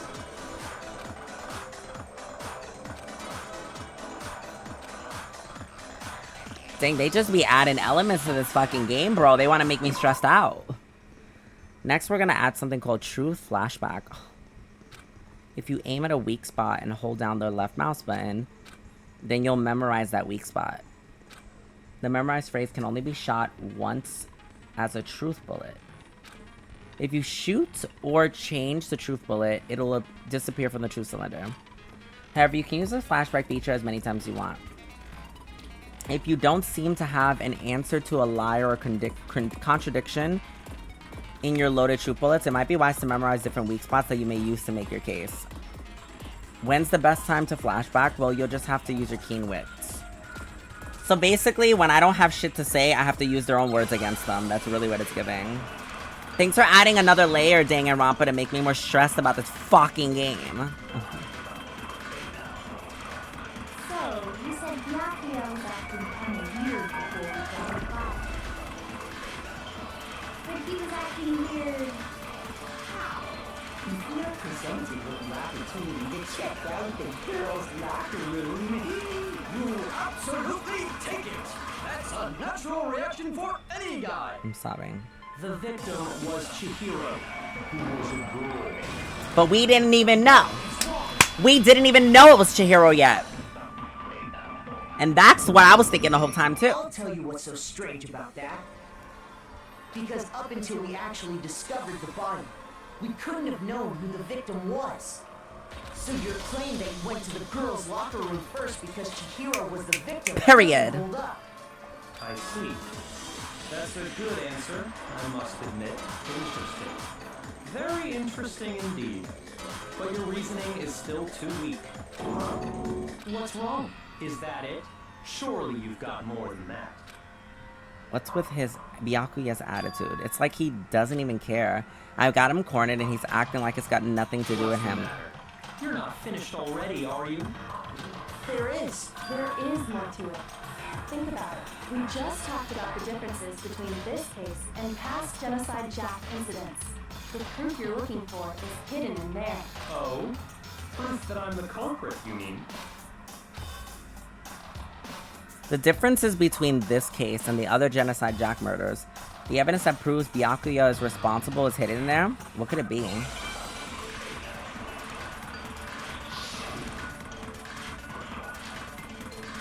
Oh!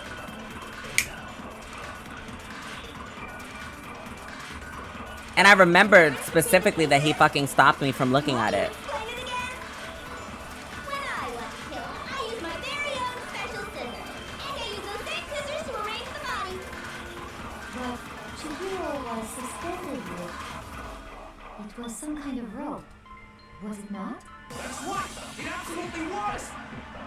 Then there must be something very fishy indeed about that rope. Hey, Byakuya, where'd you get it from, huh? I've never seen that rope before in my life. Oh, thank God. Whew! I knew that dumbass fucking what is it? Silencer bullshit was gonna come up, so I was like saving my slow. I'm pretty sure you have seen it before. Because you see, that rope, or should I say, that extension cord? What? An extension cord? I fucking knew it. You've used the extension cord in the library more than once, haven't you? And the same extension cord that was in the library all this time went missing after the murder. And there's no way someone who uses that extension cord as much as you do wouldn't discover that fact. And Byakuya must be the one who took the extension cord. I can't imagine any other possibility. I mean, there could be. You never know. That's really what you think? Then your conclusion is something like this? I killed Chihiro in the girls' locker room, then hung her up and wrote that bloody message. I intentionally made it look like Genocide Jack was behind it. Is that about right?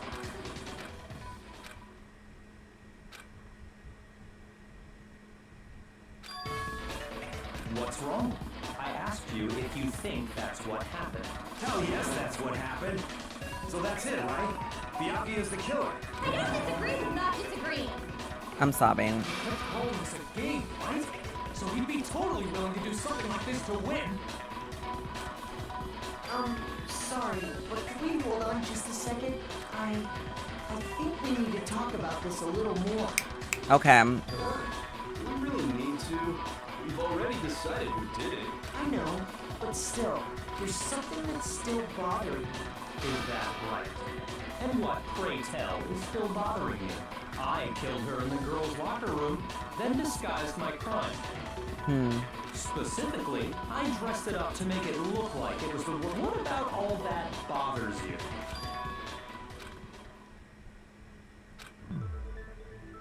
Found in this girl's locker room, but does that mean... Can I really accept what Byakuya said as the truth? There's definitely something off about what he said. I got it! The scene of the crime. I was wondering when we were going to get to this. Chihiro in the girls' locker room, right? But are you sure about that? Isn't it possible that the murder took place somewhere else? How disappointing. What kind of question is that? Even in the world of disappointment, she was found dead in the girls' locker room. How could the scene of the crime have been anywhere else? Well, I think it's entirely possible that she was killed somewhere else, then carried there later, along with the rest of the murder scene. The rest of the murder scene? Oh! Why are you sweating? Awfully specific. Please tell me you have a reason for saying all that. I believe I...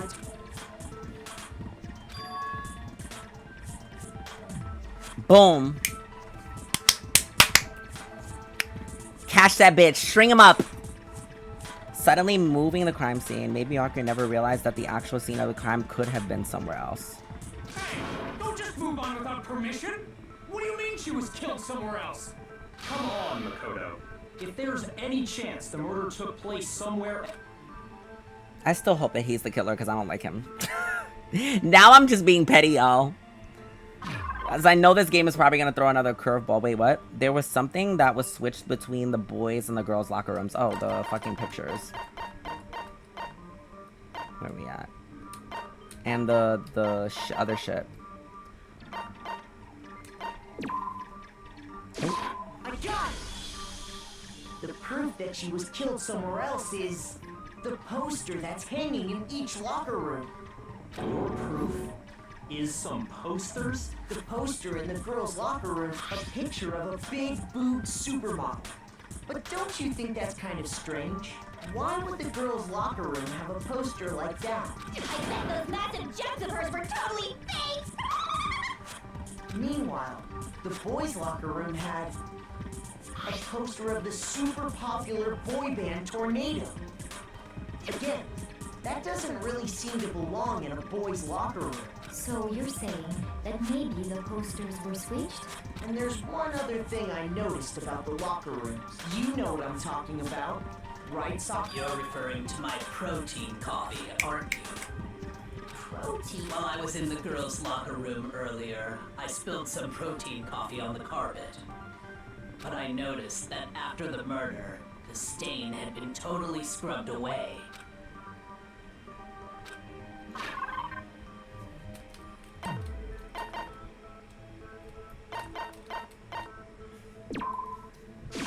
I got it! The stain on the girls' locker room carpet, in fact, I found it on the boys' locker room carpet. Damn, this killer, whoever it is, Definitely the stain from my really protein fucking lifted mad shit to fucking produce this crime scene. Were switched too? But why would anyone do that? To move the murder scene from one locker room to the other. It's certainly plausible, don't you think? In other words, in order to completely swap the scene of the crime, the blood-stained poster and carpet were moved along with the dead body. By doing this, the killer was able to change the entire room where the murder took place.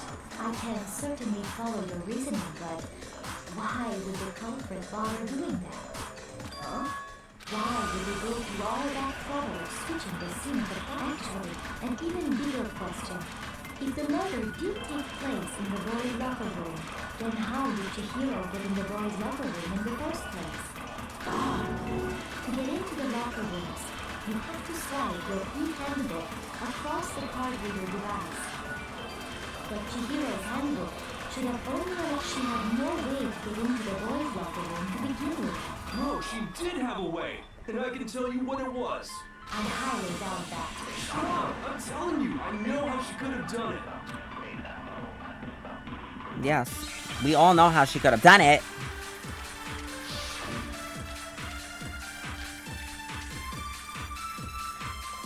Is it really possible? Could Chihiro really have gotten into the boys' locker room somehow? Ah! I got it! She must have hacked her e-handbook. Oh, I guess it's for another prompt. Is it really possible? Could Chihiro really She must have hacked her. She was the ultimate programmer, after all. I'm sure that would have been no problem for her. No, I don't think that's it. She used the thing that was in the main hall. Huh? What thing? I'm talking about Leon's handbook, of course. No, it's wrong!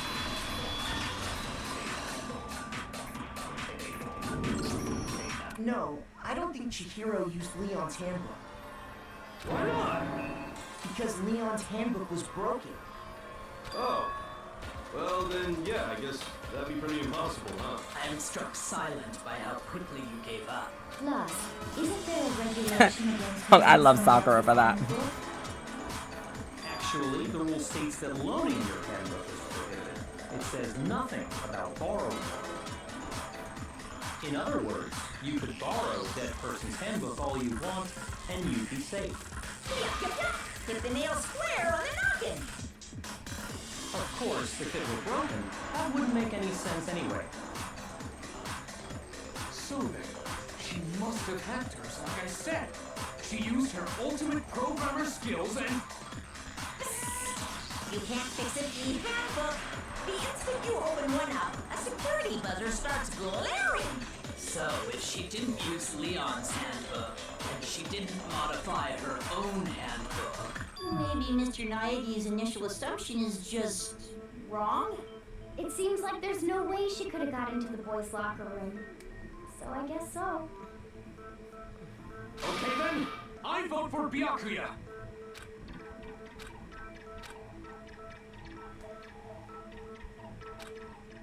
Hold on a second. I agree with you, though. I think you're on the right track. What the? You finally decide to open your mouth and that's what you got? There's no way she could get in the boys' locker room, right? So... Why are you so sure she couldn't get in? There's still one other way she could have gained access. What? What are you talking about? What other way? Well, to explain that, why don't we take a little break from the trial? I'd like you all to come see something. Wait. Just what do you think you're doing? Don't worry. This'll make the whole trial more exciting. I'm sure that thought must please you. Huh? It'll make things more exciting? Well, all right then. I declare an official class trial recess. Oh, this is different. For real? Now then, what is it you want to show us? It better not be boring. Oh, I have no doubt it'll meet your lofty expectations. So, shall we go?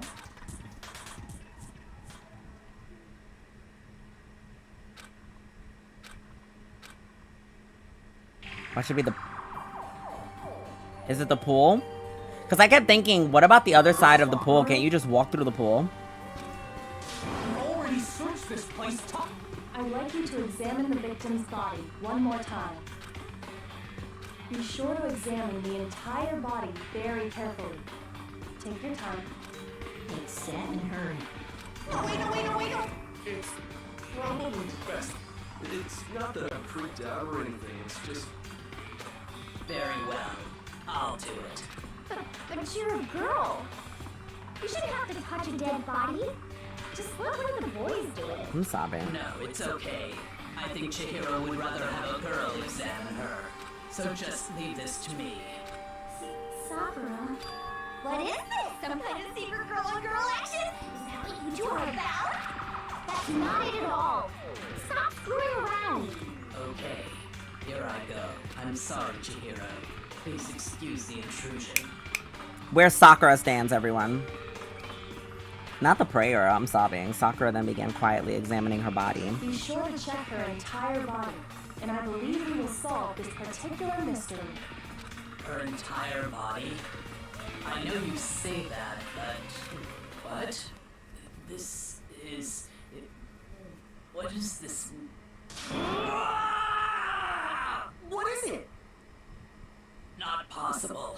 Is she a boy? Wait. Is Chihiro a fucking boy? Does she have... Oh. This girl is what? Is a boy. I see. So she is actually Chihiro wait, are they confirmed a boy or are they trans? Like, wait, what is going on? You're joking, right? I wouldn't joke about this.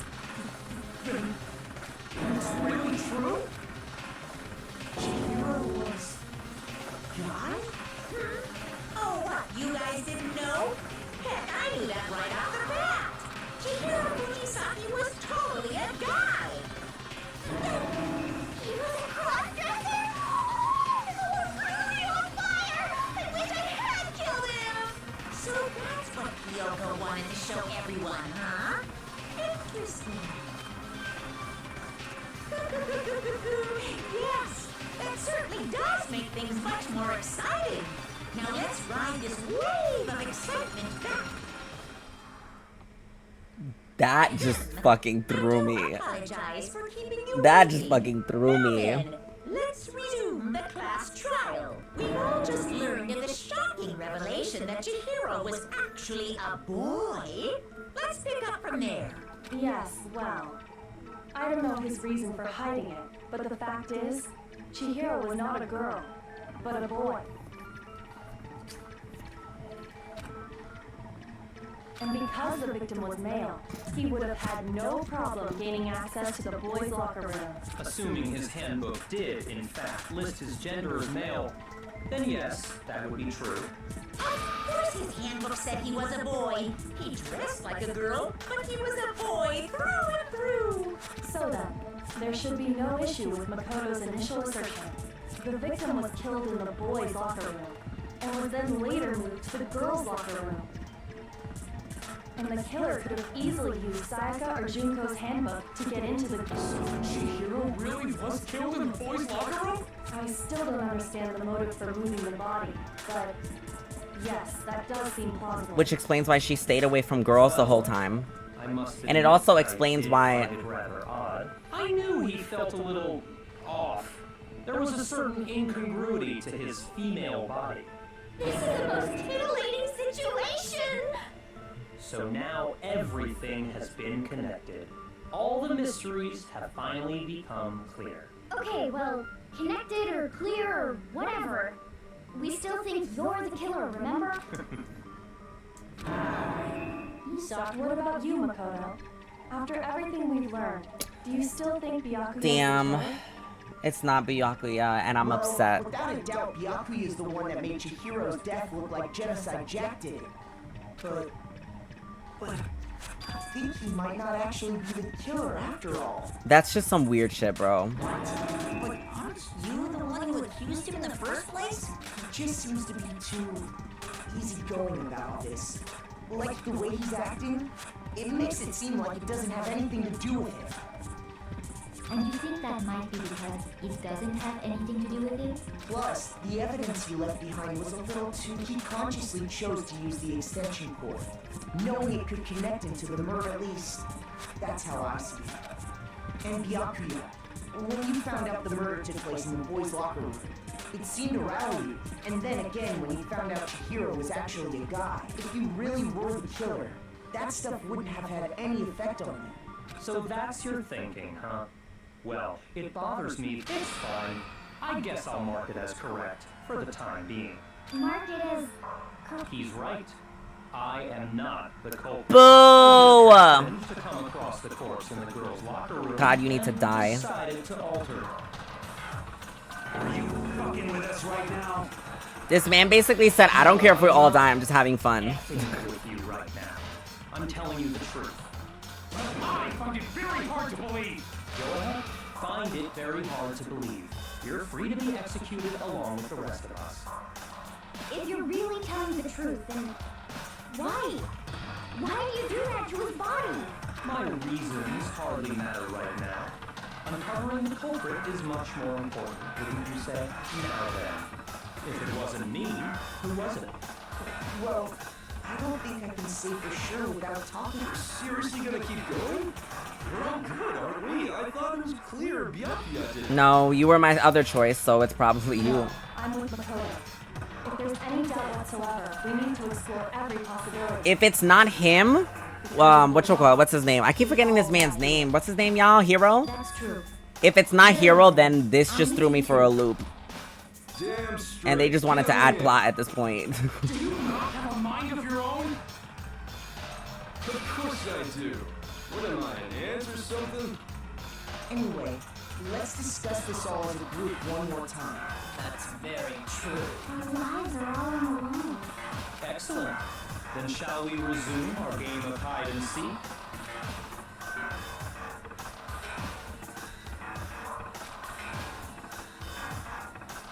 Pretty sure we know about the killer. The killer was able to gain access to the real murder scene.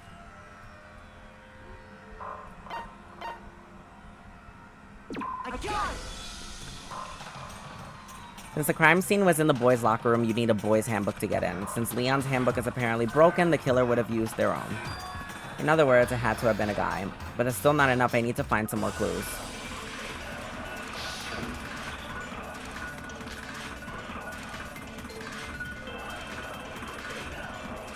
Isn't there a single clue that might lead us to Clues are one thing. If nobody can elope the killer. Sure, if someone saw the killer, they would have said something about it. Perhaps someone saw the victim at some point. Yeah. All we need right now is any kind of new info. It blocked me. It's over. And so, you want to know who saw the killer? And only the killer. It's not like you're just gonna...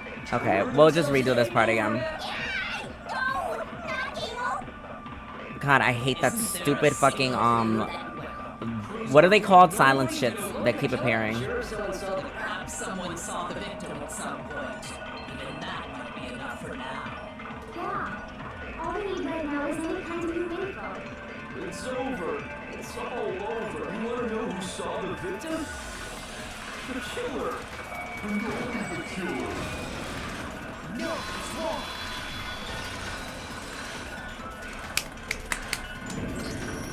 I believe someone else did see the victim before he was murdered.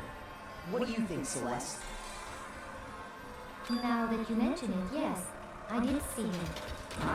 Really?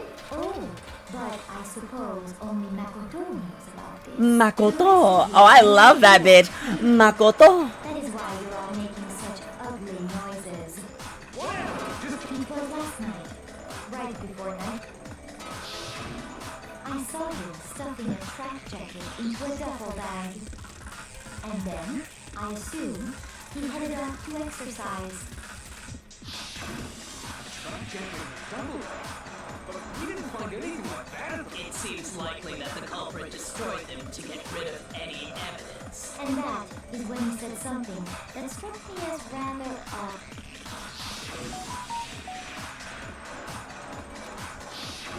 Chihiro told me he was in a hurry. But why would he be in a hurry? Only if someone were waiting for him, I should think. So, Mr. Fujisaki was on his way to meet with someone, and then they were going to work out together? But Hina and I had invited him to exercise with us plenty of times, and he always declined. Probably because he was afraid you'd find out the secret he was hiding, right? Which means that conversely, he must have trusted whoever he was meeting with very much. Enough so that he was willing to risk his secret being revealed. Oh, what a marvel! The point is, whoever he met up with is the culprit, right? So we... But knowing what you know, No. You already have what you need to make the connection. Not the riddles. Ma'am. You know who the killer is. Seriously? Who is it? Who's the killer? Yo, Mondo. Think back to the track jacket and duffel bag the killer disposed of. Focus on the details of these items, and it should become obvious who was waiting for him. Are you sure about that? You really think we can figure out who did it? What? You want to track down some fingerprints or something? Even if we had the equipment, we wouldn't know how to use it. As was noted, the evidence is already gone. There's nothing to get fingerprints from. Maybe, but we can make certain inferences if we just take the time to talk it out. Easy for you to say, but fine. Celeste, did you notice anything special about the bag or jacket? The bag was just a normal duffel. All the bags in there are the same, so I've plenty. Well, if I remember right, there was a decent variety of tracksuits to choose from. Do you think there might be some connection? Perhaps. Let's explore that. Does Chihiro's track jacket really hold some clue about the killer? Somehow I find it hard to believe.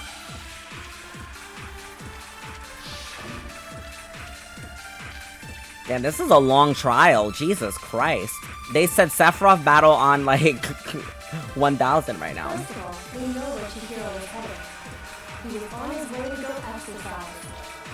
So next we have to ask, why did he choose the specific tracksuit that he did? What do you mean, the specific tracksuit? I got it! He picked that tracksuit because it matched the one the culprit was wearing. So, what you're saying is, the killer was wearing the same blue tracksuit as him? My tracksuit is black. I don't even have a tracksuit. This exercising sucks. I'm sobbing. I have a white tracksuit personally. I got it from the warehouse, if you must know. Did any of that really help us get him closer to the radio? no way. Not a chance. You heard him, right? what he just said was...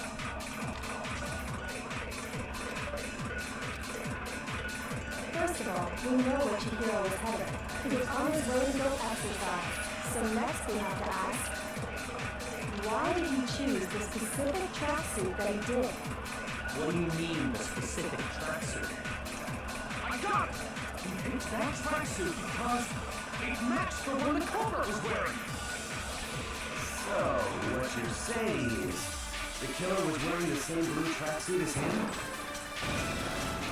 No, it's wrong. Mondo? Boy, when we want to add plot, we want to add plot. Mondo, what did you just say? Huh? What'd I say? When Celeste testified a few minutes ago, she said...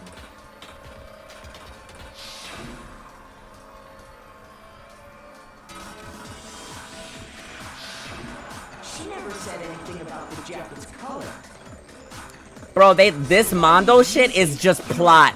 The directors just said, let's just add this in right now. They said, we're gonna give all this evidence, give a twist, and then just be like, but you're still wrong because we want plot. Because what the fuck is this? Mondo being a killer makes no sense right now. Blue? Before we began the trial, did you tell anyone that? The only one I told about any of this was you. Then, Mondo, how did you know what color Chihiro's tracksuit was? I'm sure he saw the clothes at some point in the investigation. No, that can't be it. The bag and clothes were surely disposed of by the time we began our investigation. Then the only reason he could have known what color the tracksuit was is if he saw Cherry with it before he died. That's the only possibility. Cherry? Are you talking about Chihiro? Oh, I didn't even see that you guys were typing. Did you see the tracksuit or didn't you? Just by chance. I just happened to see it last night. He walked past me, and he was carrying the tracksuit in his hands. No, that can't be it either. According to Celeste's testimony,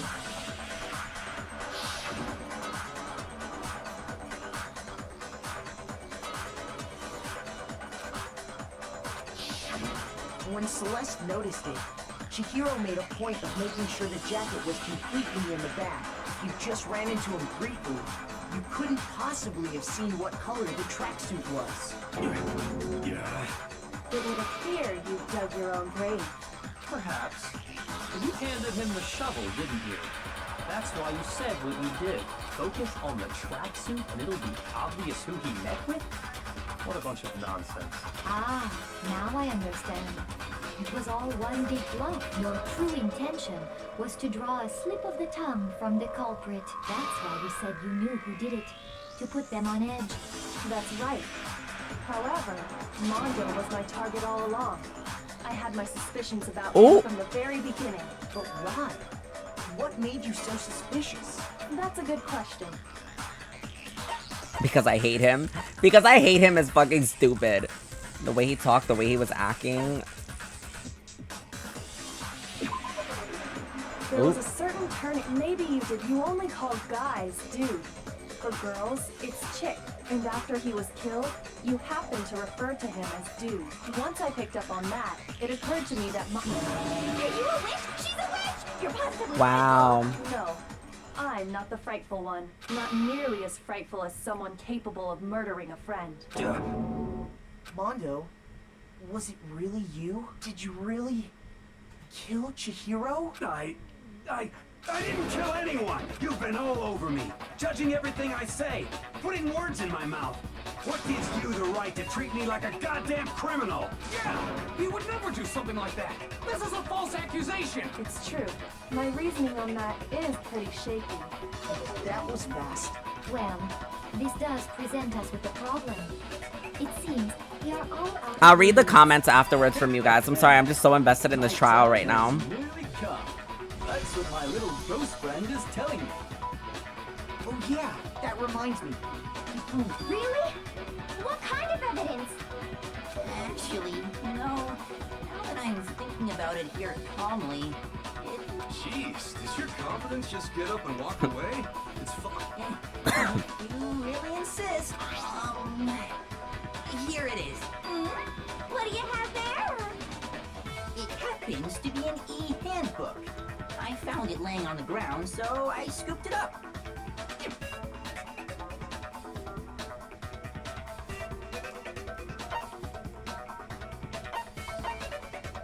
I got it!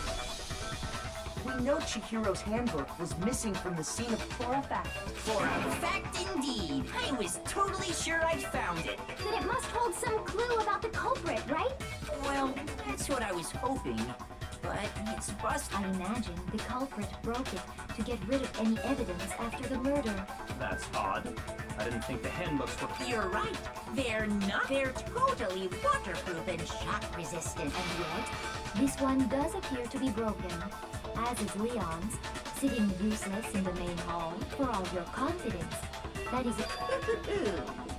Do you think there might be some kind of mystery in there somewhere? How precisely did the handbooks get broken?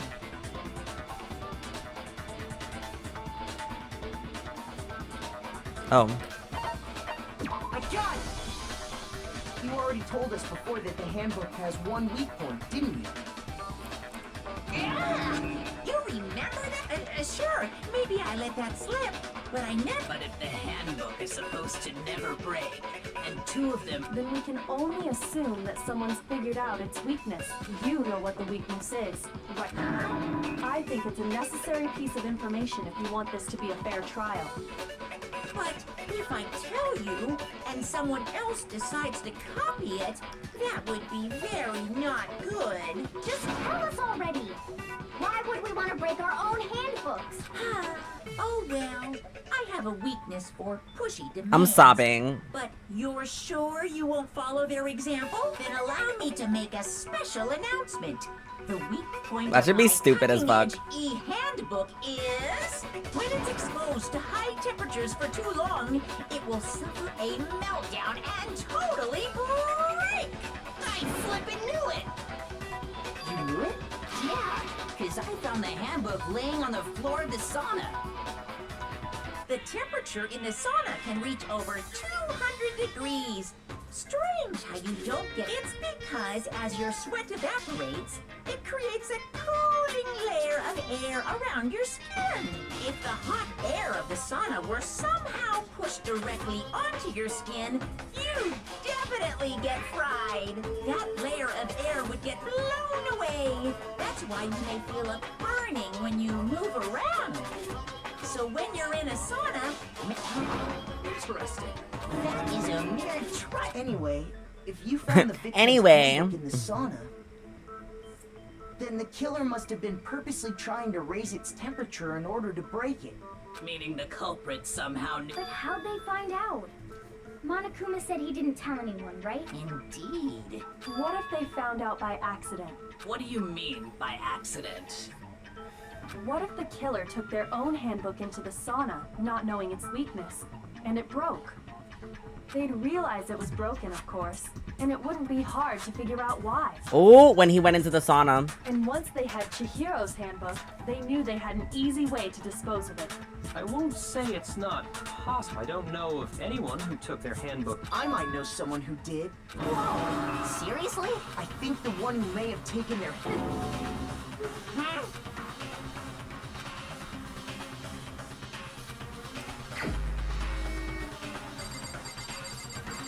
Where's he at? Here's my answer. This is so plot. Mondo, your handbook got broken in the sauna, didn't it? What? Why? Why do you keep accusing him? Mondo and Taka had an endurance contest in the sauna not too long ago, remember? And for the contest, Mondo just so happened to keep his school uniform on. But little did he realize, he'd also left his handbook in one of his uniform pockets. And when it was all over, Mondo discovered that taking your handbook into No, wait, hold on. I don't accept this. Show me.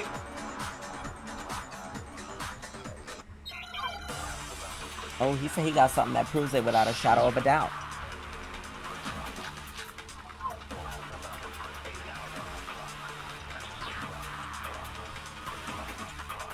Let's test Makoto's assertion. If what he says is correct, then Mondo, you broke your own handbook. In other words, if Mondo's handbook is actually broken, then that proves that what Makoto said is right. Well, my goddamn handbook works just fine. Oops. Shoot! Oh wait, there's 3 options. Let me look through Let's these again. test Makoto's assertion. Chihiro's If e-handbook. what he says is correct, Oh. then Mondo, you broke your own handbook. In other words, if Mondo's handbook is actually broken, then that proves Well, my goddamn handbook works just fine. See? Look! Makoto was wrong after all! Mondo wouldn't hurt a fly!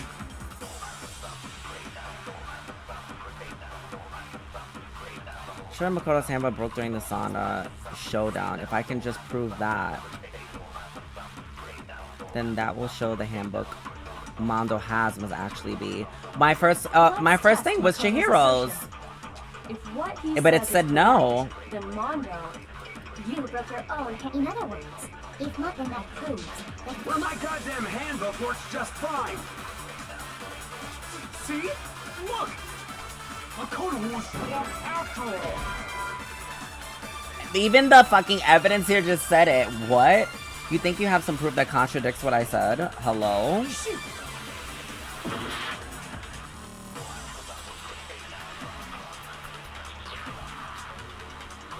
Let's test Ciao. Makoto's assertion. I don't know what the fuck this he game is says going for. correct, then Mondo, you broke your own handbook.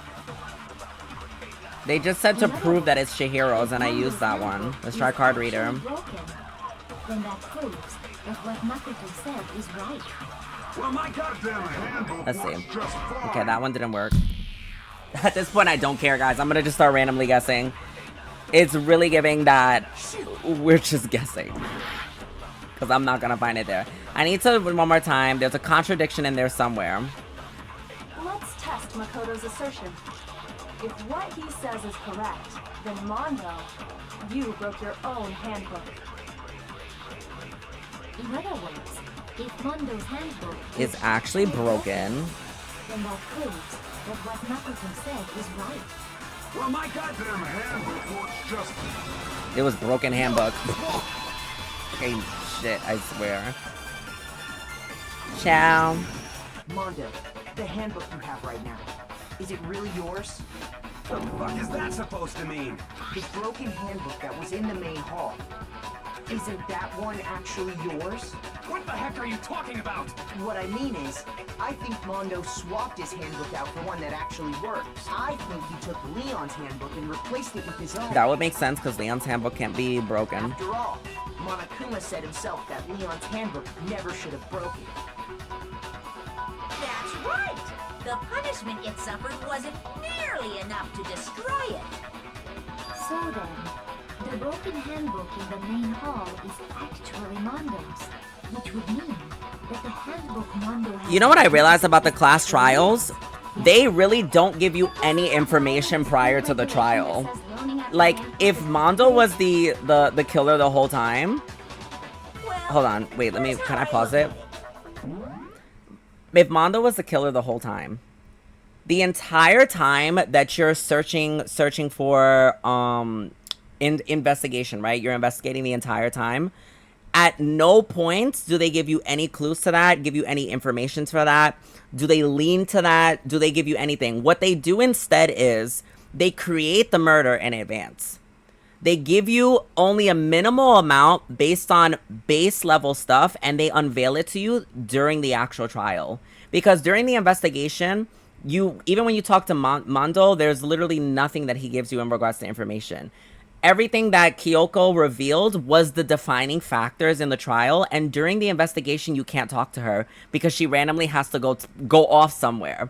So they immediately eliminated that during the investigation process. So that's my first point. My first point is like, okay, so everything that I learned about him and also shit we didn't know was revealed during the trial, was not revealed prior to the investigation. What they gave me was base information that I can use to help me link to that and make it make sense. But in regards to that, you're literally in like the entire time you're sitting there, you're following Byakuya. You're getting information about the notebooks and shit. You're getting information about, they heavily focused on, like super heavily focused on the serial killer. We focused on Toko, and then when you talk to each person individually, each person gives you just information supporting that. So when I say Mondo pulls up out of left fucking field, it really is giving plot, because based on what they provided in the game and the investigation, nothing supported that. Instead, they created the murder, like they wrote it, they storyboarded it, and they said, okay, this is as much information as we're going to give the player. And then when they play the trial, we're going to unveil how this happens, which is great storyboarding. I'm just saying, moving forward, the game, I'm just going to assume they're not giving me the full amount of information. I'm going to just have to figure it out as the class trial, which I'm okay with, because then that prevents the player from making preconceived notions. Like, you can't really like sit here and just be like, oh, I think I know what the killer is. It makes it more spicy when you're limited on the information that you have available to you, if that makes sense.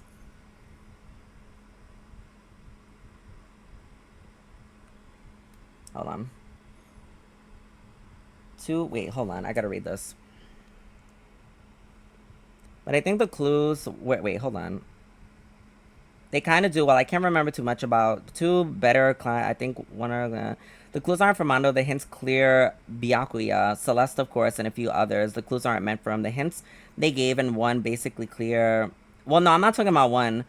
LOL. Well, yeah. You described a mystery, and Mondo did his job because no one knew it was him. I see what you mean, but that's the whole point. That's what I'm saying. I'm just like, when you're investigating, like moving forward, I'm no longer gonna just make assessments based on the evidence anymore, because it's clear the game is never going in that direction. The evidence purpose is to be used in the trial, but you're never going to know who actually did it until they unveil the truth that the other characters are going to reveal during the actual trial itself, which is what I noticed in this one, separated from the first trial, because the first trial was obviously a more easier one, more like the first trial was straight up just based off of the evidence, and there was no getting around it. Not to mention Mans' name was wrote on the wall. This trial was like, okay, we're going to bring up the ante. Your evidence is not going to give you who it is. We know who it is. Your evidence is going to help you reach that. And we're going to basically process of elimination people, which I like. I'm going to say I think it's good because it prevents the player from like knowing shit, basically. It adds that layer of mystery. And there's nothing you can do about it as a player to like get over that. Like, I can't do a side mission. I can't go to a shop. I can't talk to this person 3 times in a row to get extra information. It doesn't matter. They're going to give you just a certain amount, and then it's supposed to be the mystery afterwards that you get for that. Which I think is a great way to do this. Because one thing I thought moving forward was like, how are we going to make these class trials more challenging if like the evidence is being presented and me as a player, all I have to do is put the evidence together. So it makes sense. I kind of like how I like that they're going in that direction for that. Definitely. You should always expect the unexpected going forward. The game likes to fuck with the players a lot. I don't even think it's really fucking with me. I'm gonna be really honest. I don't even think this was fucking with me. I think this is more just like really good setup. I think they set it up in a very vague way with main bullet points to get you like thinking, but I don't think you're ever gonna know. It's impossible, because the game is going to do loopholes like this, or like bring up things from the past or different things like that and whatever that are not a part of the initial investigation. So basically the initial investigation doesn't really ever tell you shit. It just gives you your basis. So moving forward, I'm not going to believe shit, and I'm just going to be like, okay, so it's probably just going to be the least expected individual or some other person that I just didn't think. And I'm going to just use the evidence that I get moving forward, like, to figure this shit out, because the way that it just was not what I expected, I'm like, they made me as a player play through an entire investigation that had only to do like 5 minutes of the first part of the trial. And then the rest of the players are just like, well, I have information here. And now we're dissecting what they reveal. And then I have information I'm dissecting here. And you can use what you learned before to prove what I'm saying is true. So I'm like, if I'm being withheld the full amount of the information that I'm never really going to know from the investigation, I might as well just play the trial to find out who it is. Nope, not the case. Wait, let me go back. So other people were typing. You know stuff, but you'll never know the full picture in the case. Yeah, that's it. Yeah, that's what I'm saying. You're never going to know the full case. You're just going to know. It's basically, so what I think what I'm trying to say is, that's going to be the separation from trial 1 compared to trial 2. Trial 2 basically introduces of vagueness to to obviously the whole case, versus trial 1, we had all of the information we needed. Trial 1 felt more like I had the capabilities as the player to solve the case. I had the information to solve the case, and I had to go through it. Trial 2 was like, I have part of the information, but I have to work through the trial in order to get the full story. So that's the difference for me for both trials. My favorite part is when Byakuya just throws shit in to throw you off. Right, this is why this man needs to die. I hope he's the next death. I really do. I don't like his character. Like, bro, you don't care if you live or die. You're just here for the fucks. Fuck you. I mean, that's how it should work. You wouldn't say never really know, because people notice different things. But this is my thing. I can't sit here and fully go off of just how different players play the game. I have to give credit to the actual game itself. You can't pull away from the game and just say, well, the game does this, but I mean, as a player, this is what I'm seeing and stuff. Because the game made sure that they didn't give you the amount. Because if that is the case, then anyone could have figured out it was Mondo from the very beginning, which is just not believable. That's just not believable that you get that. Because playing this, well, once again, I didn't play this game 15 times in a row. Like, I don't know. I'm sure there's people out there that have probably gone through these trials and stuff to see what they missed and stuff.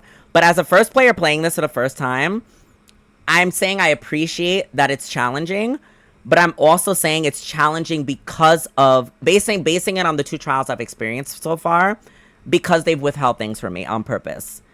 Even though they already painted the picture. Now, granted, I will say it does make sense how he's the murderer. That I will say. I'm not saying it doesn't make sense that he is the murderer. What I'm saying is moving forward, I don't see the point as the player to guess who the person is anymore. I just don't see the point. Because seeing how they set this second trial up, they made it clear that they're moving in a direction of, like, you're gaining a small amount of information and you're going to have to work through it in the trial. Especially considering the fact that 2 of the characters, one of my complaints during the investigation was, why are 2 key individuals just randomly busy all of a sudden and are leaving the fucking crime scenes and I can't talk to them anymore? That bothered the shit out of me. I was just like, okay, so, and then in the trial, when I finally reached the wall, they're like, okay, here I am presenting the information. So I was like, okay, so you have to work through the trial to get there. And then I did think it was Byakuya. And then later on, we revealed it through a slip of the tongue.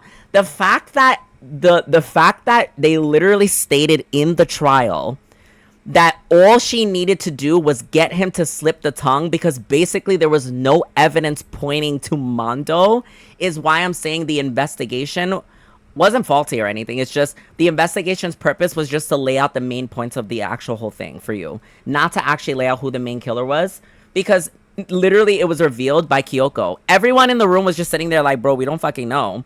And she was like, okay, this is what I'm gonna do because I think it's him. I'm gonna just get him to slip his tongue based on the color of the fucking tracksuit. So I'm just like, what? I'm like, okay, I wasn't obviously gonna get that from the investigation. Okay, and Kyoko be doing her own investigation, but don't say nothing so you can solve it yourself. Because I'm just like, bro, I honestly think these characters just want to die. I think they all have fetishes with, like, possibly dying. Because the way Kyoko and Byakuya were not the killers, and they're both just sitting here like, yeah, bro, figure it out yourself. So you want to die when you have the answer. That's really what it's giving. I meant that more as a character, not as a player. I meant, like, if I was in Danganronpa's, like, universe, I'ma just call them the fuck out. Like, y'all just want us to die. Y'all want to play fucking games and trials and shit. Okay, I have to go back. There's a lot typed. But you'll have, like, 2 or 3 people normally for me. It was 3 people I kind of had an idea about. Right, that's what happened for me. I thought it was either Byakuya I definitely thought it was Byakuya off rip. Toko was my second choice, and then Hiro was my third. Trial 1 was just a tutorial. I think you're leaning into it, remembering you're playing as someone in a game. We know more info because we're playing the game, but we're playing as Chihiro as well. There is a point. There is a point. There will be some trials where the info as the main character is not there. Kyoko noticed the social cues outside of the investigation, and the point is that sometimes you as the hero need your friends to help and info to win the day. You might be reading into this game deeply. What makes it great is because they do this. Most of the characters will have unique dynamics, many being annoying, but it gives a form of importance. I think I just need to clarify what I'm saying. Just to go all the way back.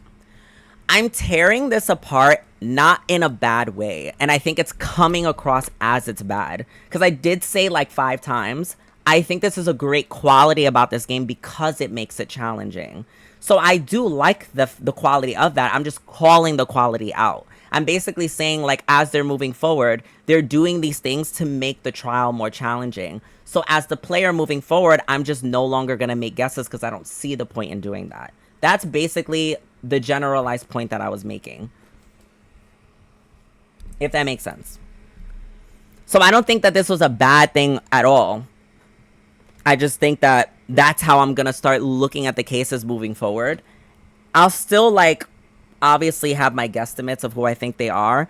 But I'm not going to hold them as, like, heavily. Like, I thought Byakuya was it. Like, I definitely did. I was like, no, it's him. Like, you're definitely him. But there is a point to some of the guesses. I mean, it just doesn't feel like that. The game doesn't make me feel like there's a point to the guesses at that point. Because I'm just like... If I'm... Especially since even Connie pointed out, like, you're going to be relying on your friends in it. If I'm playing a game that I'm going to be... Oh, Jesus, it's fucking hot in this room. Oh, my God. If I'm playing a game that they're giving me a certain amount of information... And my friends are going to have to get me through it, then, like... My trials are just going to be based on, like... only what I have as the main character and what's revealed to me in my investigation. But the truth was not found in my investigation. It was found in what Kyoko revealed later on. My friend who helped me later on. So if that's the case and it just 360'd it through that, then I just don't see the point in me making guesses. I'm going to just... Well, I'll still make guesses for the fun of it. But, like, at the end of the day, I'm still not going to hold weight on them. Because knowing that this game can 360 shit like that, I'm going to just kind of go along with the cases and see where it takes me. Like Brooklyn says the trial is really part of the investigation. That's a good way to put it. You know what? That's a good way to look at it. The investigation is the trial. Because you know what? Makoto did bring up a few times. He did say, what did he say? He said, we need to stop and talk about this again. So, like, he wanted to constantly re-deliberate and essentially investigate the case.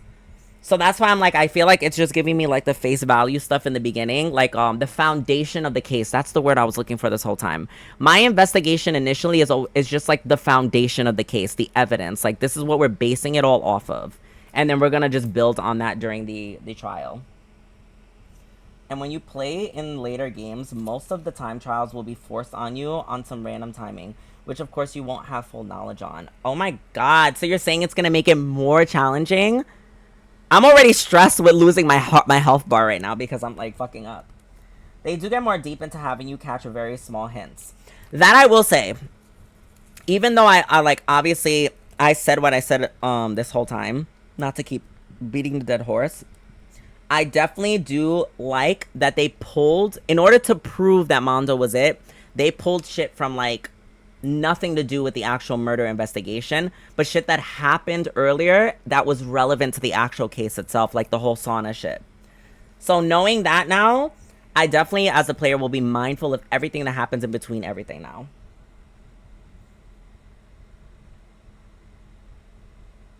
These games push your thinking to the limit. Yes, they do. That interlude thing Savage mentions were beyond annoying, and 2 was extremely bad with it.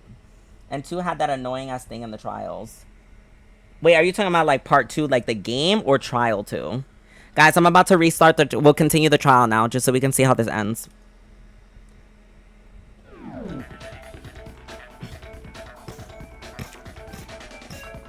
Weird how you look at it. There is a rule about loaning your handbook to another student, but if they're dead, they're not a student. It's kind of a gray area, I admit.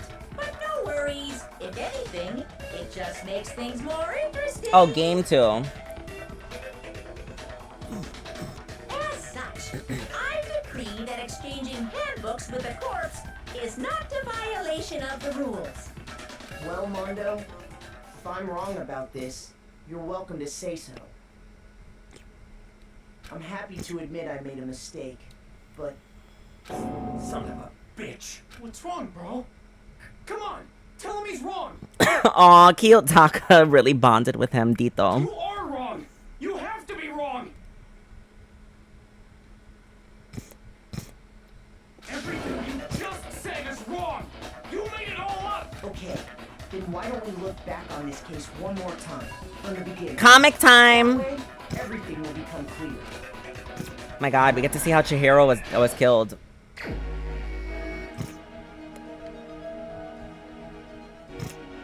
Okay, but can we admire the fact that Celeste is a baddie? Like, look at this bitch on the wall, though. Like, she's still my favorite character. I literally don't care. Alright. So she was Act 1 over here grabbing her shit. I don't care. I'm still gonna refer to her as she.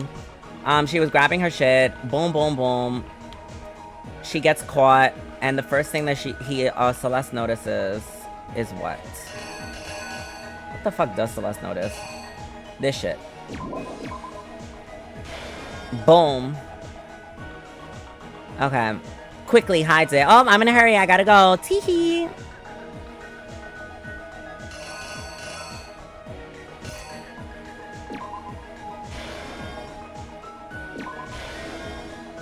Okay. I hope I'm doing this right. Wait, ooh? Oh, wait, no. I gotta be careful. Hold on.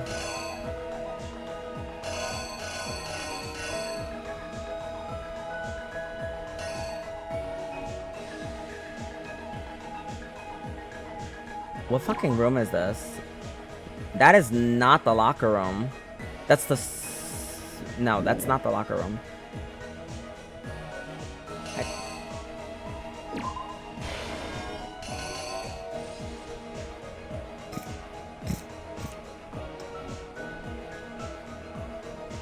Oh, so he knew the whole time.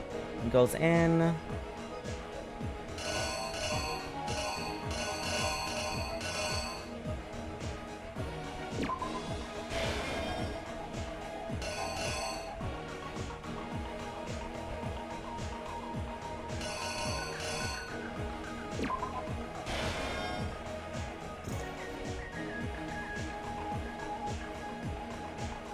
Rolls up the carpet.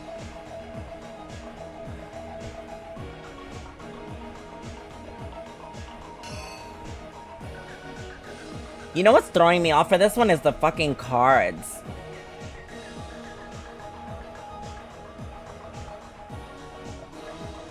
I mean, to be fair, everyone here would be wrong because who's to say that that isn't how they identified? They're dead. And if they identified as she the entire game and never corrected anyone, then we're just misgendering them because people don't support trans people, and that's just what I gotta say. That's it. They would have corrected the pronouns the whole game if they wanted to, secret or not. So if they accepted she, I'm gonna continue since they died.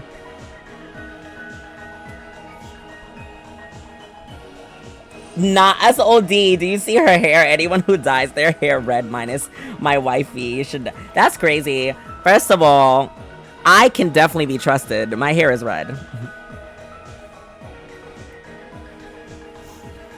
I need help, guys. What these fucking cards are throwing me off. Like, he rolls up the carpet.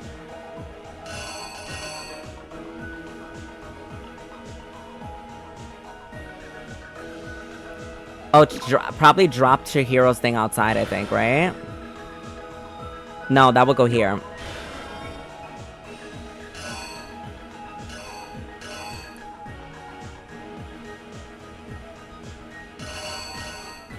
I don't fucking know, bro.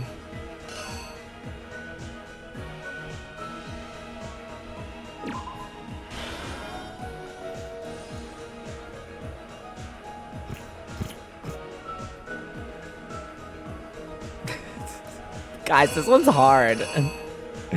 I literally don't know how to do this based on these pictures. I'm struggling. Wait, is there a picture part over here?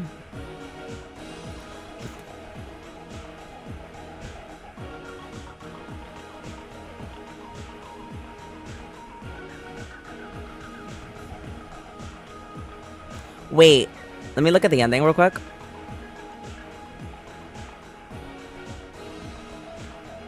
Okay, no, so he didn't change the picture, so the other guy changed the picture.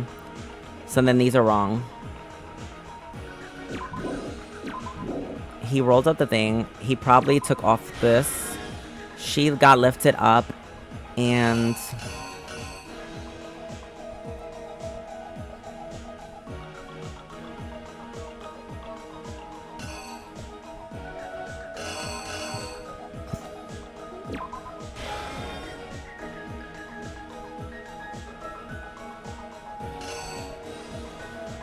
I don't fucking know, bro. I'm gonna just do this shit and hope it worked.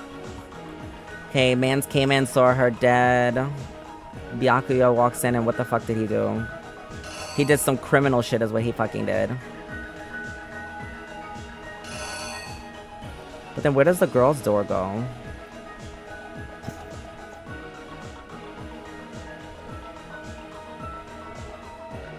Maybe this is wrong. Maybe it's the girl's door? He goes into the girl's door. And what is the first thing that this man notices?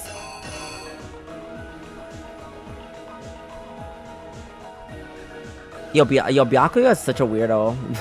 He is such a weirdo for this.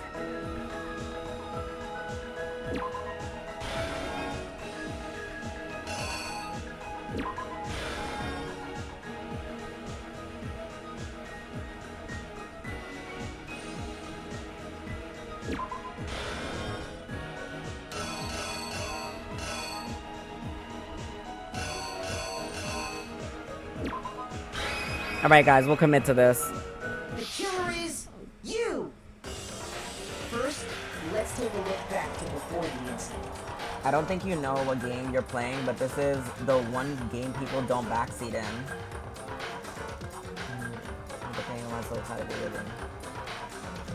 I swear, the more I play this game, the more I'm just like... Y'all would just hate me for what the things that go through my mind. I realize that I'm entering a community that is very passionate about this. Because I'm like listening to y'all and I'm like, I didn't even fucking know, bro. I'm just here playing this game right now. And y'all just want to watch me suffer.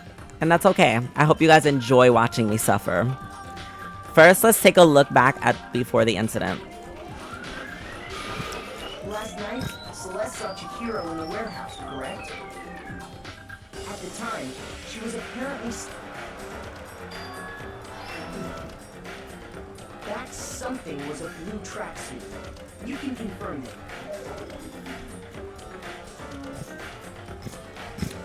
With bag in hand, she made her way to the locker room. Specifically, the boys' locker room. But how could the victim, who was apparently a girl...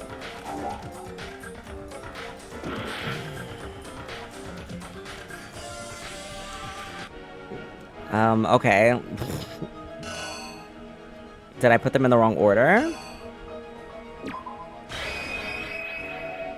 Here's exactly what happened. I'm definitely gonna die, and that's fine. These pictures are kind of confusing. With bag in hand, Chihiro headed out. It's like I know the story, but they make these vague-ass comic strip pictures, and I'm like, fuck, I just need to figure out what they were drawing here. And that, like... But how could the victim, who was apparently a girl, access the boys' locker room? Okay.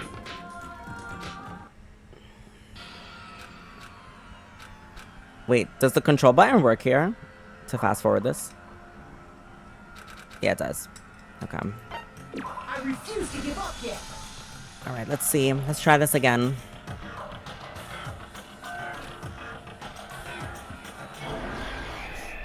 Climax interfere. Okay.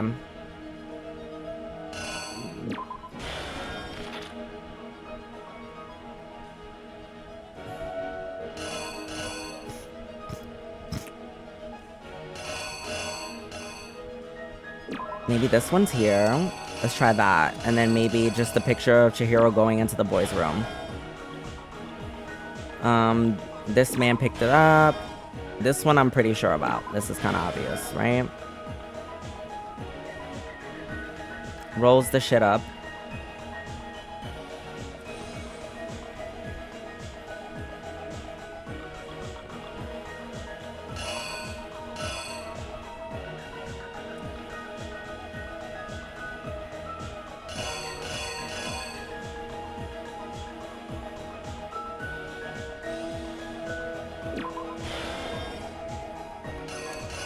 We making just guesses at this point, y'all.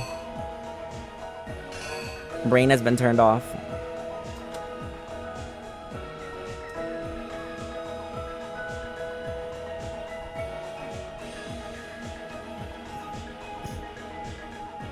Wait, before he picked up Chihiro, he cleaned up the room and switched everything the fuck around, right? I have a door. Well, I can't go by that because the last trial, there were things that I didn't even use and I still won. We know the cord is going to be there. Let me fill in those as I move forward. First thing he did was start his kink. Then he wrote the shit on the wall. And then this shit.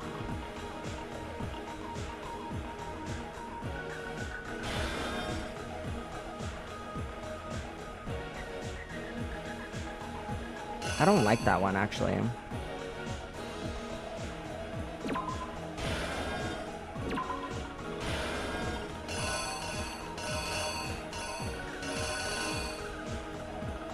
It's me just sitting here like... Okay,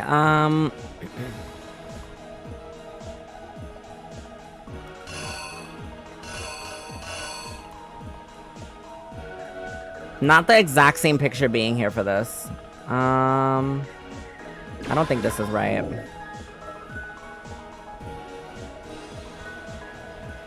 What the fuck?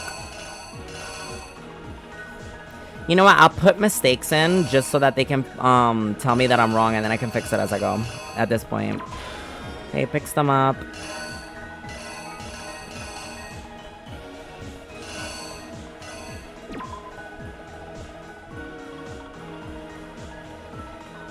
No, that wouldn't make sense either. Maybe that? Opens the door, goes inside. Oh! Okay, wait. No, this makes more sense here.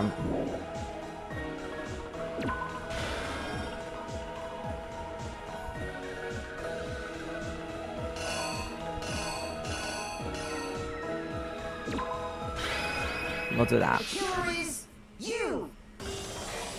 First, let's take a look back to before the incident.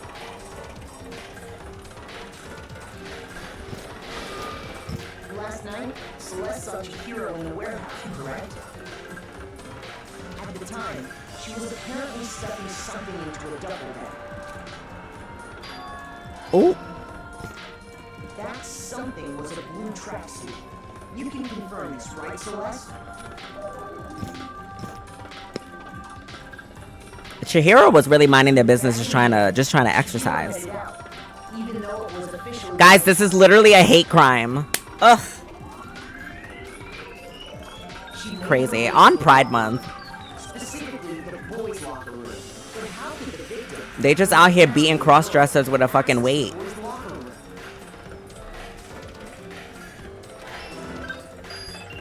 Oh, okay, I was right. Simple. Because she was really a he. Which is why he was able to use his own handbook to gain entrance to the boys' locker room. What's inside? He met with someone there. And the person he met was the one who killed him.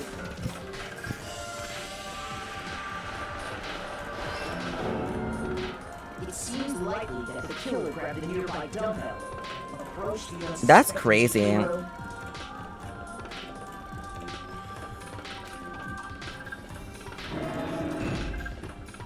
and attacked him.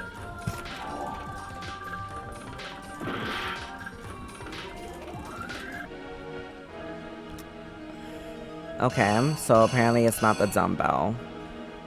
Oh, it's probably the stain on the wall. It's probably this shit. Let me go back and grab that.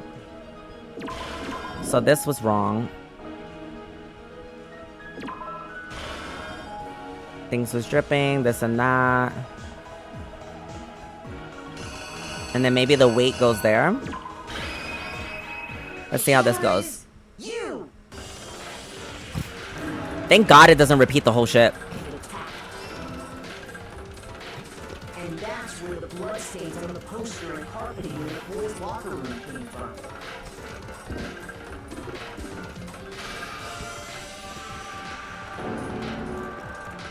It was likely in the heat of the moment. The body was arranged, but the murder...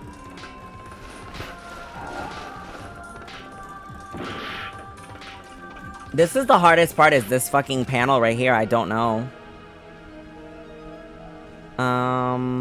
If it's not that, it has to be that. Picks up the body and then tries to go. Let's try that. You! Which is why the killer hurried, then removing the...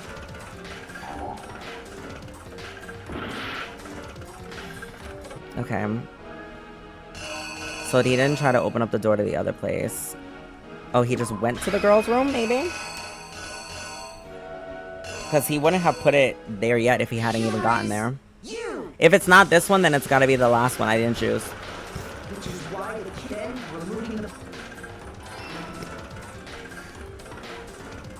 And finally carrying the quote, girl's handbook was necessary to get into, but this alone doesn't prove that the killer was necessarily a girl. After all, Sayaka and Junko's handbooks had been placed in the main hall. Using one of those, a boy could get along. I'm gonna die again.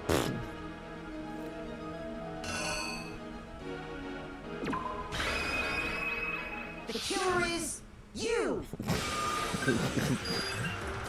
After all, stop using one of those. And that's exactly the carpet and the poster they brought with them. They got to work. They changed the layout of the boys and girls rock. Byakuya's weird as fuck, bro. But no, Byakuya discovered the body and decided to intervene in the situation. So, he went and grabbed the extension cord from the library, and then he got it. He used the cord to string up Chihiro's lifeless body.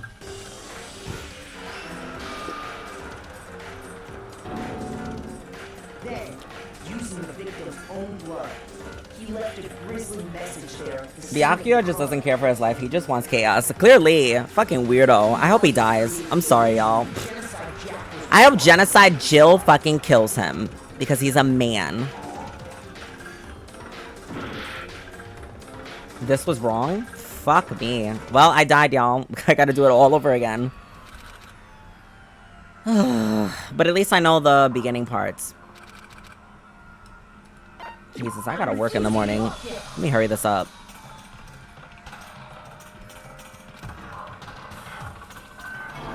Alright, we got this.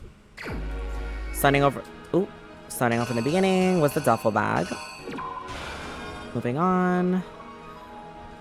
He badged in, went into the men's room. Okay, what is this? He picked up the dumbbell. Attacked Chihiro. It got on the poster. He rolled that up. He took this off. Picked them up. And then, where the fuck did he try to go to? I think he went into the girls' room, right? Yeah. Tried to badge in. Blah, blah, blah. Put this up. Was done. This dude's a weirdo. He did this. And then he wrote the message up. Now, this is the last slide that was throwing me off. So, it wasn't that.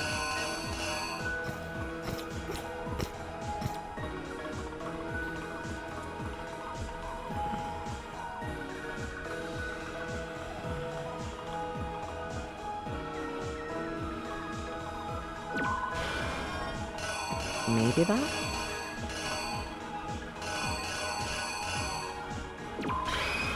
Let's see if that was it.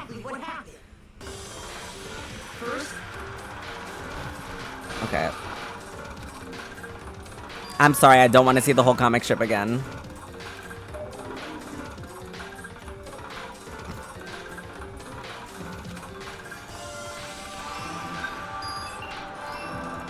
Poor Chihiro. Chihiro just wanted to work out safely and get stronger with a friend. And that friend said, fuck you.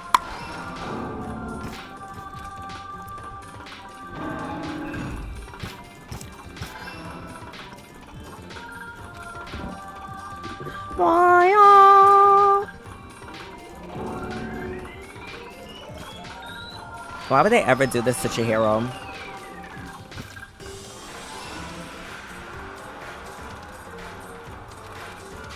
Okay, here we go.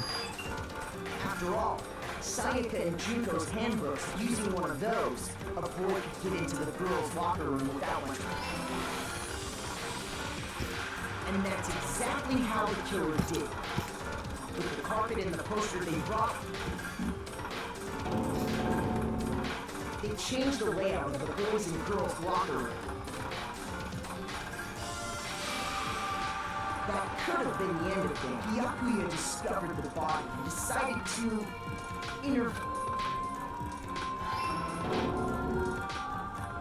So he went and grabbed. So graphic. To string up Chihiro's lifeless body. First of all, can we talk about the fact that that extension cord is long as fuck, bro? Got some 200-foot fucking extension cord. Then, using the victim's own blood, he left a grisly mess. He wanted to create the illusion that Genocide Jack. Okay, so the door wasn't it. So it wasn't the door, and it wasn't this one, so it has to be this? Let's try this one. The killer is you! Okay. And around the same time that Byakuya was putting together this facade, the killer, having already disposed of Chihiro's bag and other belongings, arrived at the Sun. There, they planned to destroy the last piece of evidence, Chihiro's handbook.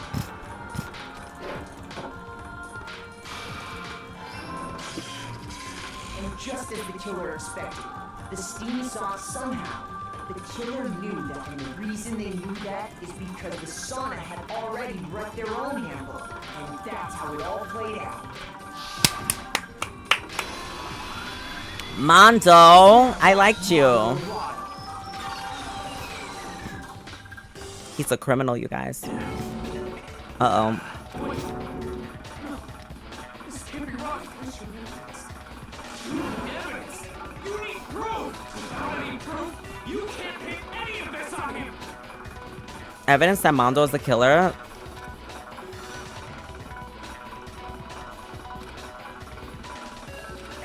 A new element has been added.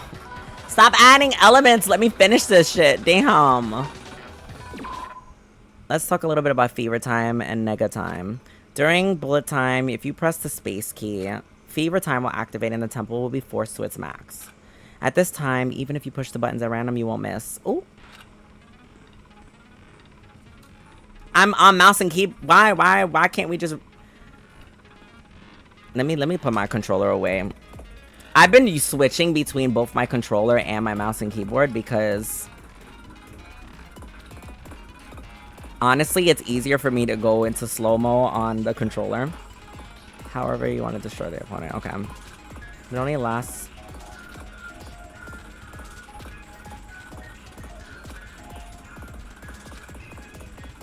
Tempo marker disappears, making it a bit tougher to hit points in rhythm. If you were to activate fever at this point... No, never mind.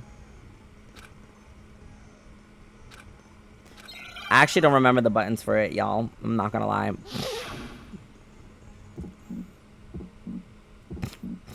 Show me some evidence. You're wrong. I won't listen. I refute you. False. Show me some evidence. I won't listen. False.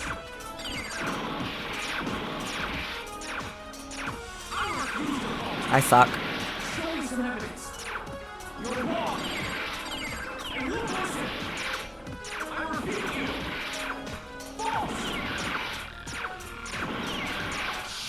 Show me some evidence. I wanted to skip that because that shit was doing a lot. That shit was doing a lot. Once it disappeared. Taka screaming at defending his boyfriend. Right, they had a good time in the sauna, and that was enough. It's wild that the one that's mad is Taka and Mondo isn't even fighting. That is kind of crazy. We knew it's Pride Month, I'm telling you.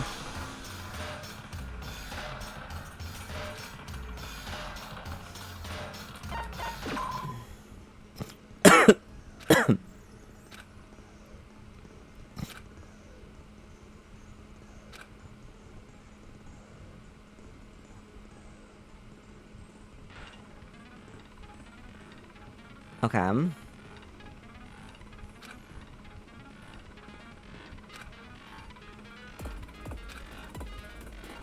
Oh, I get it. Okay. Okay, this makes sense.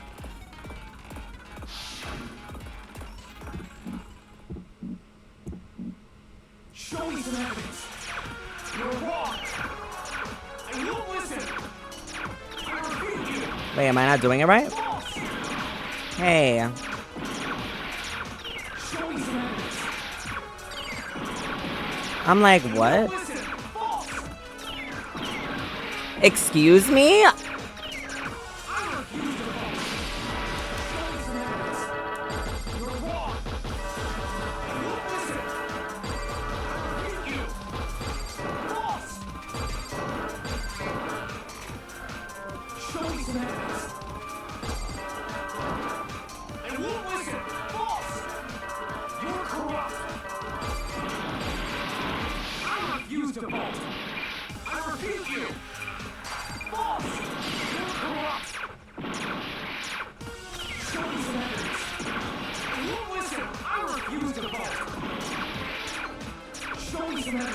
I don't understand why I can't. I'm confused. You're supposed to right click in order to target a statement. But even though I'm hitting on tempo, it keeps telling me that, so when I hit on tempo, it gives me points. It says, okay, 1, 2, 3, like it gives me for the combo. So my confusion is, if I'm hitting for the combo, why am I not allowed to target if I'm doing it properly? Ciao. I should have put this shit on easy mode. This stupid ass tempo battle. I refuse to give up yet.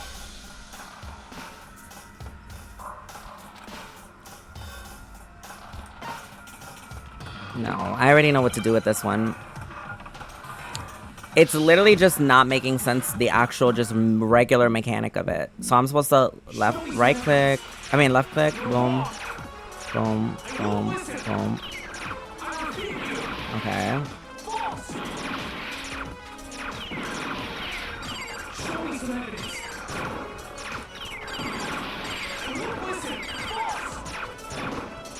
Okay.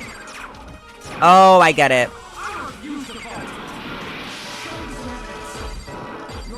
Okay, I get it now. I figured it out.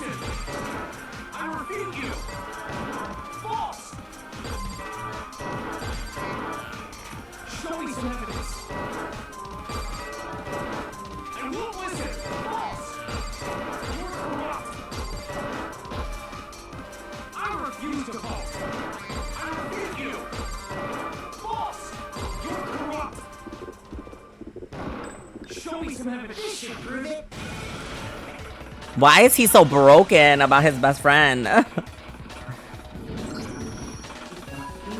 far as right, Mario must have replaced his broken handbook with new ones. In which case, we can just check each of our handbooks right now. Once we do, You don't gotta do that. Yeah, I did it. I killed him. Wow, he owned up to it. As you should.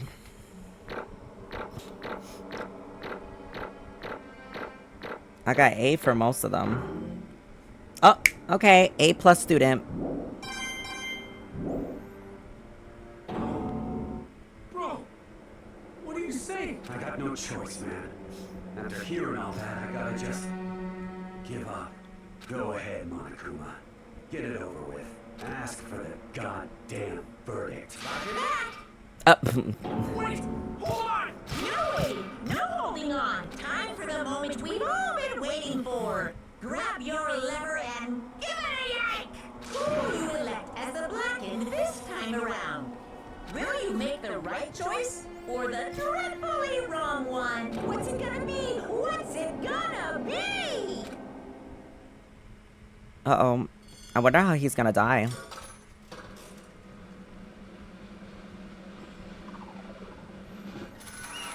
Oh!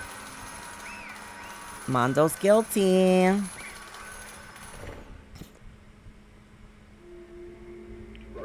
What?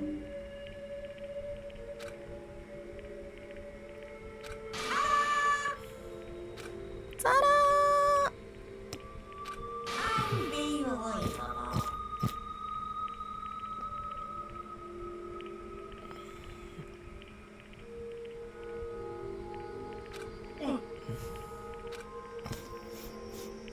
Sorry. What is this? Dang, this man is having a breakdown. Now then. Actually, Watch this shit be something he was in love with him.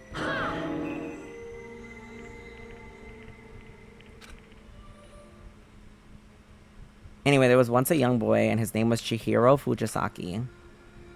He had an extreme inferiority complex regarding his own lack of strength. You're so weak even though you're a boy. He'd heard things like that for so long he could remember it, and he couldn't overcome his weakness. On the contrary, he tried to hide and buried himself further and further into that weakness to take on the fragile form of a young petite girl. Damn, so his mental trauma fucking put him in this role. He had chosen this as his way out. Now nobody will be able to say anything about even though you're a boy. And no matter how tightly he wrapped himself in that shell, the inferiority complex had already taken root deep inside of him and was not easily weeded out. As it turned out, the shell was completely empty. The complex didn't disappear. Instead, it only grew stronger and stronger. I'm weak. Wait. Once the killing game had begun here at the school, he had no choice but to accept this fact. After all, this world is survival of the fittest. If you're not strong, you won't survive. And then the lovely, hateful Monokuma announced revealing the embarrassing secrets, which of course included Chihiro's embarrassing secret, which I was more than willing to divulge. Even though he dresses like a girl, Chihiro is actually a boy. And that was something Chihiro couldn't let anyone find out, no matter the cost. If that was revealed, it would be the end. The hardened shell would crack and the armor would fall away. Without a doubt, those around him would torture him more than ever before. Everyone figured being thrust into such a dilemma must have sent him spiraling into despair. And yet... I'm sorry. I don't really want to talk about it right now. Right, he was willing to talk about it later. Annoyingly, he used the thread of discovery to motivate himself to become stronger. That's right. I want to change. I'm going to get stronger and accept who I am. Strong enough that when someone says, even though you're a boy, I'll be okay, I'll get better. With that thought at the front of his mind, he resolved to take immediate action. And so, that day he made a commitment to begin exercising, and he was prepared to retrain his mind and body. Damn, I feel so bad for Chihiro. That would be the first and only chance he would get at it. When he decided to start exercising, he thought it would be good to ask for someone's help. But he wanted to tell the person his secret first, and then ask them to help him from there. The person he went to, it was me. Yep, it sure was. The biker gang fella had been painfully clear about how important his manly promises were. So Chihiro probably figured that even if he confided in Mondo, his honor would make him keep her secret. Plus, Mr. Macho Mondo was a very symbol of a strong man that Chihiro had aspired to. Maybe talking to Mondo about it would help give me some courage. So he went and he asked Mondo to help him get stronger. That was his aspiration. He thought that only with Mondo's support would he ever be able to come close to that. Correct. So then that must be why Mondo did what he did, to keep the promise he'd made to Chihiro. Huh? Did what he did? You mean that's why Mondo carried Chihiro from the boys' locker room into the girls' locker room? Indeed. Yes, that's exactly what I mean. Wasn't that to cover up what he'd done? Certainly. That could have been part of it, but I don't think that was the main reason. The real purpose was to keep the promise between men he'd made to Chihiro. But how does moving the body keep his secret? Because if everyone knew he'd been killed in the boys' locker room, then everyone would have been arguing about how she got into the boys' locker room. Once that started up, at least a few of us would have immediately begun to suspect his identity. So, he tried to protect Chihiro's secret by putting him in the girls' locker room and stealing his handbook. Then Mondo did all that to keep the promise he'd made to Chihiro, who he'd killed. Why would he do that? So he's trying to be an honorable murderer? Bro, the more I hear you talk, the more I don't understand. I mean, you guys just trusted each other, right? So why did you... Because no matter what, I didn't want anyone to know. I knew it. He liked... Watch him. I told you fucking liked him. Watch him be some shit like that. The possibility of having your... No. Oh, never mind. Sorry. I just wanted it to be some gay shit, low-key. Embarrassing memories. It's impossible. Nothing could have been that bad. Something he didn't want anyone to know, even if it meant killing someone. It's impossible. How many times must I repeat myself? To judge others by your own standard is the height of folly. Even if you can't comprehend it, he obviously can, and that's all there is to it. Well, while we're on the subject, why don't I tell you? That embarrassing memory, that secret he didn't want anyone to know. You know what Mondo did? He killed his own brother.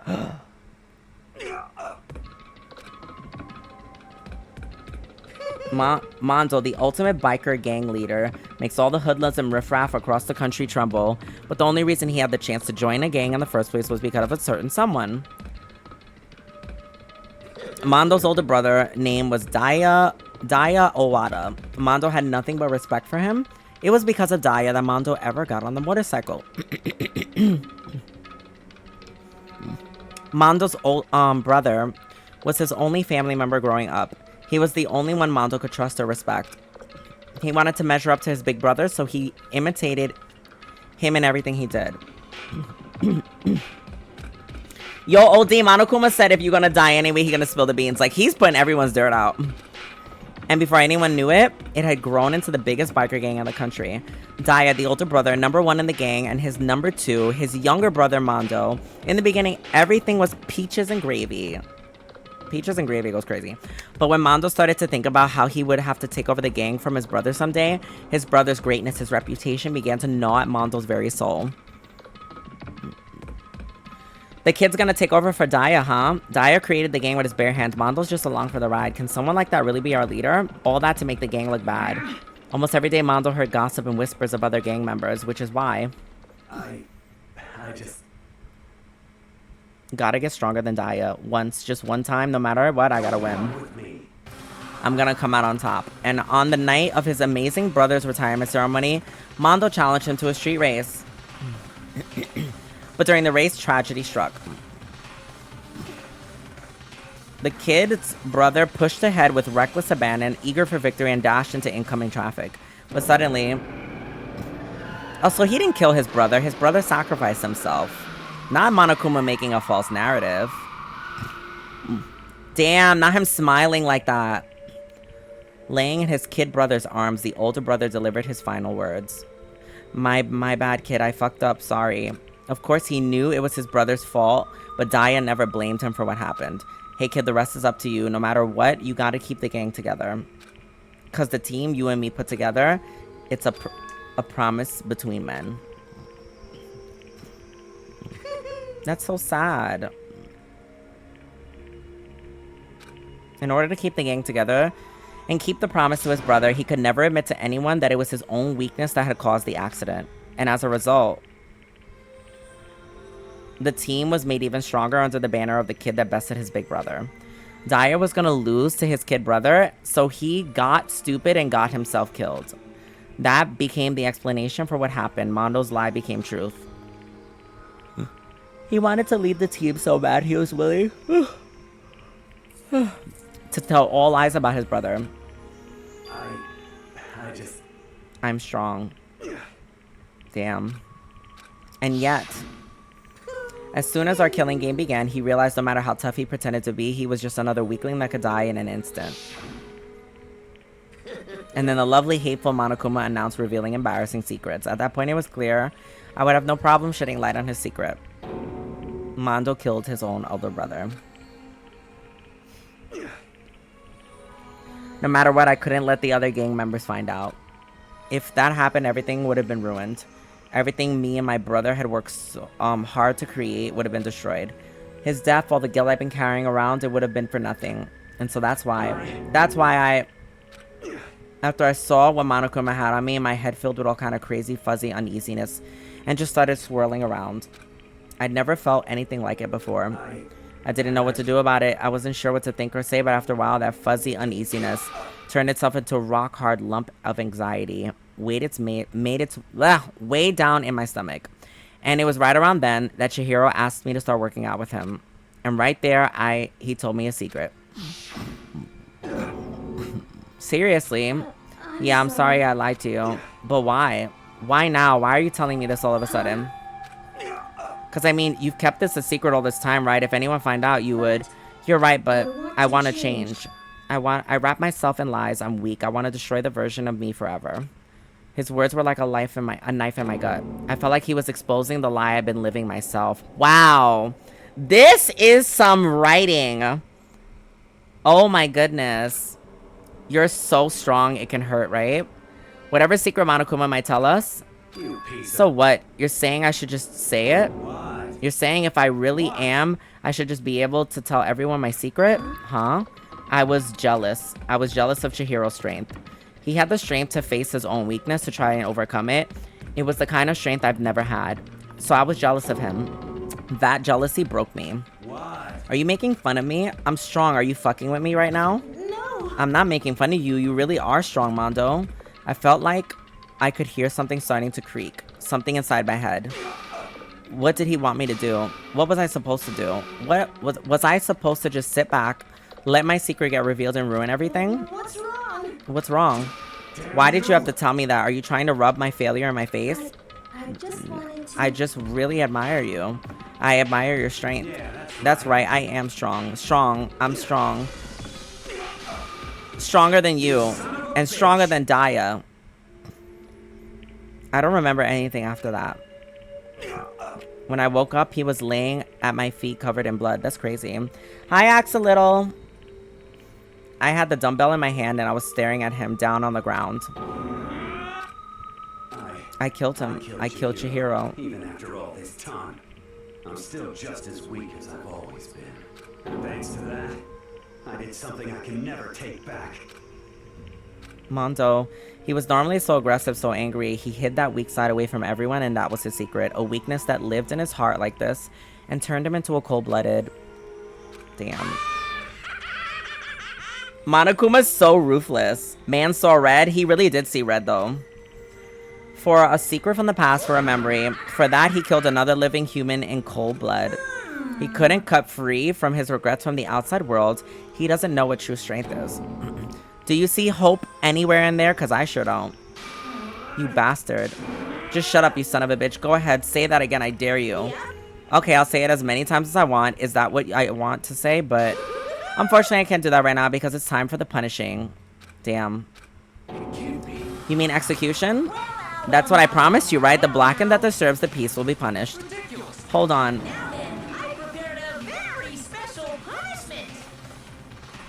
Uh-oh. A special punishment for the ultimate biker gang leader. Wait.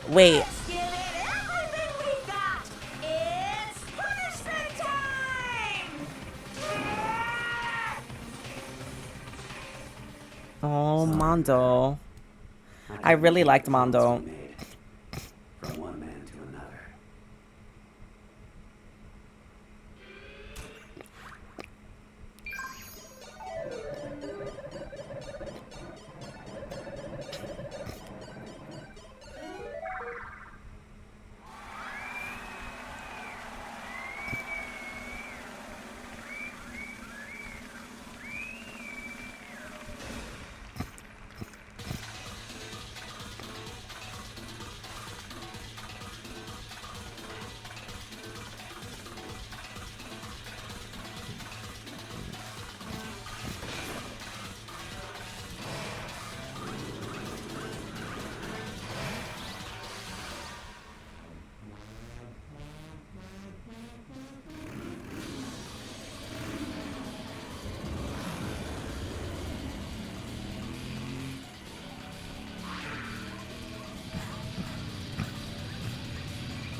Excuse me?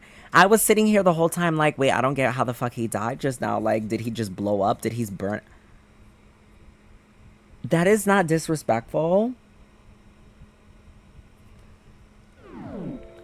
It can't be my brother. Another murder and another execution. I want to feel again. Oh, Makoto. Everyone's lives are taken so lightly here. I feel like I might be going mad. Maybe I'll just let it happen.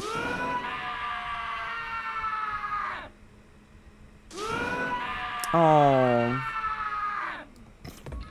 Taka's sad screams invaded our skulls. We were each forced to realize once again. But he, of course, he had to. What a disappointment. This is the end of the game. Byakuya? You're completely insane, you know? A game? One of our friends is dead. Do you realize that? Of course I do, because this is a game of life or death. I don't have anything to say to you. I don't have a response except that. I just don't understand why. Why did you go out of your way to disguise Mondo's crime? What? Why? Isn't it obvious? Because it made things more interesting. His voice was calm, emotionless, like the voice of death. It chilled me to the bone. Last night when the murder took place, I was in the library as usual. Honestly. So you ignored the nighttime rule. That rule never mattered to me. I don't recall agreeing to it. Well, I don't particularly care, but please continue. The night grew late, and I decided to return to my room, which is when I stumbled upon him. I spotted Mondo coming out from the girls' locker room. After he'd gone, I looked inside and saw the corpse. He was such a fool, he didn't have the slightest idea that I'd seen him. Well... That's right. But at the beginning, how boring it would have been. I mean, what a waste of time to have the answer revealed right at the beginning. Which is why I decided to lend a little helping hand. I thought it would liven things up. You did all that to liven things up? So after hearing about Genocide Jack from Toko, you decided to use that to create a fake murder scene. If we hadn't figured out who'd really be done it, you'd be dead too, right? Well, obviously, I would have revealed the truth before it reached that point. Of course. Byakuya turned and looked me right in the eye. I could feel his sharp eyes piercing into me. Thanks to a certain remarkable someone, it never did. And I was able to perform an interesting experiment. Once I do decide to become blackened, I now know who I'll have to watch out for. That's crazy. So that was your reason. Are you satisfied? Indeed. Yes, we're done listening to your story. Moving on. Hey. There's something I'd like to ask Monokuma. What's this? Oh, I'm up next. You like to perform these elaborate executions each time, correct? My question is why? Do you like them? But you know this punishment, this despair, it's not just for you. All this punishment, all this despair is my gift to mankind itself. You're over-exaggerating. I am not over-exaggerating. These punishments are meant to transform all hope into despair. What do you mean? Mean? Okay. Good grief, I don't understand why you'd pick apart every little stupid thing. Whatever, it doesn't matter. In the end, I'm gonna stand alone as the victor, and then everything will be revealed to me.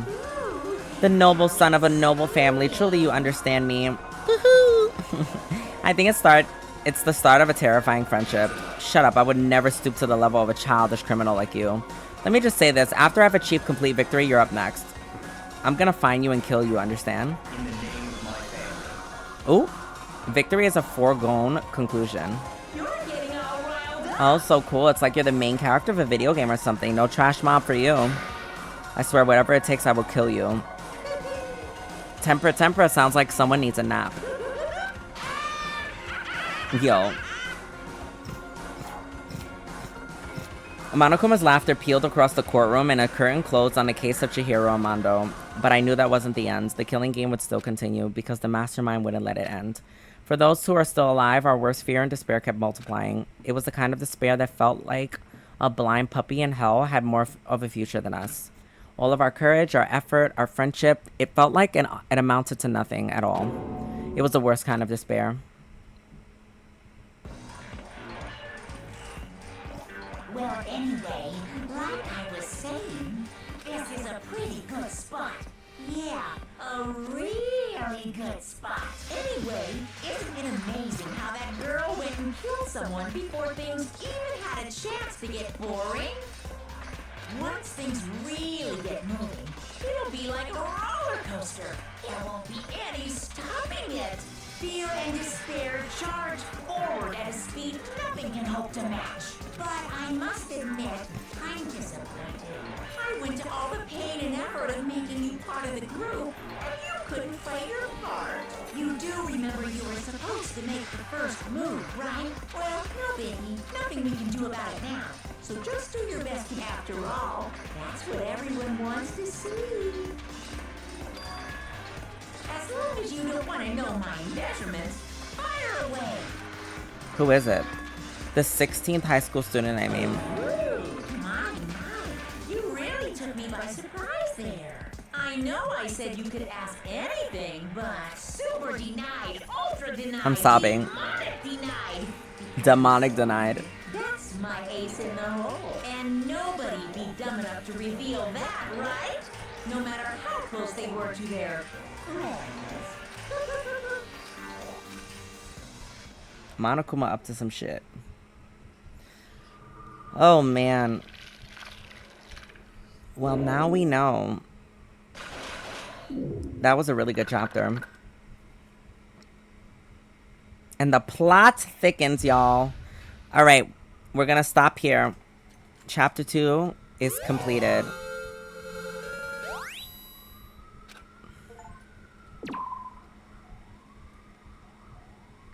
All right, y'all.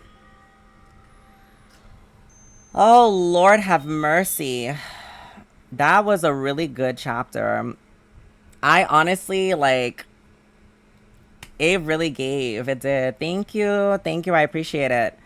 I'm looking forward to seeing who's next, unfortunately.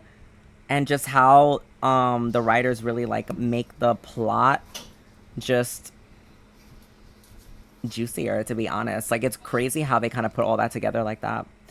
But yes, that being said, thank you all for tuning into the stream.